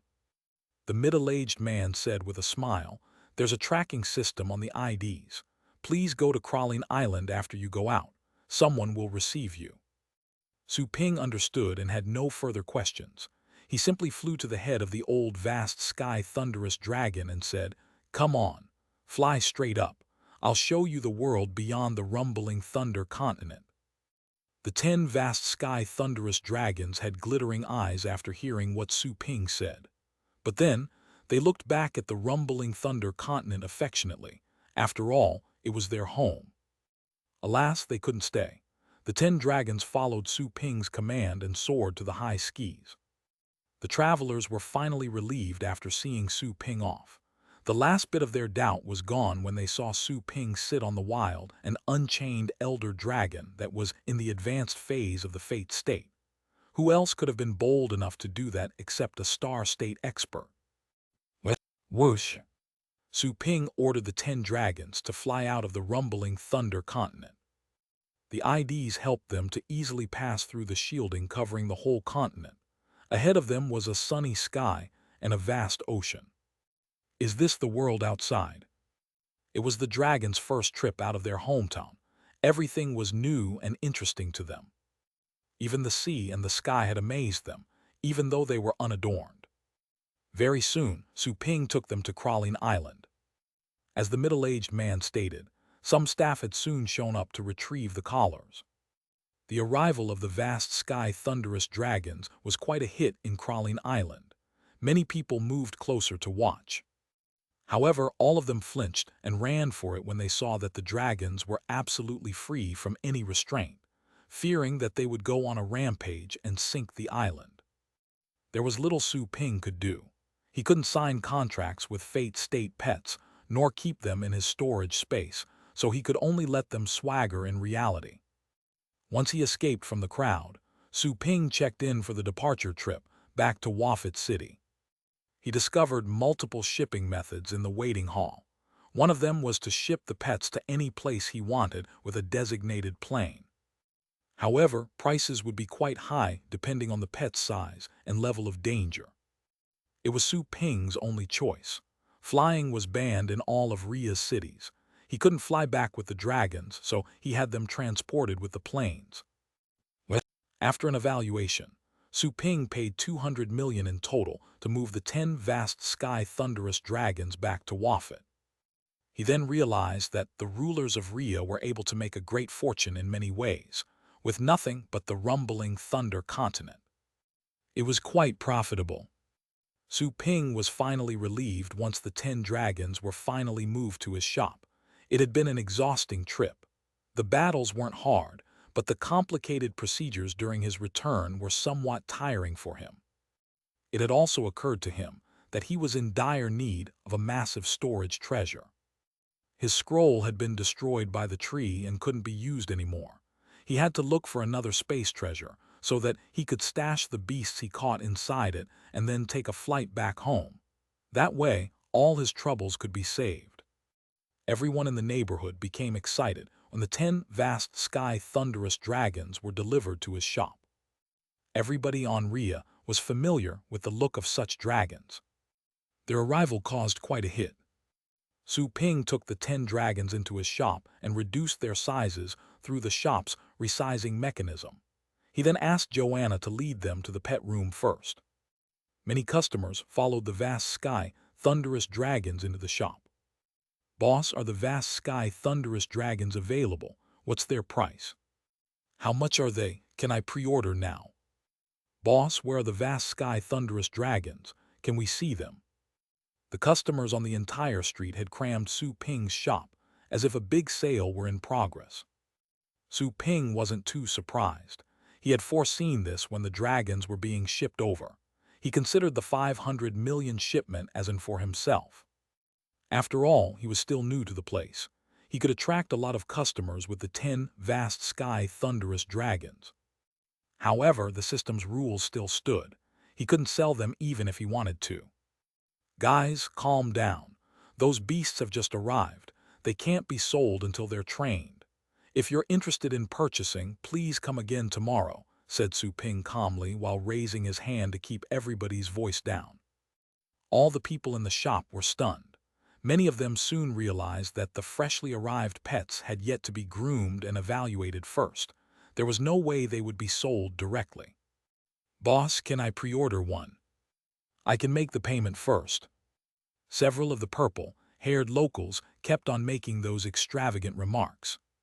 Su Ping shook his head and said, "This shop doesn't accept pre-orders. You can come tomorrow if you want them." The guys who intended to pay in advance looked at each other in bewilderment. One of them suddenly said, "Boss, can you sell me one first? I don't mind if it's not trained. I can train it on my own. Just state your price." Su Ping looked at the person who had just talked. only to find that he was a void state battle pet warrior. He was already an elite expert even on a developed place such as Rhea. "Sorry, but I do mind," replied Su Ping. Chapter 747, Pet Contest. Huh. Su Ping's reply stunned him. Su Ping continued, "The battle pets that are sold in this shop are guaranteed to be excellent. We have to perform examinations to make sure of that. Please wait patiently. Come tomorrow if you want to buy pets. If you want us to train or nurse your pets, the services are available right now." All the customers were discouraged by his response. Everyone was there for the vast sky thunderous dragons. None of them were interested in training or nurturing. They preferred to train their pets in shops they were familiar with, in case the pets were ruined in a bogus shop and would potentially have to seek compensation. Besides, pets were of critical importance to battle pet warriors, who would readily hand them over to a strange, random shop. The customers left one after the other. Soon after, the shop was half empty. The customers were mostly there to witness the selling of the dragons. All of them left once they learned that the dragons weren't available. After all, only a few people could really afford a vast sky thunderous dragon and establish a contract with it. Su Ping wasn't bothered by the customers who had left. The dragons he had taken to the store had worked as the best for him, at least on that street. He would entice some of the customers into experiencing other services in his shop when the dragons were sold on the next day. It was at that moment that a seemingly interested young was curious about the services. He asked, "Boss, can you train void state pets?" Even though he had never been to Su Ping's shop before, he was sure that whoever was able to get 10 vast sky thunderous dragons in one go was surely not someone qualifiable as simple. He perceived the shop's power and thought that it was probably being backed by a major corporation. Su Ping looked at the young man and found that he was an ocean state warrior. He said, "I can train any pet below the star state." Any pet below the star state? The young man was slightly surprised, further convinced of his speculation. He asked, "What about the type? I intend to train a void state imprisoning winged dragon." It was another popular pet below the star state in Sylvie. It was a hybrid between demons and dragons. It was almost as strong as the vast sky thunderous dragon. Su Ping smiled and said, "There are no restraints. You can train any type of pet here." The young man widened his eyes ever so slightly. "No restraints, that's quite remarkable." Every trainer had pets they were familiar with. They wouldn't train just any other pet. After all, there were hundreds of thousands of pet species. Each of the species would have its own features. A lot of time and effort was required to become familiar with those features. When Su Ping claimed that he could train any type of pet, wasn't he meaning that there was a large group of trainers behind the shop? Is he collaborating with a certain trainers association? The young man thought quickly and attached even more importance to Su Ping's shop. He didn't go to that street often, but he was a local resident in Wafit anyway, and he had never heard about Su Ping's shop, which could only mean that it hadn't been in business for long. After all, how could a shop capable of taking in 10 vast sky thunderous dragons be unknown in Wafit? Newly opened shops would always provide the best services at the beginning in order to attract more customers. That was the best time to pay them a visit. As he thought about that, the young man instantly asked, "Boss, how long will it take for you to train the pets?" "Half a day if you're in a hurry. If not, you can pick up your pet the next day," replied Su Ping with a smile. Phileas was rather stunned. "Half a day if I'm not in a hurry. One day if not." Was it pet training or pet bathing? He had never heard that training could be completed that quickly, unless it was for the lowly pets of apprentices who had just become battle pet warriors. But he was hopping to train a void state pet. Not even a high-star master trainer could finish the training in such a short time. Phileas became suspicious of Su Ping's shop for a moment. Su Ping noticed the suspicion in the customer's eyes and felt rather helpless. He wondered if he had to keep the pet around for an additional week or a fortnight in order to please the customers. He would have done that to save time if it didn't affect him. However, those would take up a lot of space in his shop. Su Ping could only try to persuade the customer. Don't worry. The training will be short but definitely effective. Your pet will at least grasp a new skill or have a slightly improved combat ability. His new shop wasn't too popular anyway. He was aiming to attract any customer he found. He would later have regular customers such as Mia, and his time and trouble could then be saved. Phileas was at a loss for words. He had felt a bit suspicious about Su Ping's shop a moment earlier, but now he was almost certain that something was wrong with the shop. You're telling me that half a day or 1 day of training is enough for my pet to learn a new skill, or to improve its combat abilities? Do you take me for a fool? How could a trainer be so good? Is this guy a 2-star ultra or a 1-star ultra trainer? However, there weren't any such trainers on the entire planet. 2-star ultra trainers were rarely seen in the entire Zerapron solar system. The leader of the Layefa family, the ruler of that solar system, would never hesitate to visit them at their home. As for the 1-star ultra trainers, there were only a handful of them in Sylvie. "Boss, I'm from the Morno family," said Phileas to Su Ping while staring at him. "Su Ping, I'm offering to train your pet. Why are you telling me your family name?" "What do you mean?" Su Ping looked at him peacefully. Phileas' rising fury suddenly faded as he looked at the calmness in Su Ping's eyes. He then remembered the 10 vast sky thunderous dragons again. Judging from their sizes, at least 3 of them were fate state beasts. This shop, Phileas swallowed the doubts he was about to say out loud. He was truly uncertain. The shop owner could be a fraud, but was it necessary for him to trick anyone if he could get 3 fate state dragons in a single outing? Is this shop really backed by an ultra trainer? Phileas was deep in thought. He hesitated, just as if he were in the middle of a gambling game. "Hey, if it is Mr. Phileas." At this moment, a mocking voice was heard near the door. Then a young man in famous, fashionable clothes walked in. The watch on his wrist was of limited edition, and not just for ornamental purposes. Its inlaid energy formation was strong enough to resist a fate state attack. That watch could only be bought by those who were powerful and had connections. It was also a symbol of the upper class. The young man held a tall, beautiful woman who had purple long hair and a cold face. Still, there was tenderness in her eyes when she looked at her male companion. "Parks." Phileas turned around and saw the young man. Then he became grim, with cold light flashing in his eyes. "Are you here to train your pet? A passerby just mentioned that this shop has 10 vast sky thunderous dragons. Is it true? Hey, are you the boss?" The latter half of his sentence was directed at Su Ping. "It's true, but they won't be available until tomorrow," replied Su Ping with a casual smile. "Really?" Park stepped forward and smiled. "Boss, can you make an exception for me? I would like to buy one today, even if it means paying more. Money doesn't mean anything to me." He then glanced at Phileas and chuckled.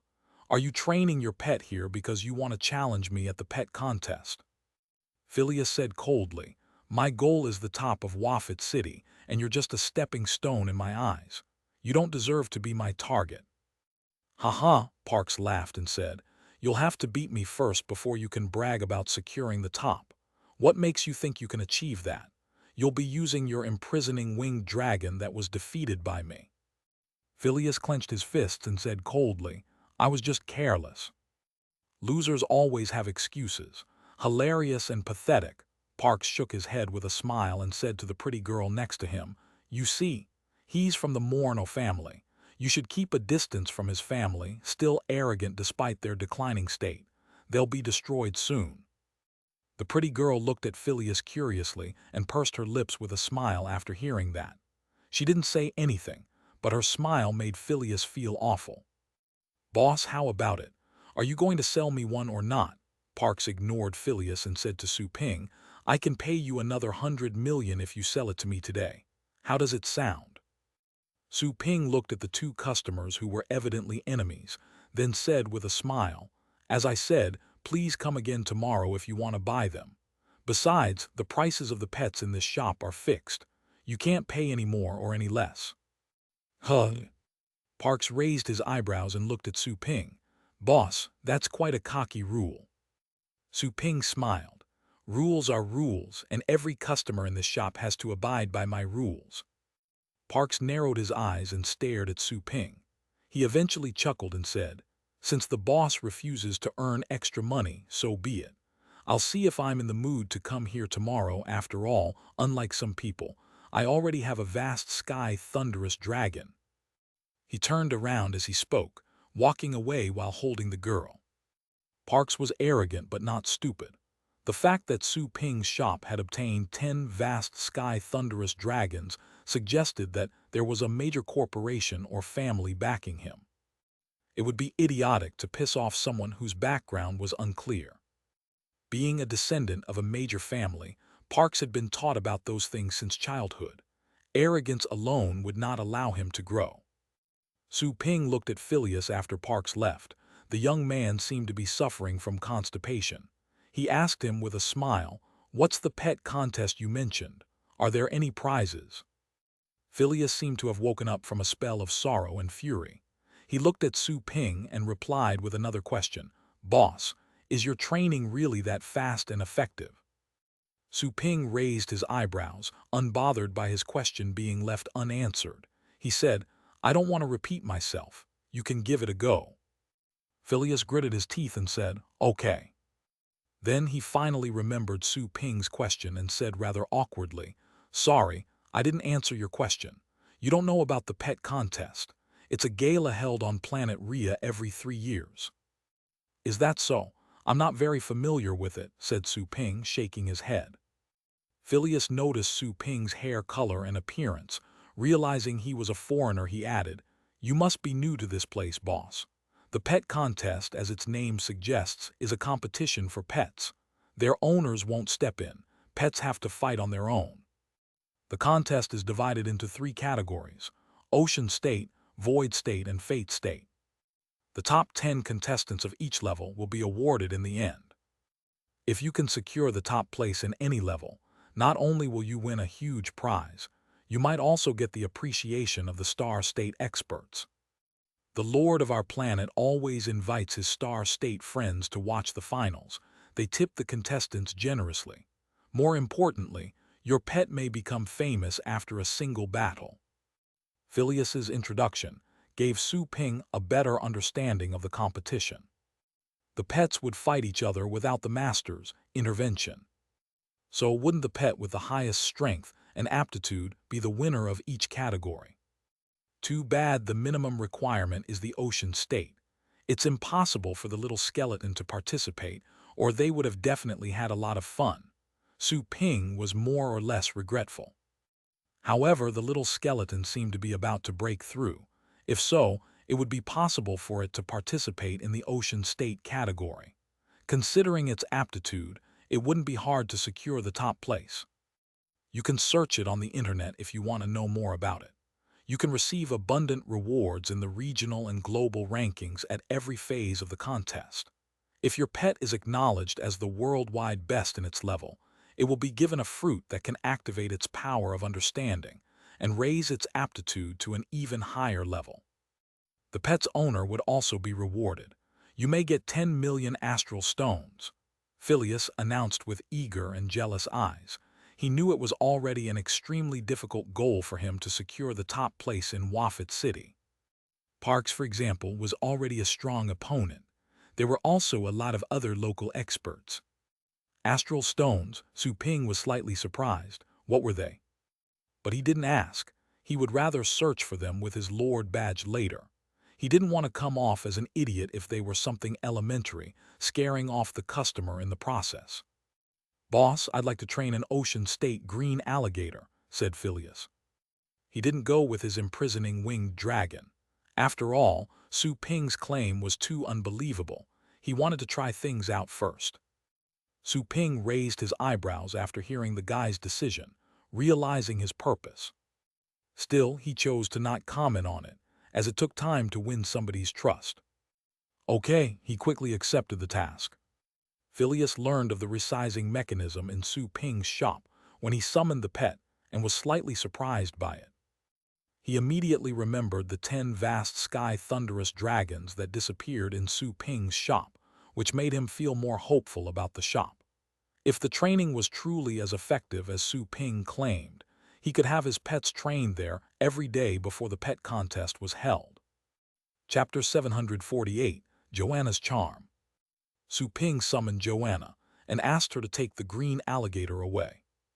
The blonde-haired Joanna attracted Phileas's attention the moment she showed up. He gazed at her with widened eyes. Joanna had an indifferent demeanor. The godly pressure she emitted rendered the green alligator too scared to resist.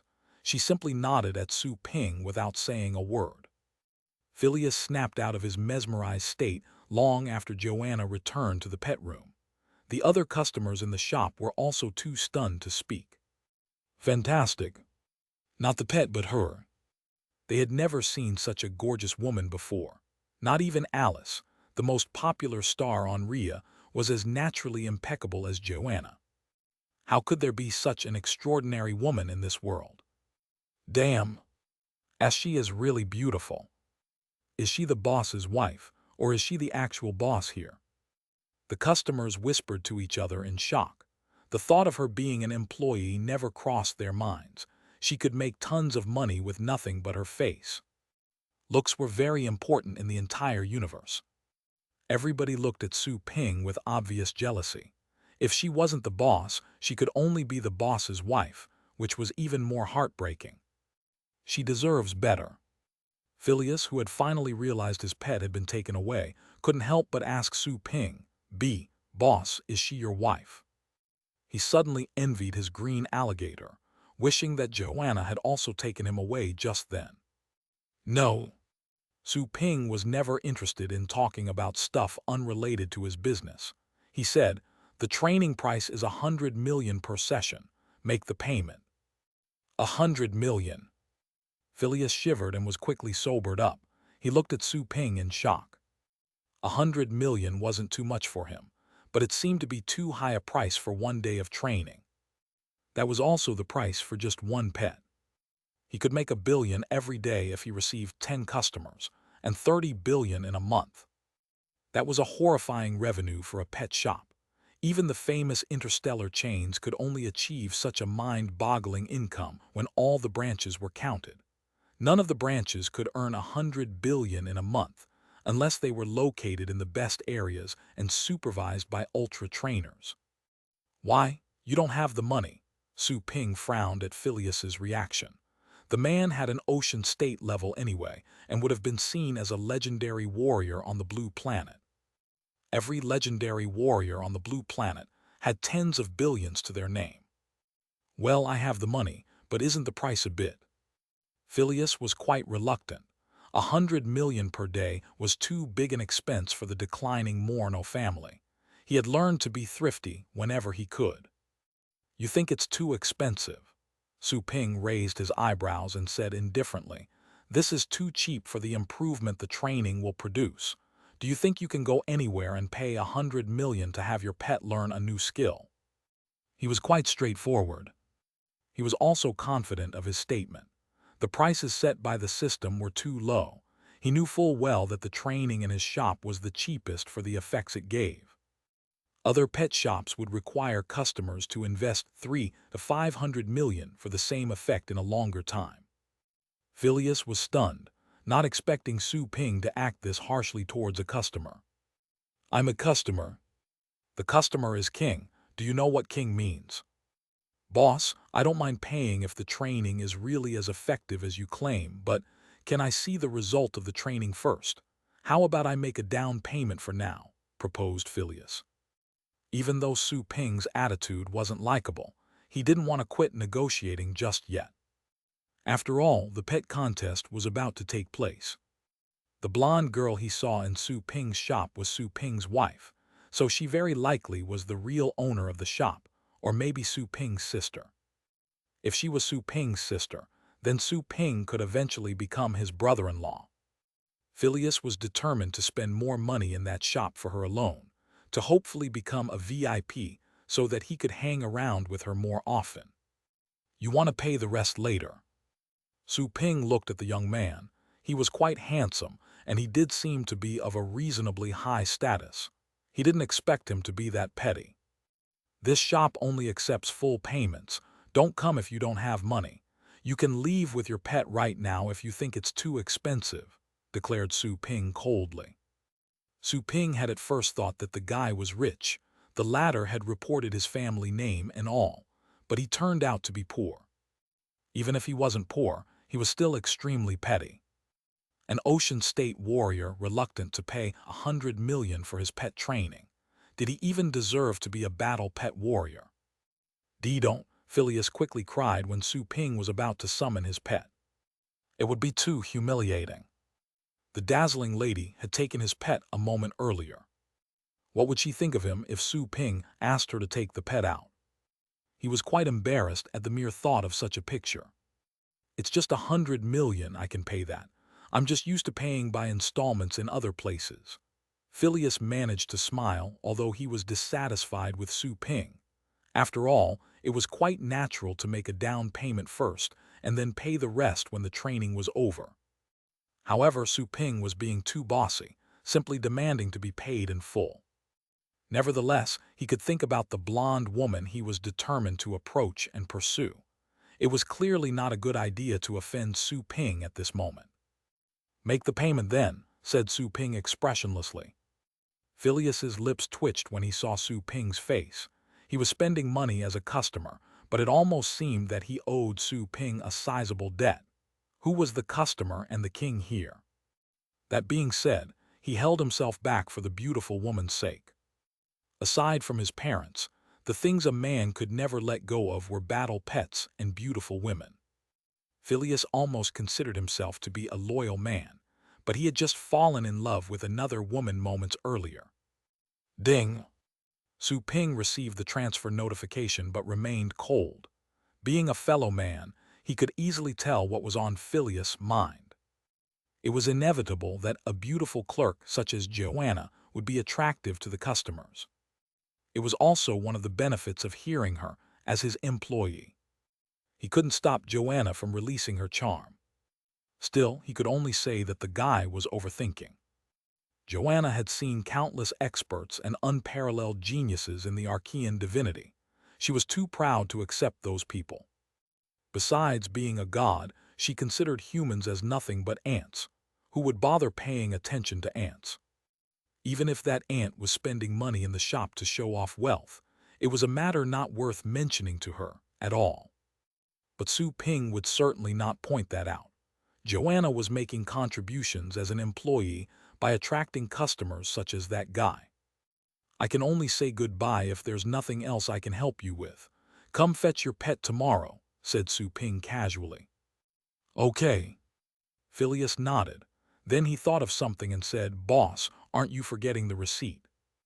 This shop doesn't hand out receipts. I'll recognize you and give you your pet when you return, said Su Ping. Phileas was dumbfounded. No receipt. What if you deny that you took my pet? Boss, we're talking about $100 million here. Please at least write me a note, Phileas couldn't help but say. You think I'll trick you for a mere $100 million? You can always come back here. My shop is not going anywhere. Su Ping rolled his eyes. The system never gave receipts. He gave receipts on the blue planet because he was familiar with the paperwork and could make counterfeits. Still, he preferred not wasting his time applying for receipts from the tax bureau in that place. Phileas wanted to say something, but then he held back. It didn't make sense that no receipts would be given. However, he had already handed out the money, and Su Ping's shop was right there, unlikely to disappear. So he thought for a moment and decided to let it go. He might leave a bad impression if the beautiful woman suddenly came out and saw that he was acting pettily. Well, it's just another habit that I've developed in other shops. Never mind. Phileas coughed and chuckled again. He would play the generous part since he was unable to get a receipt. Su Ping said without even raising his eyes, "The door, over there." Phileas felt like vomiting blood, as the boss's attitude was almost insufferable.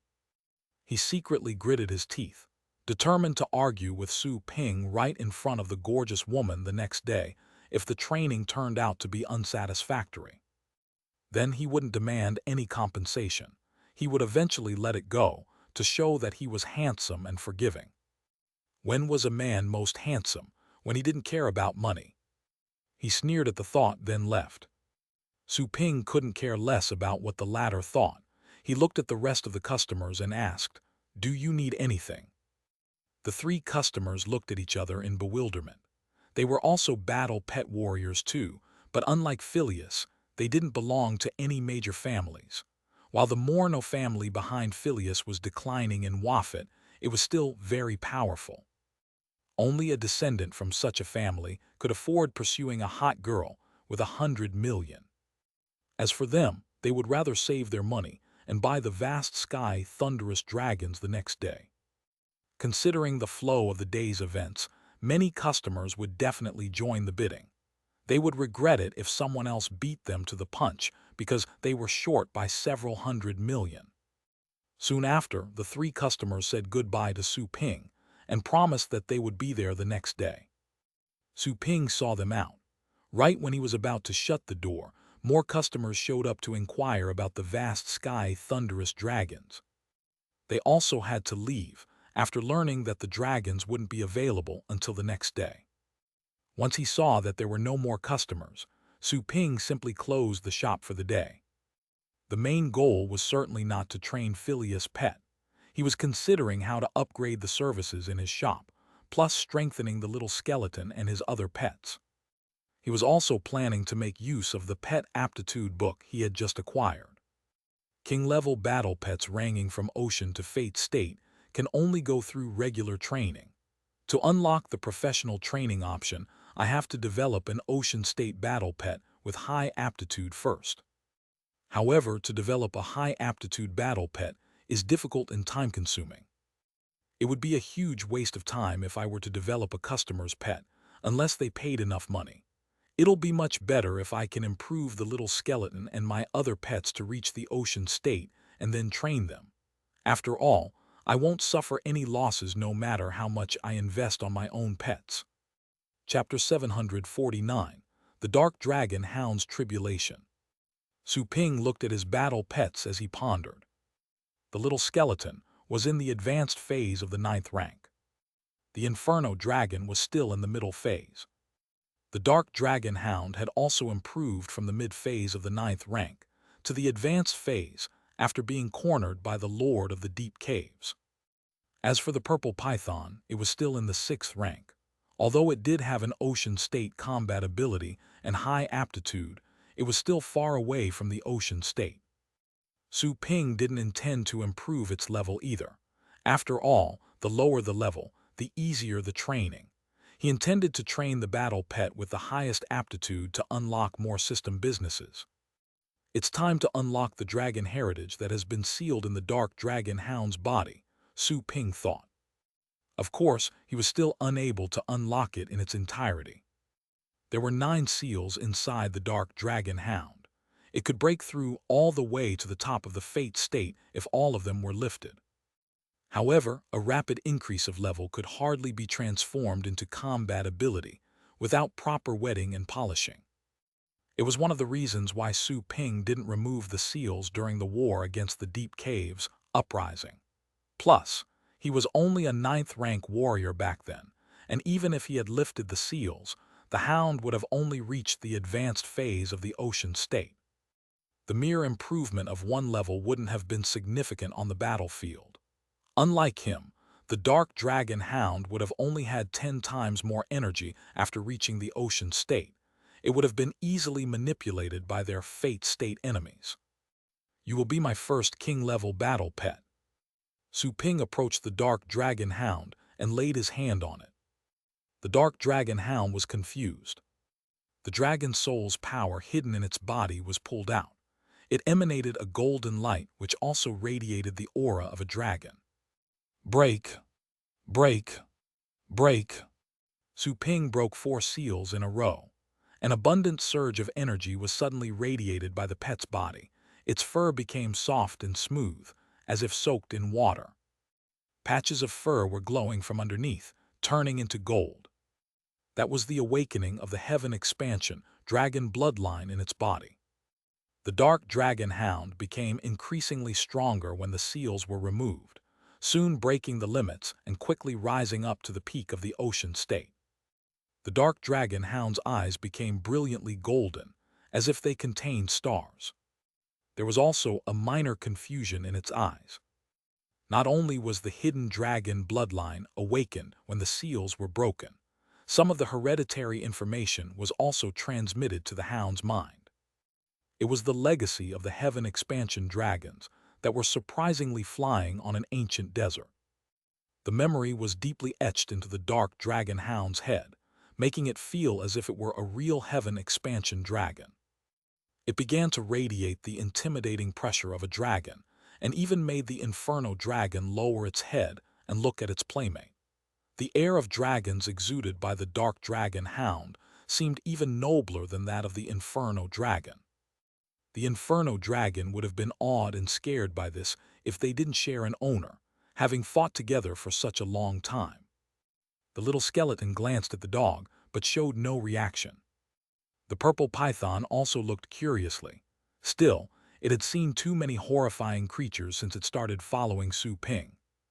Even Fate State beasts would have trembled in fear if the dark dragon hound were to release its draconic aura. Such an energy was extremely magnificent. The bloodline of the heaven expansion dragons was much greater than that of the star state. The old dragon who had transferred the legacy to the dark dragon hound only had a limited level of talent.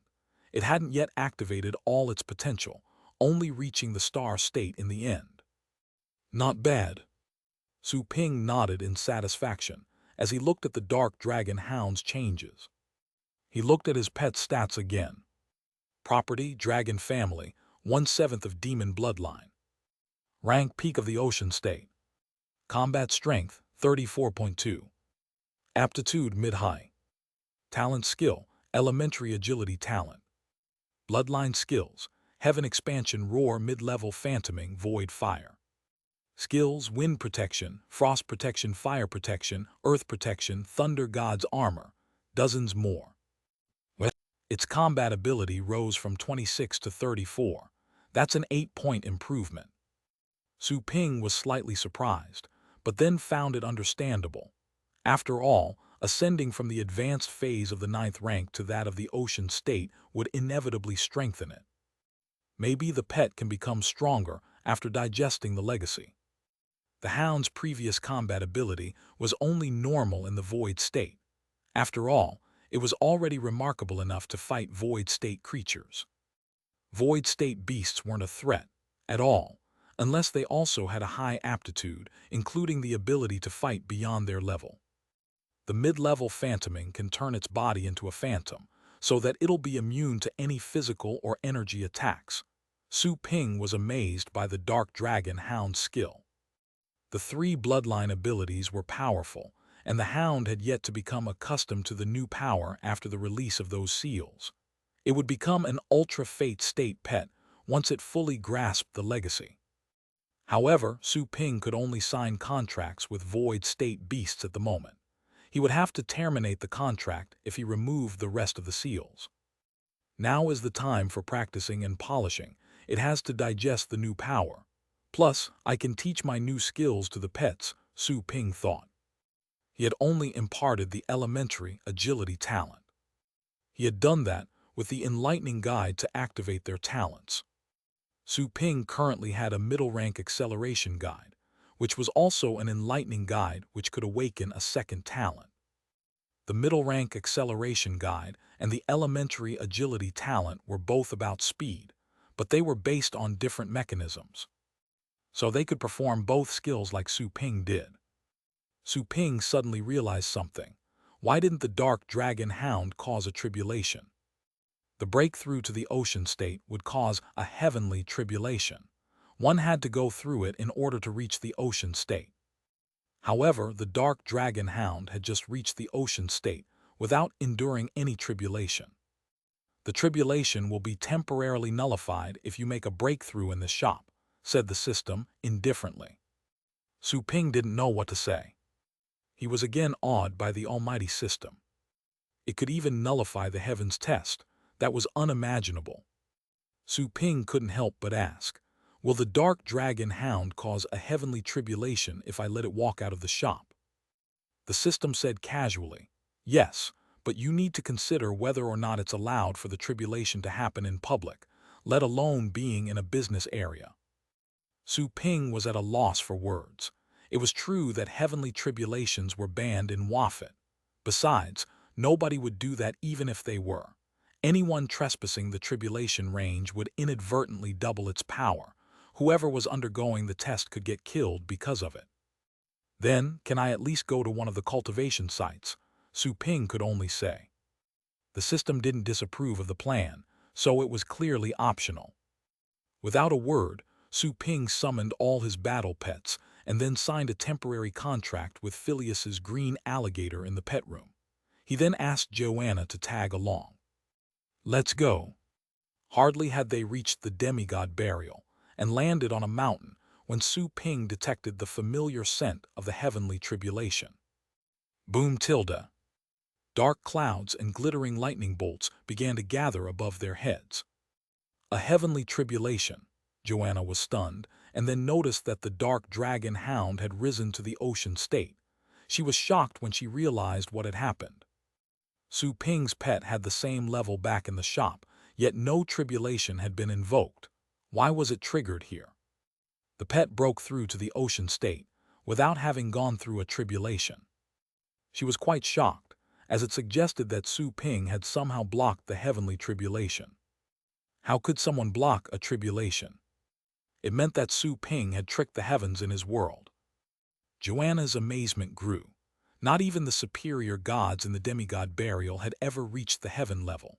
She had only heard that there were higher levels above the superior god rank, and that the heaven, which controlled all the order in the world, was alive.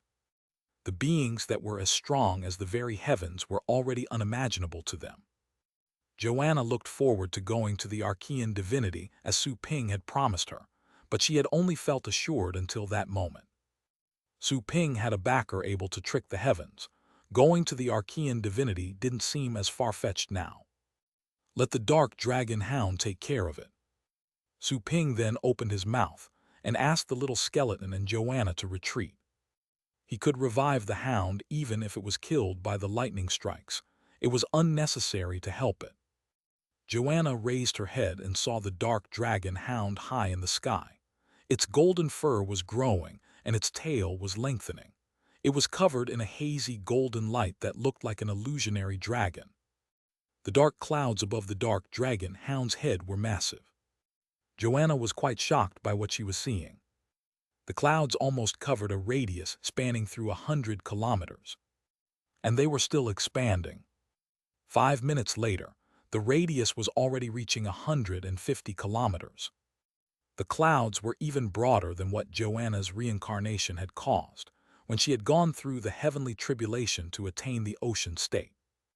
Even though she didn't use too many rare materials on that body, nor cultivate any divine techniques, it had inherited her own blood, which belonged to the Titan gods anyway.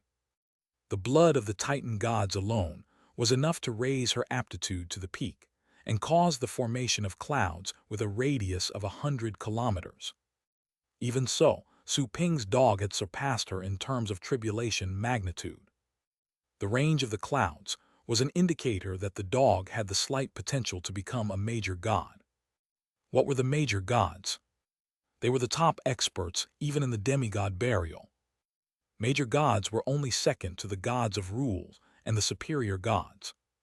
Su Ping was just as surprised to see the dark dragon hound's potential. He then realized that it was probably because of the heaven expansion dragon's bloodline that had just been unsealed. After all, that dragon race was much stronger than those that reached the star state.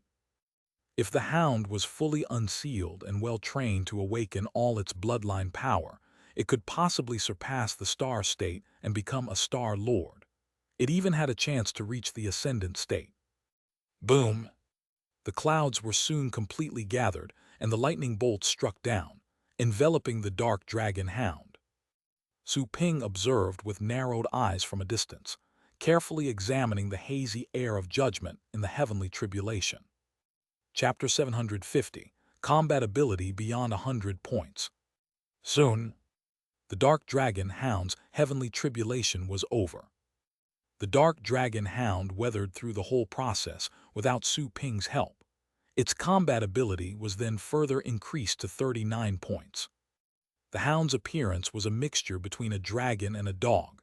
It had exuberant fur and seemed powerful enough to break a mountain with its claws.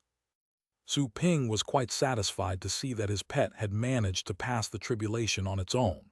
It was quite dangerous, and not every beast could have passed it that easily.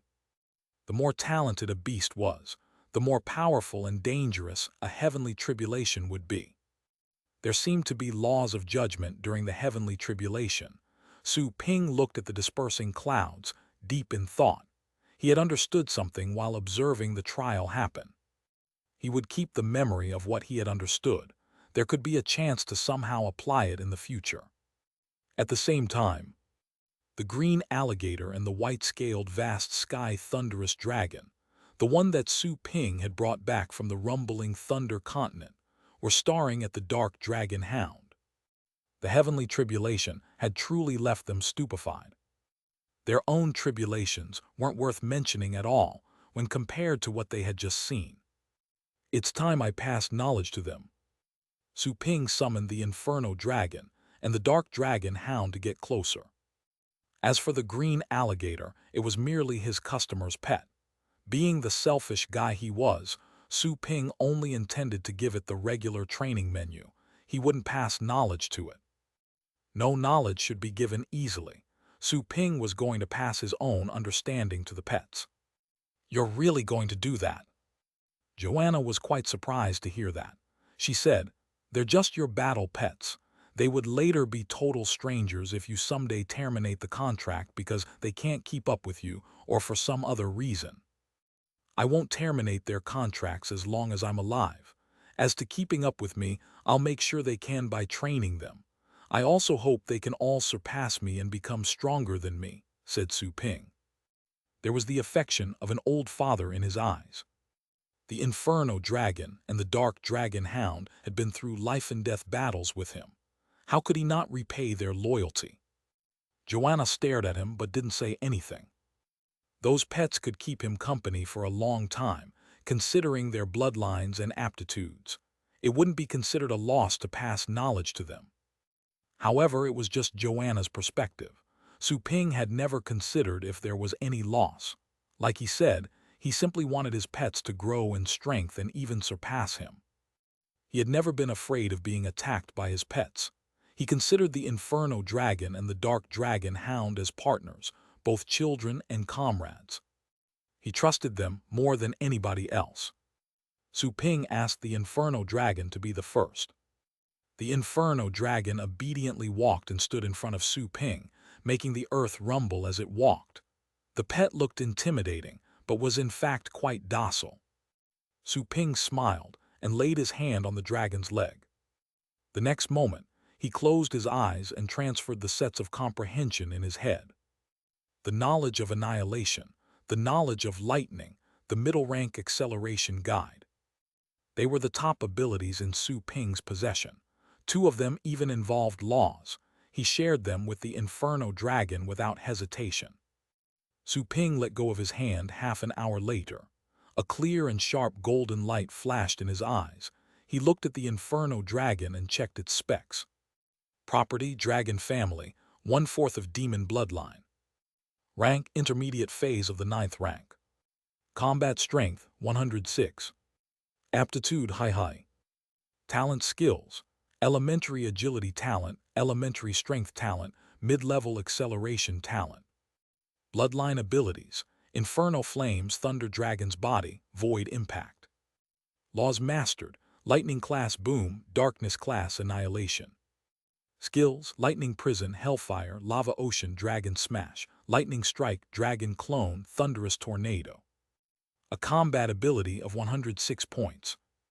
Su Ping widened his eyes and rubbed them hard after seeing the numbers, only to find that they weren't deceiving him. Its combat ability was truly higher than 100, and by 6 points. How is it possible?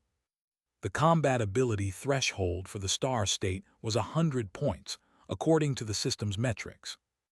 Anyone with a combat ability of 100 points would be as strong as a star state being. The Inferno Dragon only had 30 points of combat ability before the knowledge transfer. The number had surpassed the 100 mark after the session. The power of the two laws improved its combat ability by almost 70 points. That improvement was completely unbelievable.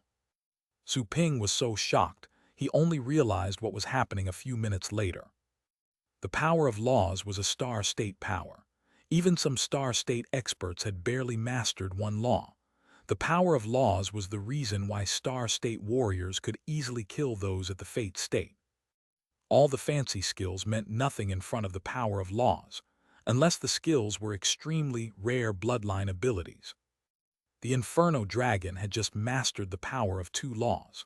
Logic alone could make one see that it would be much stronger than those at the regular star state. Adding the mid-level acceleration talent Su Ping had just acquired, it was even possible that the Inferno Dragon could instantly kill a star state being. However, the Inferno Dragon's level was too low. It had been fighting hard under Su Ping's training, enduring hundreds of heavenly tribulations, which purified and compressed its energy. Its astral power was even purer than that of ocean state beasts. The purer the astral power was, the more energy it would contain. The Inferno Dragon's energy capacity had also been increasing because of all the exhausting battles. That was the reason the Inferno Dragon, the Dark Dragon Hound, the little skeleton and Su Ping had much more energy than other people at their level. Still, the Inferno Dragon's level was too low. The body and cultivation in the mid-phase of the 9th rank presented a massive constraint. The Inferno Dragon didn't have enough energy when compared to the real star state. It could only struggle to carry out the power of laws as Su Ping did before entering the star state. Fighting with the power of two laws would leave it exhausted. Nevertheless, the Inferno Dragon had a combat ability over 100 points. That was the official star state combat ability.